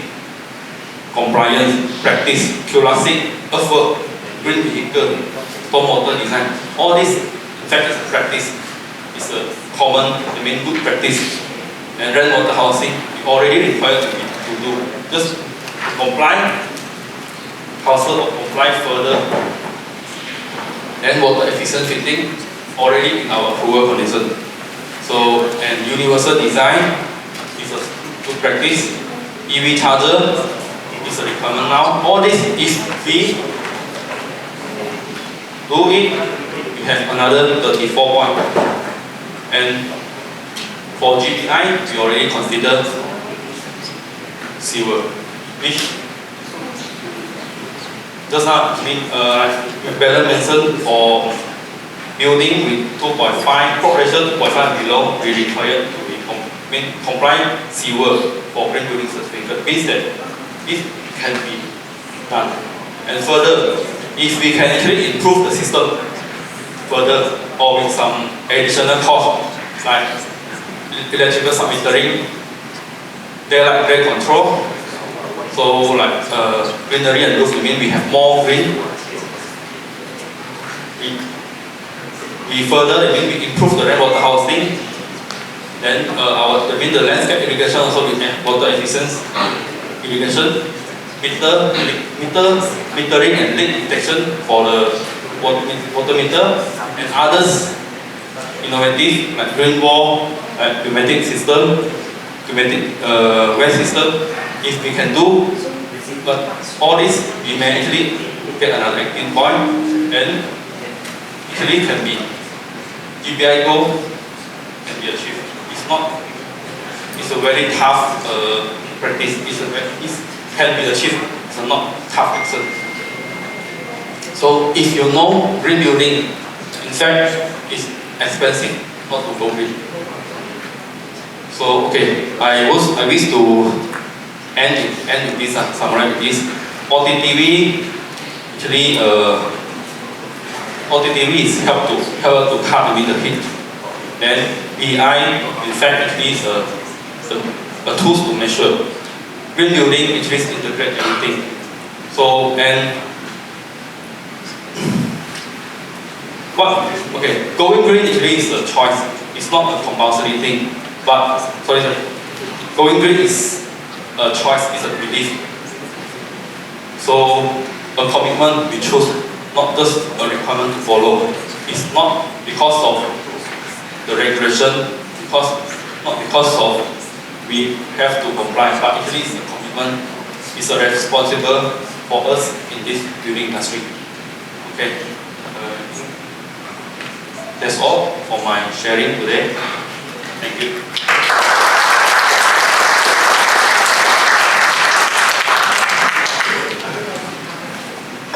Alright, thank you Architect B. So now we have a short coffee break and we will be resumed at 4:10.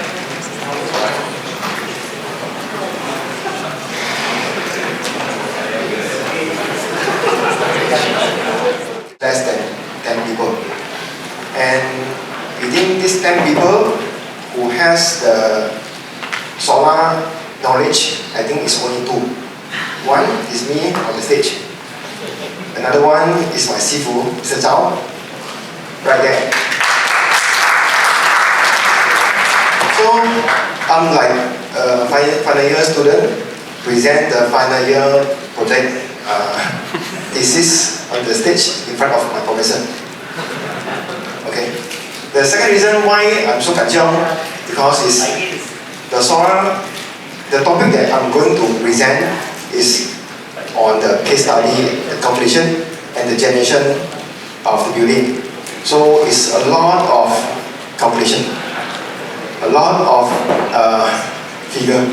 So I lucky this is the final session. So hope you all can tahan for another half an hour, maybe 40 minutes. And thank you to Solves, because most of the slide here is static. With their very colorful and dynamic introduction on solar system, I think I can skip a bit on the solar knowledge, which they already presented a lot of the information about the solar to you all. So you all have the basic knowledge, so I can skip most of the basic solar knowledge here. Okay, so to give a talk here, I have to go up to the rooftop and enjoy the sunlight and make sure that I'm qualified to stand here. So this is me on top of the solar factory roof with 2 megawatt solar system. Okay, so the agenda today mainly is to introduce the Penang energy frameworks. Then next is introduction of renewable energy and the solar PV system. Third will be the introduction of related authorities in solar PV system. Then will be the technical calculation for solar energy generation and the building energy consumption. Last will be the case study, the 5-story office block that you saw just now. Okay. Okay, so this is the objective. And this one, you also already saw this slide before, so just skip it. And same for this one. I think this is the 4th time you see this slide. Just I need to explain about the voltage level. Low voltage is the one that using 415 volt, which when you see there's a substation, single chamber, double chamber, basically that is the low voltage.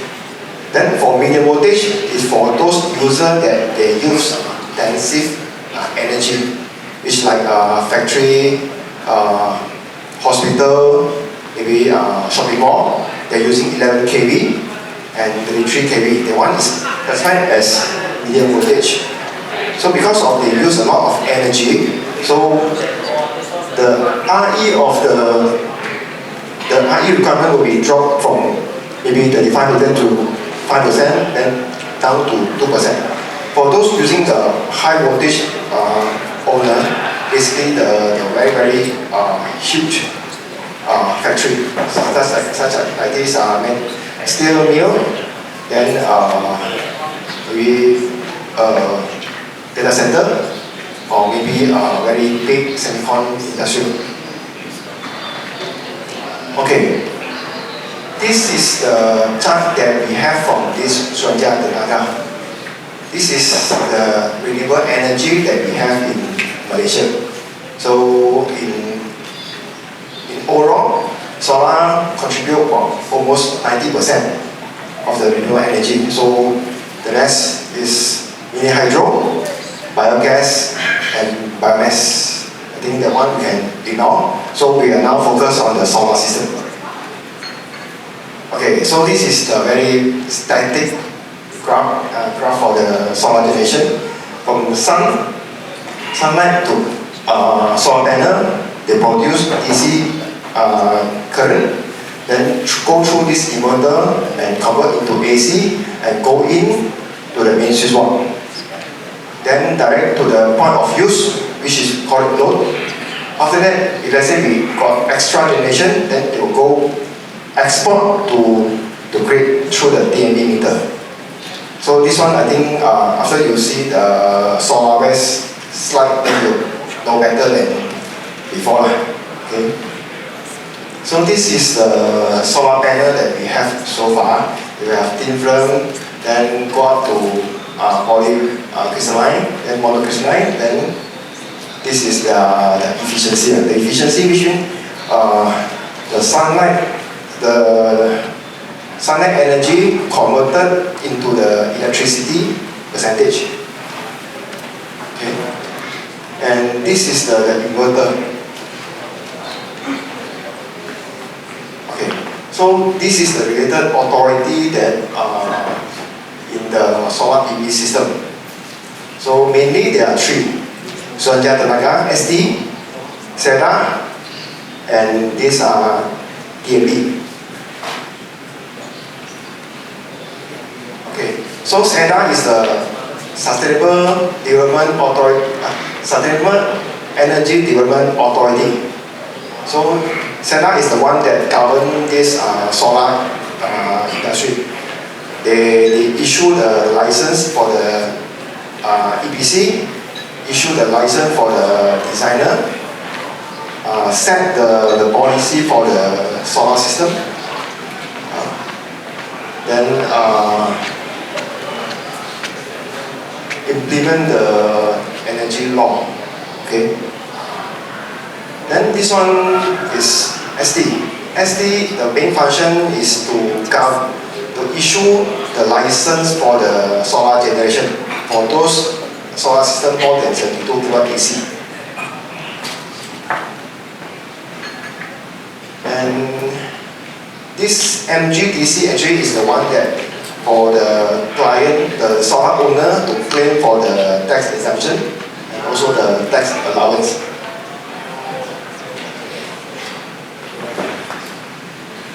Okay, this is the scheme by this MGDC.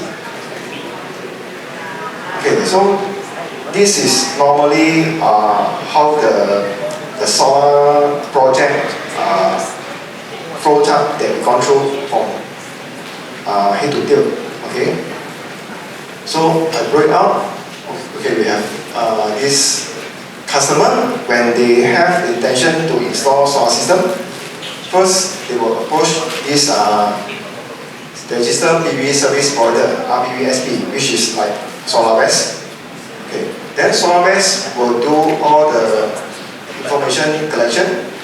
Then for the system that more than 72 kilowatt, then they have to send a request to DMB, which is CAS, Mention Assessment Study, which is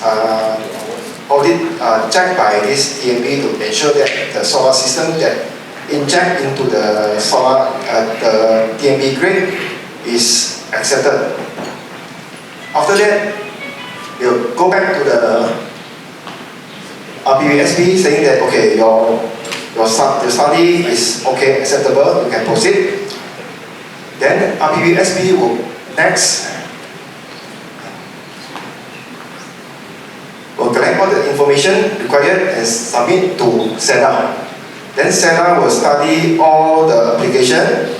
Then, if let's say everything is okay, then they will give the approval. In this stage, all the instruction is haven't started yet. Okay, so this is the consider application stage until they issue the e-certificate. Until they issue the e-certificate for those projects that they are approved. After that, you go to the installation stage. So the RBUSB will start the installation. In the meantime, they will go and apply to the SD to get this SD public generation license. Okay, when everything is completed, fully tested, then they will send the submission to DMB. Okay, then after that, DMB will go through and install this bi-directional meter and issue a welcome letter to this building owner. Then building owner will submit back to SEDA and close the file. So this is the flow that we install for the solar system. Okay, so this is the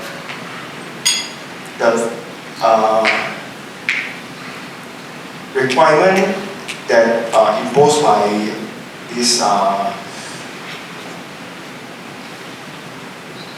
BEF, Penang Energy Framework, which is to generate 25% solar renewable energy from the total building consumption, or 75% of the roof. Then component 1, group 1 is for the low voltage, component 2 is for the medium voltage, and component 3 is for the high voltage, which is same with the earlier slide.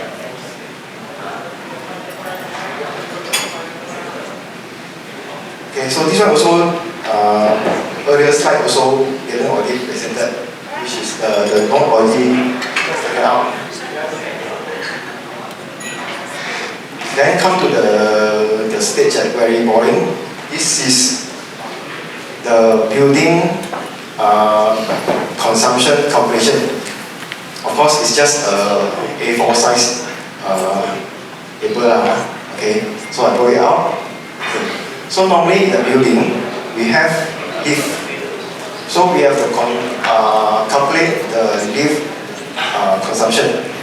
So normally we will have to make sure that how many quantity of the lift in this building, what is the connected load, and the important one will be the LC factor, which is in during that time, normally how many percentage of the energy will be used for the building.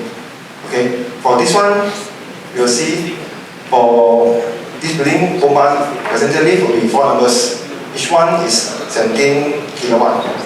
The LC factor is 50% because some of them is already will be stopped, some of them are running. And the operating hour in a day will be 16 hours. Then total day per month will be 30 days. Then you will see the total energy consumption. So this is only all the electrical engineer, they calculate the building consumption. Okay. Next will be the fire protection system. Either sprinkler, pressurized hydrant system, riser, hose. So this is depend on the building type. So they will calculate accordingly. But in this stage, normally we don't calculate the energy using for the monthly consumption because this pump is only running during the fire mode. Then next will be the plumbing system. Normally in the building, high-rise, you will have this ground floor domestic water suction pump, and the rooftop we have this domestic water pneumatic pump. So all this you also have to calculate. Then next will be the swimming pool pumping system.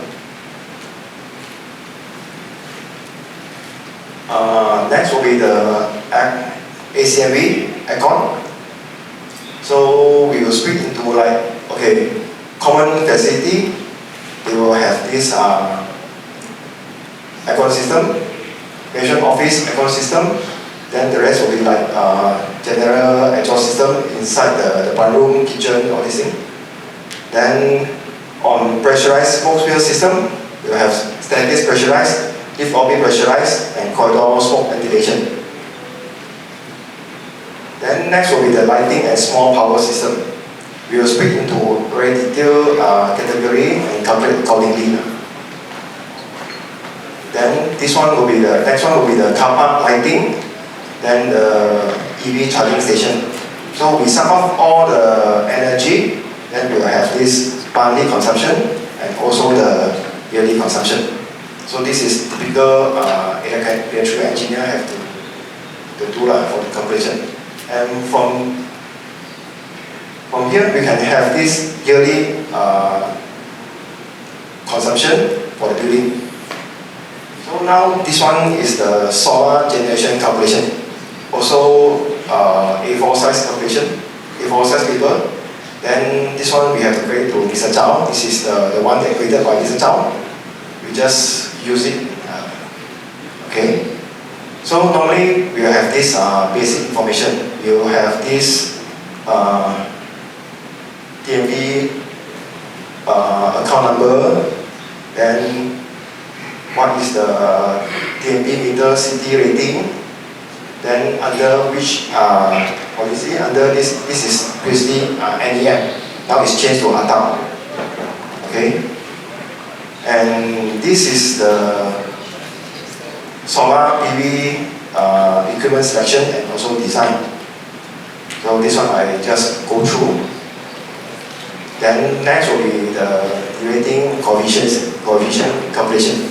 This is we have some degrading on the solar system when they really operate. So it's like mismatch, dirt on the solar panel, then the aging constellation, the inverter efficiency, cable power loss, and also the temperature condition. So this make the solar generation will be lower compared to the lab. And from here we can calculate according to the panel tilt angle and come up with the total generation per year. And from here, we can judge that the peak sun hour is how much. Okay, so peak sun hour is represent the equivalent number of hours per day, where solar utilization average is 1,000 per meter square. So this is the whole calculation to prove that the peak sun hour is 3.5. Okay, so next, this is the case study that we are using the same building that presented by B. Okay, so 5-story office building, 600 meters square per floor, 3,000 meters square total floor area. Okay. Okay, so this is a building assumption and energy consumption information. So assumption, this is a typical office usage, 5 days per week for the operation. Then it's fully aircon, and we don't have all these energy efficiency features. Okay, in this building, for M&E side, 1 unit passenger lift. Then using horseshoe system, pipe system. Then for aircon is using split unit for the entire block. Then all natural ventilation except toilet exhaust and pump room exhaust system. So it's very minimum ventilation system. Then 1 unit of domestic water pump at the ground floor and 1 pneumatic pump at the roof, which is very common. Then with minimum landscape lighting, building facade lighting and also the signage lighting. In this project, we don't have this EV charging station. Okay, so like just now, we have 1 passenger lift, which is 17 kilowatt, operating in 16 hours, then 270 days. So we have this yearly, just now is monthly, and this is yearly. Then fire protection system, horseshoe, we consider 0, we don't complete the horseshoe system. Plumbing system, we have ground floor domestic pump and also this rooftop pneumatic pump. Then aircon. So we have this, we consider 580 meters square, which we exclude the staircase. I think they should have staircase, right? So we exclude the staircase. So the aircon calculation is based on 180 square meter, 5 floors, about 5 watt per meter square, 5 watt per square foot, which is about 50 watt per meter square. Then general exhaust system. Then pressurized. I think this one we don't have any pressurized system. We don't have any smoke ventilation system. Then this is the lighting and small power system. Car park, we have normal 7 p.m. to 12 p.m. Then another one will be 7 p.m. to 7 a.m. So this is normal design. Then office building lighting, corridor staircase lighting, M&E service area, riser small area power, landscape lighting, building facade lighting, building signage lighting. Then end up the total for yearly consumption will be 686,649 kilowatt hour. So divided by 3,000 meters square, so it's about 230 kilowatt hour per meter square per year. Okay. Then that one is the building consumption. So now we go to the solar generation design. Okay. So we have this roof with 34.6 meter length and 17.3 meter width. And we are using this sky roof solar panel for our design purpose, so that we all can now know how we design in actual. Okay, so this is very high efficient solar panel that we have in the market. Can go up to 24.5% efficiency.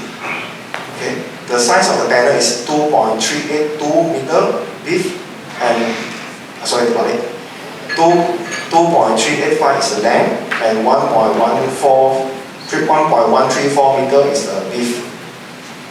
Okay, from here we can design the solar system on the rooftop. This is, I try to maximize the design for this roof line. So you can see on the north side and south side we have about 2 feet for the access.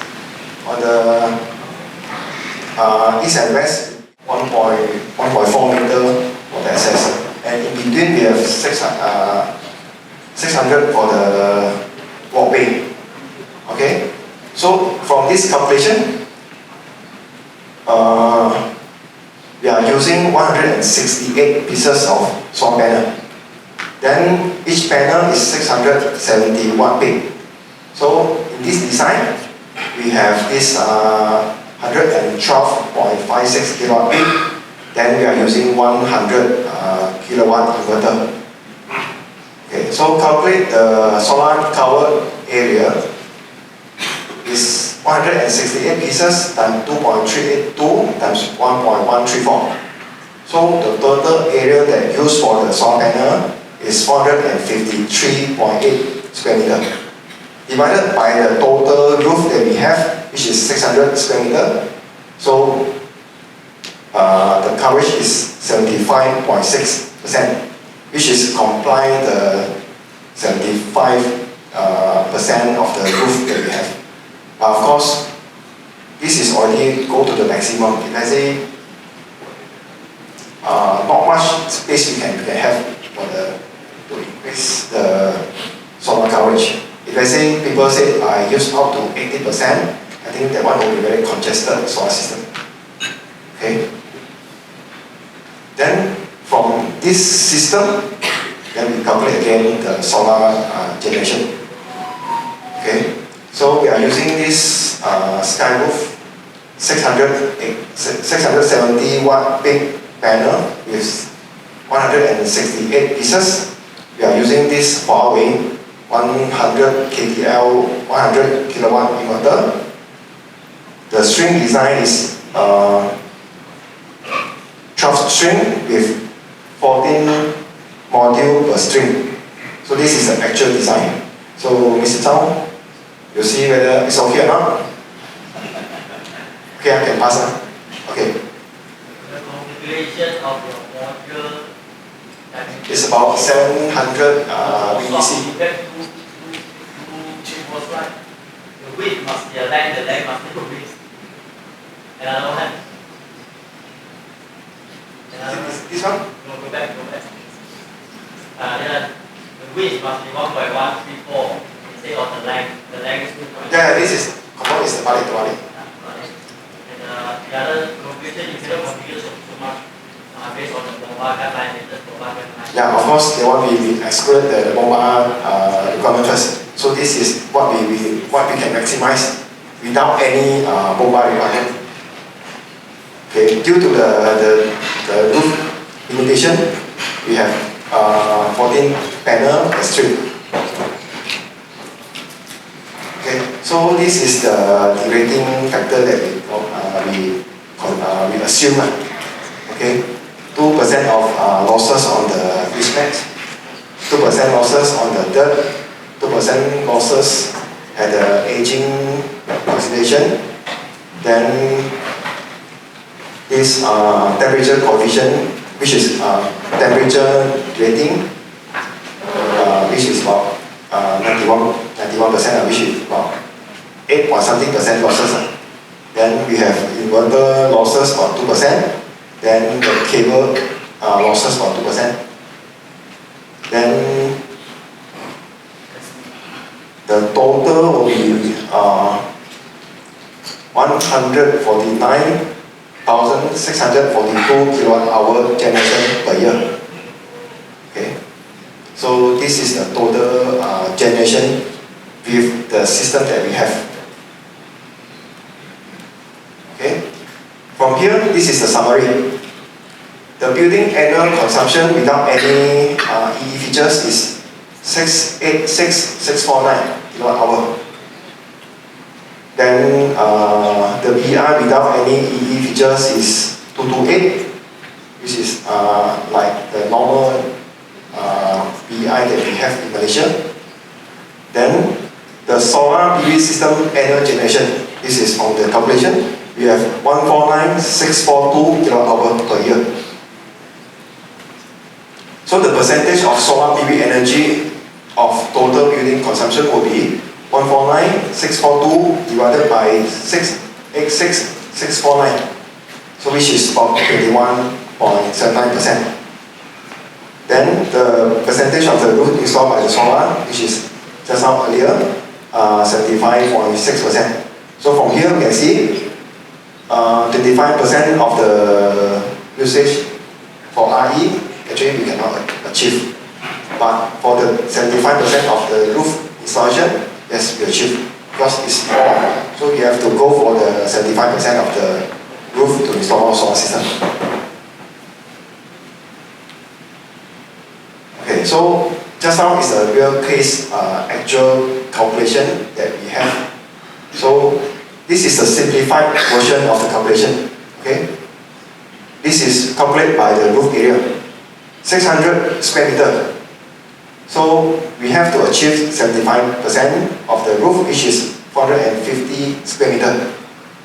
So the solar panel dimension is this one. Then from the calculation we can see, okay, we need to have 166.59 pieces of solar panel. We round up to 167 pieces. Then the solar panel capacity is 670 kilowatt peak. Then what will be the capacity is 111.89 kilowatt peak, with the peak sun hour in Penang of 3.6, with the total day per year 365. Then the total generation will be 147,023 kilowatt hour. This is the simplified calculation. Then if let's say we calculate by this energy consumption, then we will have this building energy consumption 686,650 kilowatt hour per year. Then we need to achieve 35% of the RE. With this 3.6 sun hour, then we may need to have this 130.64 kilowatt peak system. Then we calculate back how many pieces we have. Then with the dimension, then we can know that with this system we require about 526.73 square meter. And with 75% of the roof covered by solar panel, which means the total roof that we need is about 702.31 square meter. So from here, by calculation, we can say that if let's say to achieve 5% of the renewable energy by solar, the current roof is not able to cater the solar system. I think we still able to achieve because now all the solar panels are hybrid. And with this fast solar system on top, actually the energy is much higher. Yeah. The application. So we were able to increase 10%, even 10%.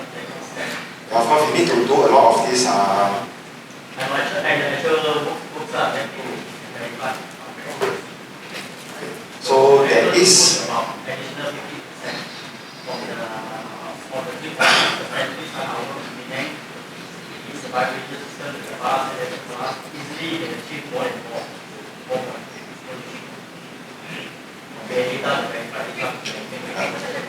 So with all this improvement, then we may achieve.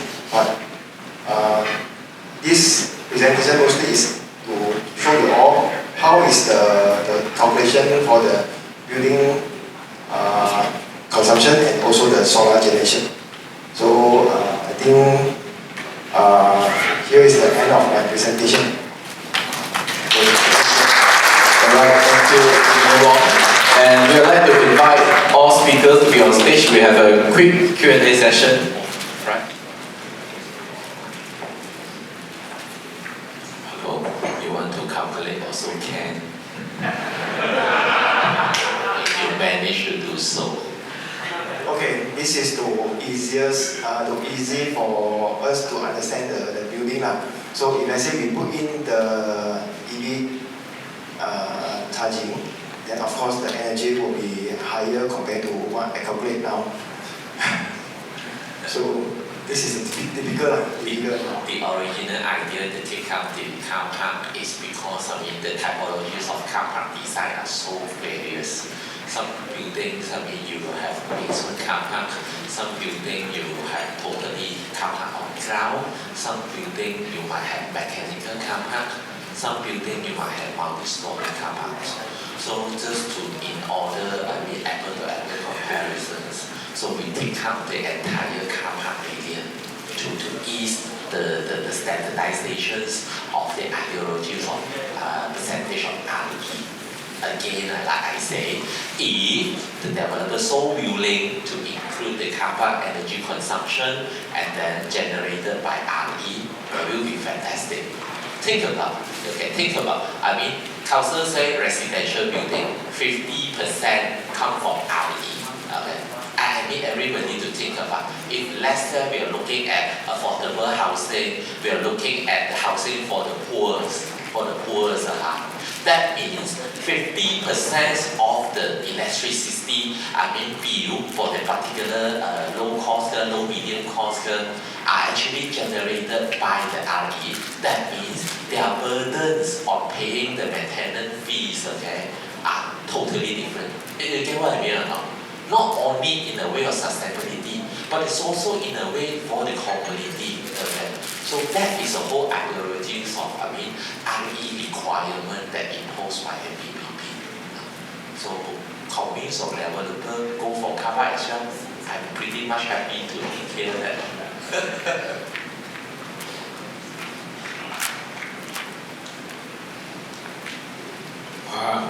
I'm architect E from Penang. Now, have you all ever thought of the infrastructures also going green, such as roads and drain, stormwater drainage, all this going green? I think infrastructure plays an important role in the development.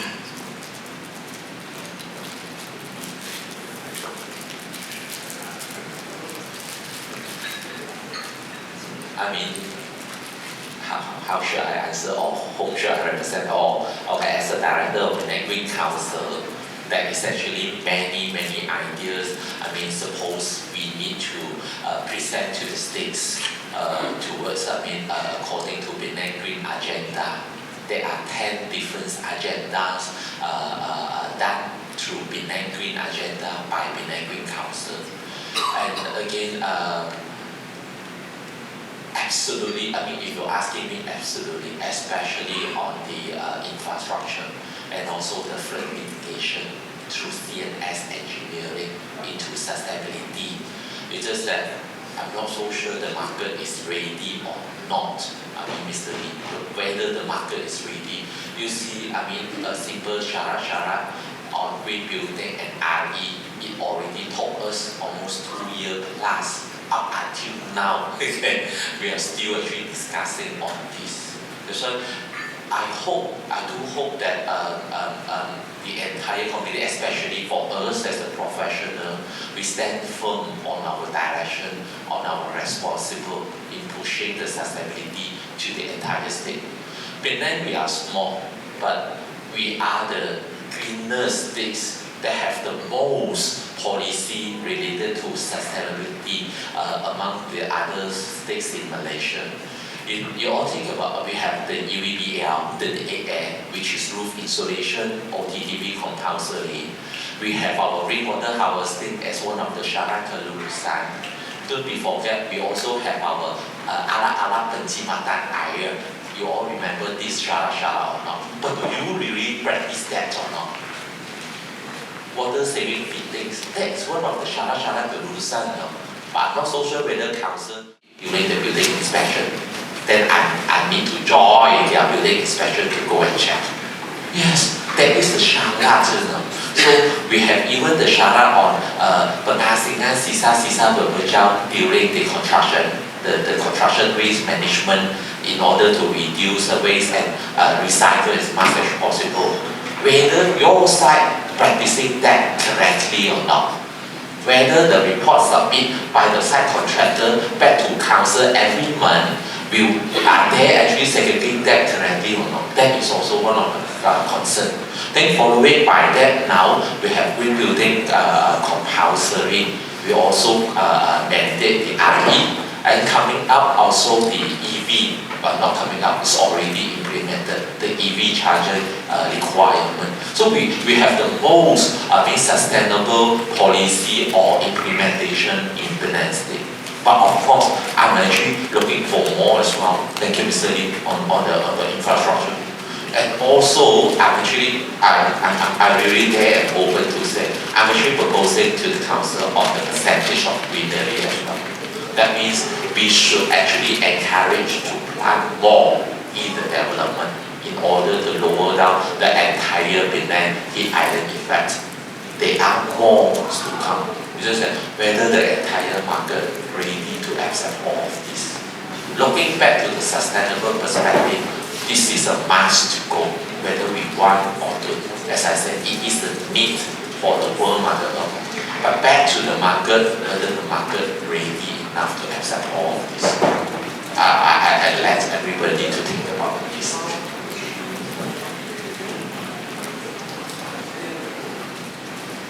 Questions from the floor?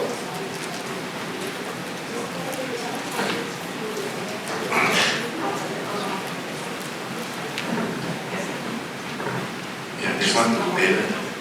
What sort of incentive or rewards you get from the federal government for Penang State to comply with all this green and then, spending so much, money on that, compared to the overall Malaysia states? Okay. It seems that we are one of the biggest, the best state, to get greens. Is there any incentive from federal? And then does it trickle down to the basic citizen of Penang? I don't know whether I'm the right person who tell you guys this.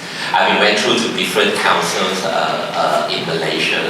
I went to MBPP, which is MBPP, Johor Bahru. I went to BEI, which is Bandaraya Pulau Pinang. The poorest Bandaraya, one of the poorest Bandaraya is MBPP. No doubt. When I go to MBPP, they are super rich. I don't know why. Johor Bahru. Sad to tell everybody, there is no incentive directly, to all these sustainable practices or implementation.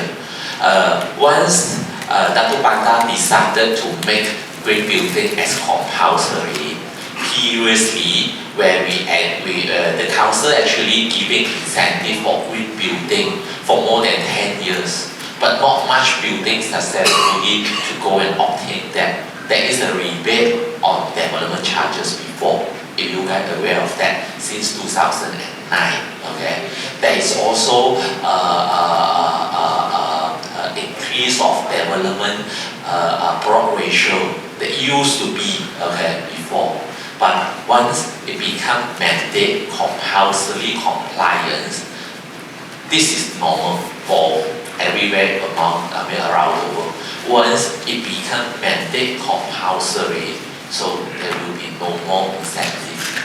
But again, like what Architect B mentioned just now, is actually the ROI of the building that enjoyed by the building owner.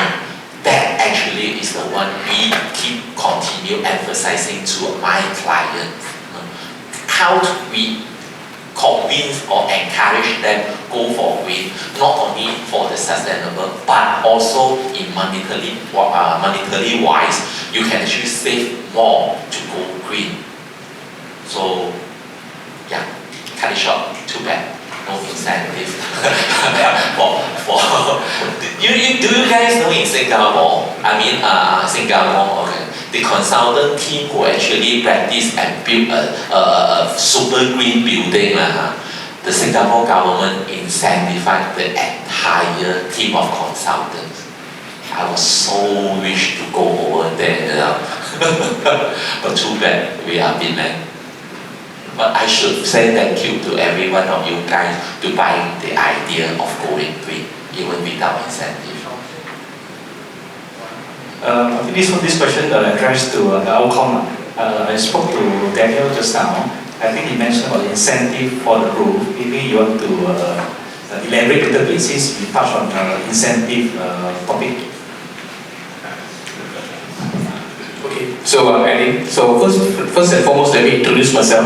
So I'm Jagnesh here, the marketing manager of Alcom. So I'll be talking on behalf of Daniel Lim. Okay, so in terms of the incentive, actually we do have a partner that we work with, which is called Progesture Solar, also other solar companies. So when it comes to the total solar incentive, when we work with the Jabatan Tenaga, there is a certain percentage, if I'm not mistaken, off my mind, can't remember the exact number, correct me if I'm wrong. I'm not sure who should I address, Baylen or to Wong. I can't remember the exact, is it 20, I think it's 26 or something like that, 25. Because the percentage last year was higher, and this year they have reduced it slightly. Reason being, how we know is we were doing a large solar project in Alcom itself. So you saw the video earlier, right? We played the introduction of Alcom. Our factory is actually 32 acres in total, and a large portion of the factory is solar powered because our electricity bill is super high, it's about 1.8 billion. So we need solar to subsidize this energy, and part of our requirement of being sustainable, because we want to sell back to the grid, and also the 130% solar negative zero. Okay, so we're selling back 30% to the grid. So this year should be is 32. Yeah, the incentive. So that goes together when you buy the aluminium panel plus with the solar on top of it. It goes as a whole set and is claimable back. Yeah. Probably let Baylen also have. Not the solar incentive, certainly continuous with the previous question. Do you guys actually aware on Bank Negara that direct to all the bank in the other country, whoever buy a green building, the purchaser actually can get a sustainable incentive with a lower housing loan rate. Yes.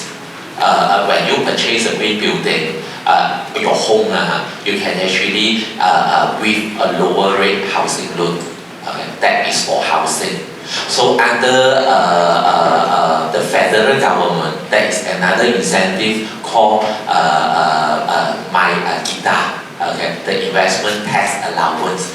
This investment tax allowance, simple said, is a tax exemption for green building. Okay, so the tax exemption that this GITA is only applicable for commercial building because it's talking about tax exemption.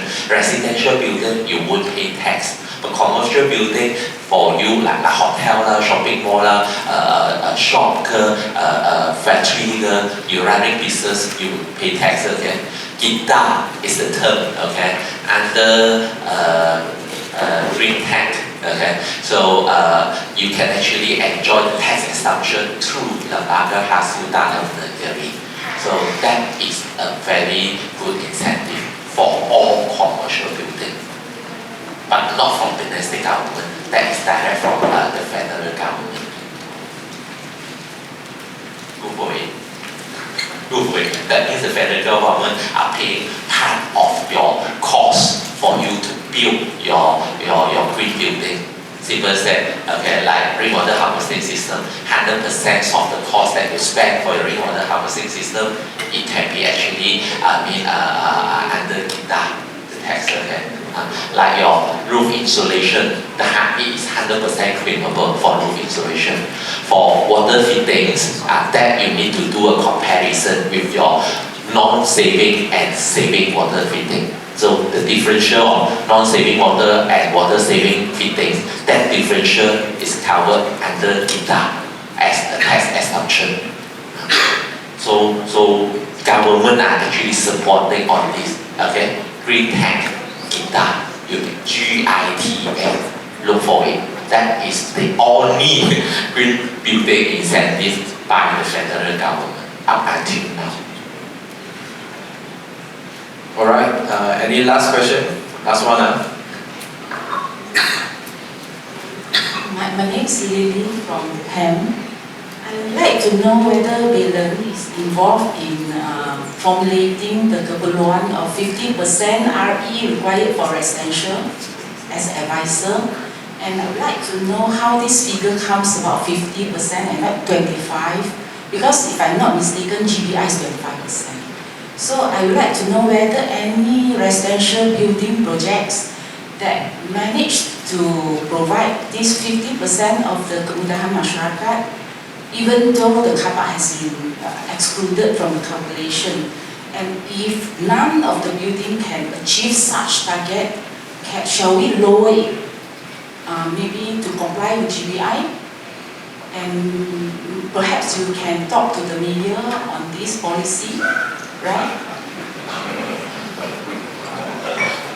Chairman, talking to Mayor now. Okay, we have been fine with Mayor on this, frankly. Why the 50% come, the idea of 50% come out, I have no idea. Because as I mentioned just now, when Dato' Banda come up with that shara, I wasn't around. Then when I come back to Malaysia, immediate I go and face to face, look for Dato' Banda for further clarification. So successfully on the green building part, we successful to level it down in different category. But on the renewable part, 50%, Dato' Banda still insists on that. It's just that we successful to divide it into residential and non-residential. And non-residential is actually direct follow the state paper. We call it Penang Penang Energy Framework that come into different category of low wattage, medium wattage, high wattage for commercial building, which is 25%, 5%, and 2%, or 75% of the roof. But Dato' Banda still insists on the 50%. Solar generation for residential. Doable or not doable? We did studies before, when we come with conclusions of the paper on existing building. Okay? Like what I said, mentioned just now, building below 40 story with simple amenities. Okay? That means like Rumah Mutiara, all these things, it is doable. Okay? But building more than 40 story high, 50, 60, then the consumption getting higher and higher, you might find difficulty in order to comply 50%.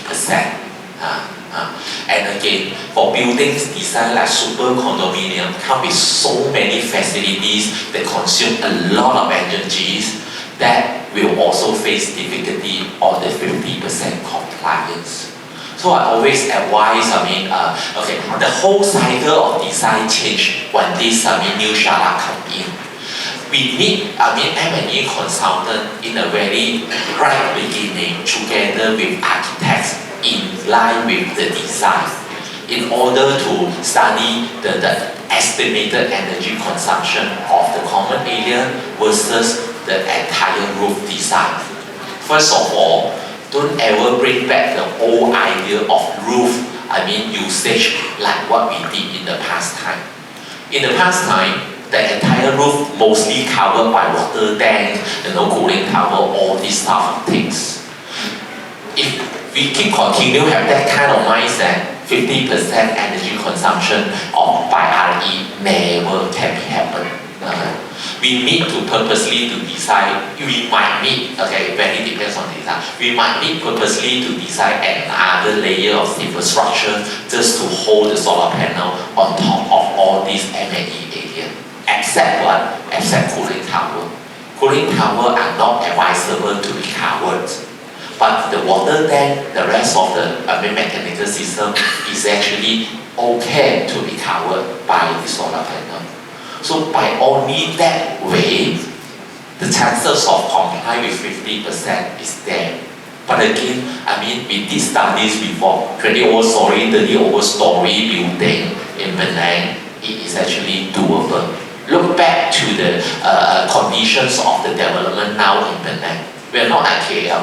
KL sometimes a very small lot area, it can become a very high-rise building, which a very small roof area. But in Penang, we are not yet until that situation yet. So we are moving forward. I understand. From 40 story now become 50 story. There is no promise from me, but what I try to promise you guys is that show proof to the council. 50% for, I'm now talking about residential. 50% is still the requirement by council. Try our best to hit that. Whatever calculation cannot hit 50%, council open for appeal. But appeal with other alternative methods to compensate the percentage that you can't comply with solar panel. Maybe you can suggest plant such numbers of trees that also can absorb such amounts of carbon. So that also a way, but you need to go through the appeal board. So again, as I said, no promise, but I will try my best. Okay, down to the road when the data is more mature, showing that 50% is really not doable. If really not doable, then that will be the time for us to sit down and re-discuss with council. Shall we actually adjust the percentage? But again, no promise. But what I can say is the paper, the requirement is a live paper. So this is what Datuk Bandar promised. Okay, we will continue looking at the requirement. But again, I still see everybody understand. Today here we are gathered here talking about sustainability. Now I know you guys.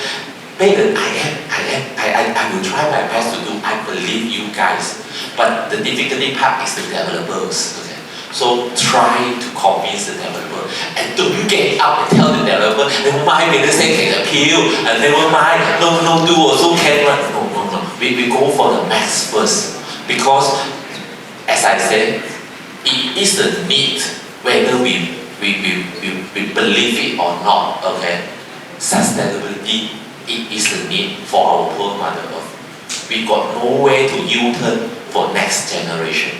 Now it already peak already. If you don't do anything, when we talk about building industry, build environment, if you and me as an architect, as an engineer, as a green building consultant, as a planner, also not take this responsibility as serious as possible, who else can change the future? Who else can change the built environment? And am I right? I'm just a junior here.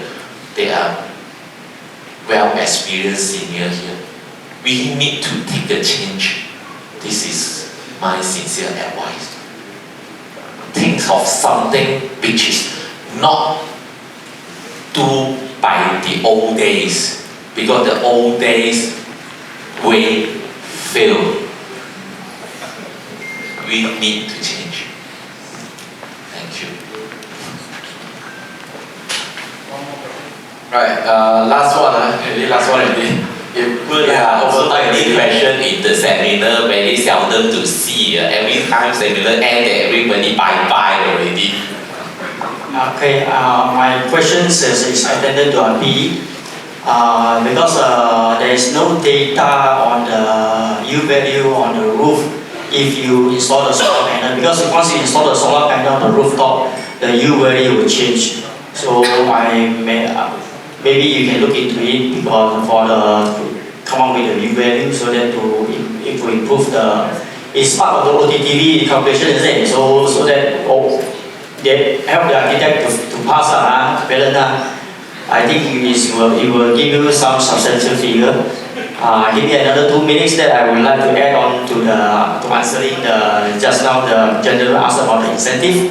The MIDA and GTC, Venture Limited Corporation, all the product must be registered with MyHIJAU mark, only you are qualified, eligible for the tax incentive. And another one is now they don't give you 100% incentive already. They only give you access 60%. Means that whatever equipment that you have MyHIJAU cert registered with MGTC, then you are eligible to apply for 60% of the tax incentive. And it's not total. Just now I made a correction. It's not the total amount that you invest. It's the total amount that you invest on the tax payment. 24. Let's say you invest 1 million, you are eligibility to claim 240,000 previously. Now you are only allowed to claim about 140,000, 40%. So that is a clearer picture. And just now we're talking about the flood ladies asking about the 50% of the residential. Actually, Datuk Bandar requested the IM and PAM. We have done a very substantial and very deep investigation on the 6 of the project 4 of them are existing building, 2 of them are on submitting building. So we have passed all the from our investigation on the 6th building is 100% passed to able to achieve the 50%. There is no doubt about it. So on my hand, I also have 5 projects on the condo, all 100% passed. So there is no doubt about it that the 50% on the residential high-rise is able to achieve. Thank you. Okay. John, for your question about the solar panel on U value, actually we are not counted within the solar panel when we consider U value because of the characteristic of the panel, and also it's not actually for U value we mainly calculate the roof itself, the roof system. We also actually excluded anything attached to the roof like water tank, everything also, unless actually it's a system to the roof. Then okay, to clarify also, when you have a roof over you have a solar panel which actually on another layer of roof, like what Alan suggests now, it means it's become a secondary roof. In this scenario, in fact, your roof itself, your original roof can be actually waived to the compliance for the roof U value insulation because of the second layer of roof already shaded to your roof, which lower down your actually the heat transmit. Okay, thank you. Alright, thanks for the Q&A session. So now we would like to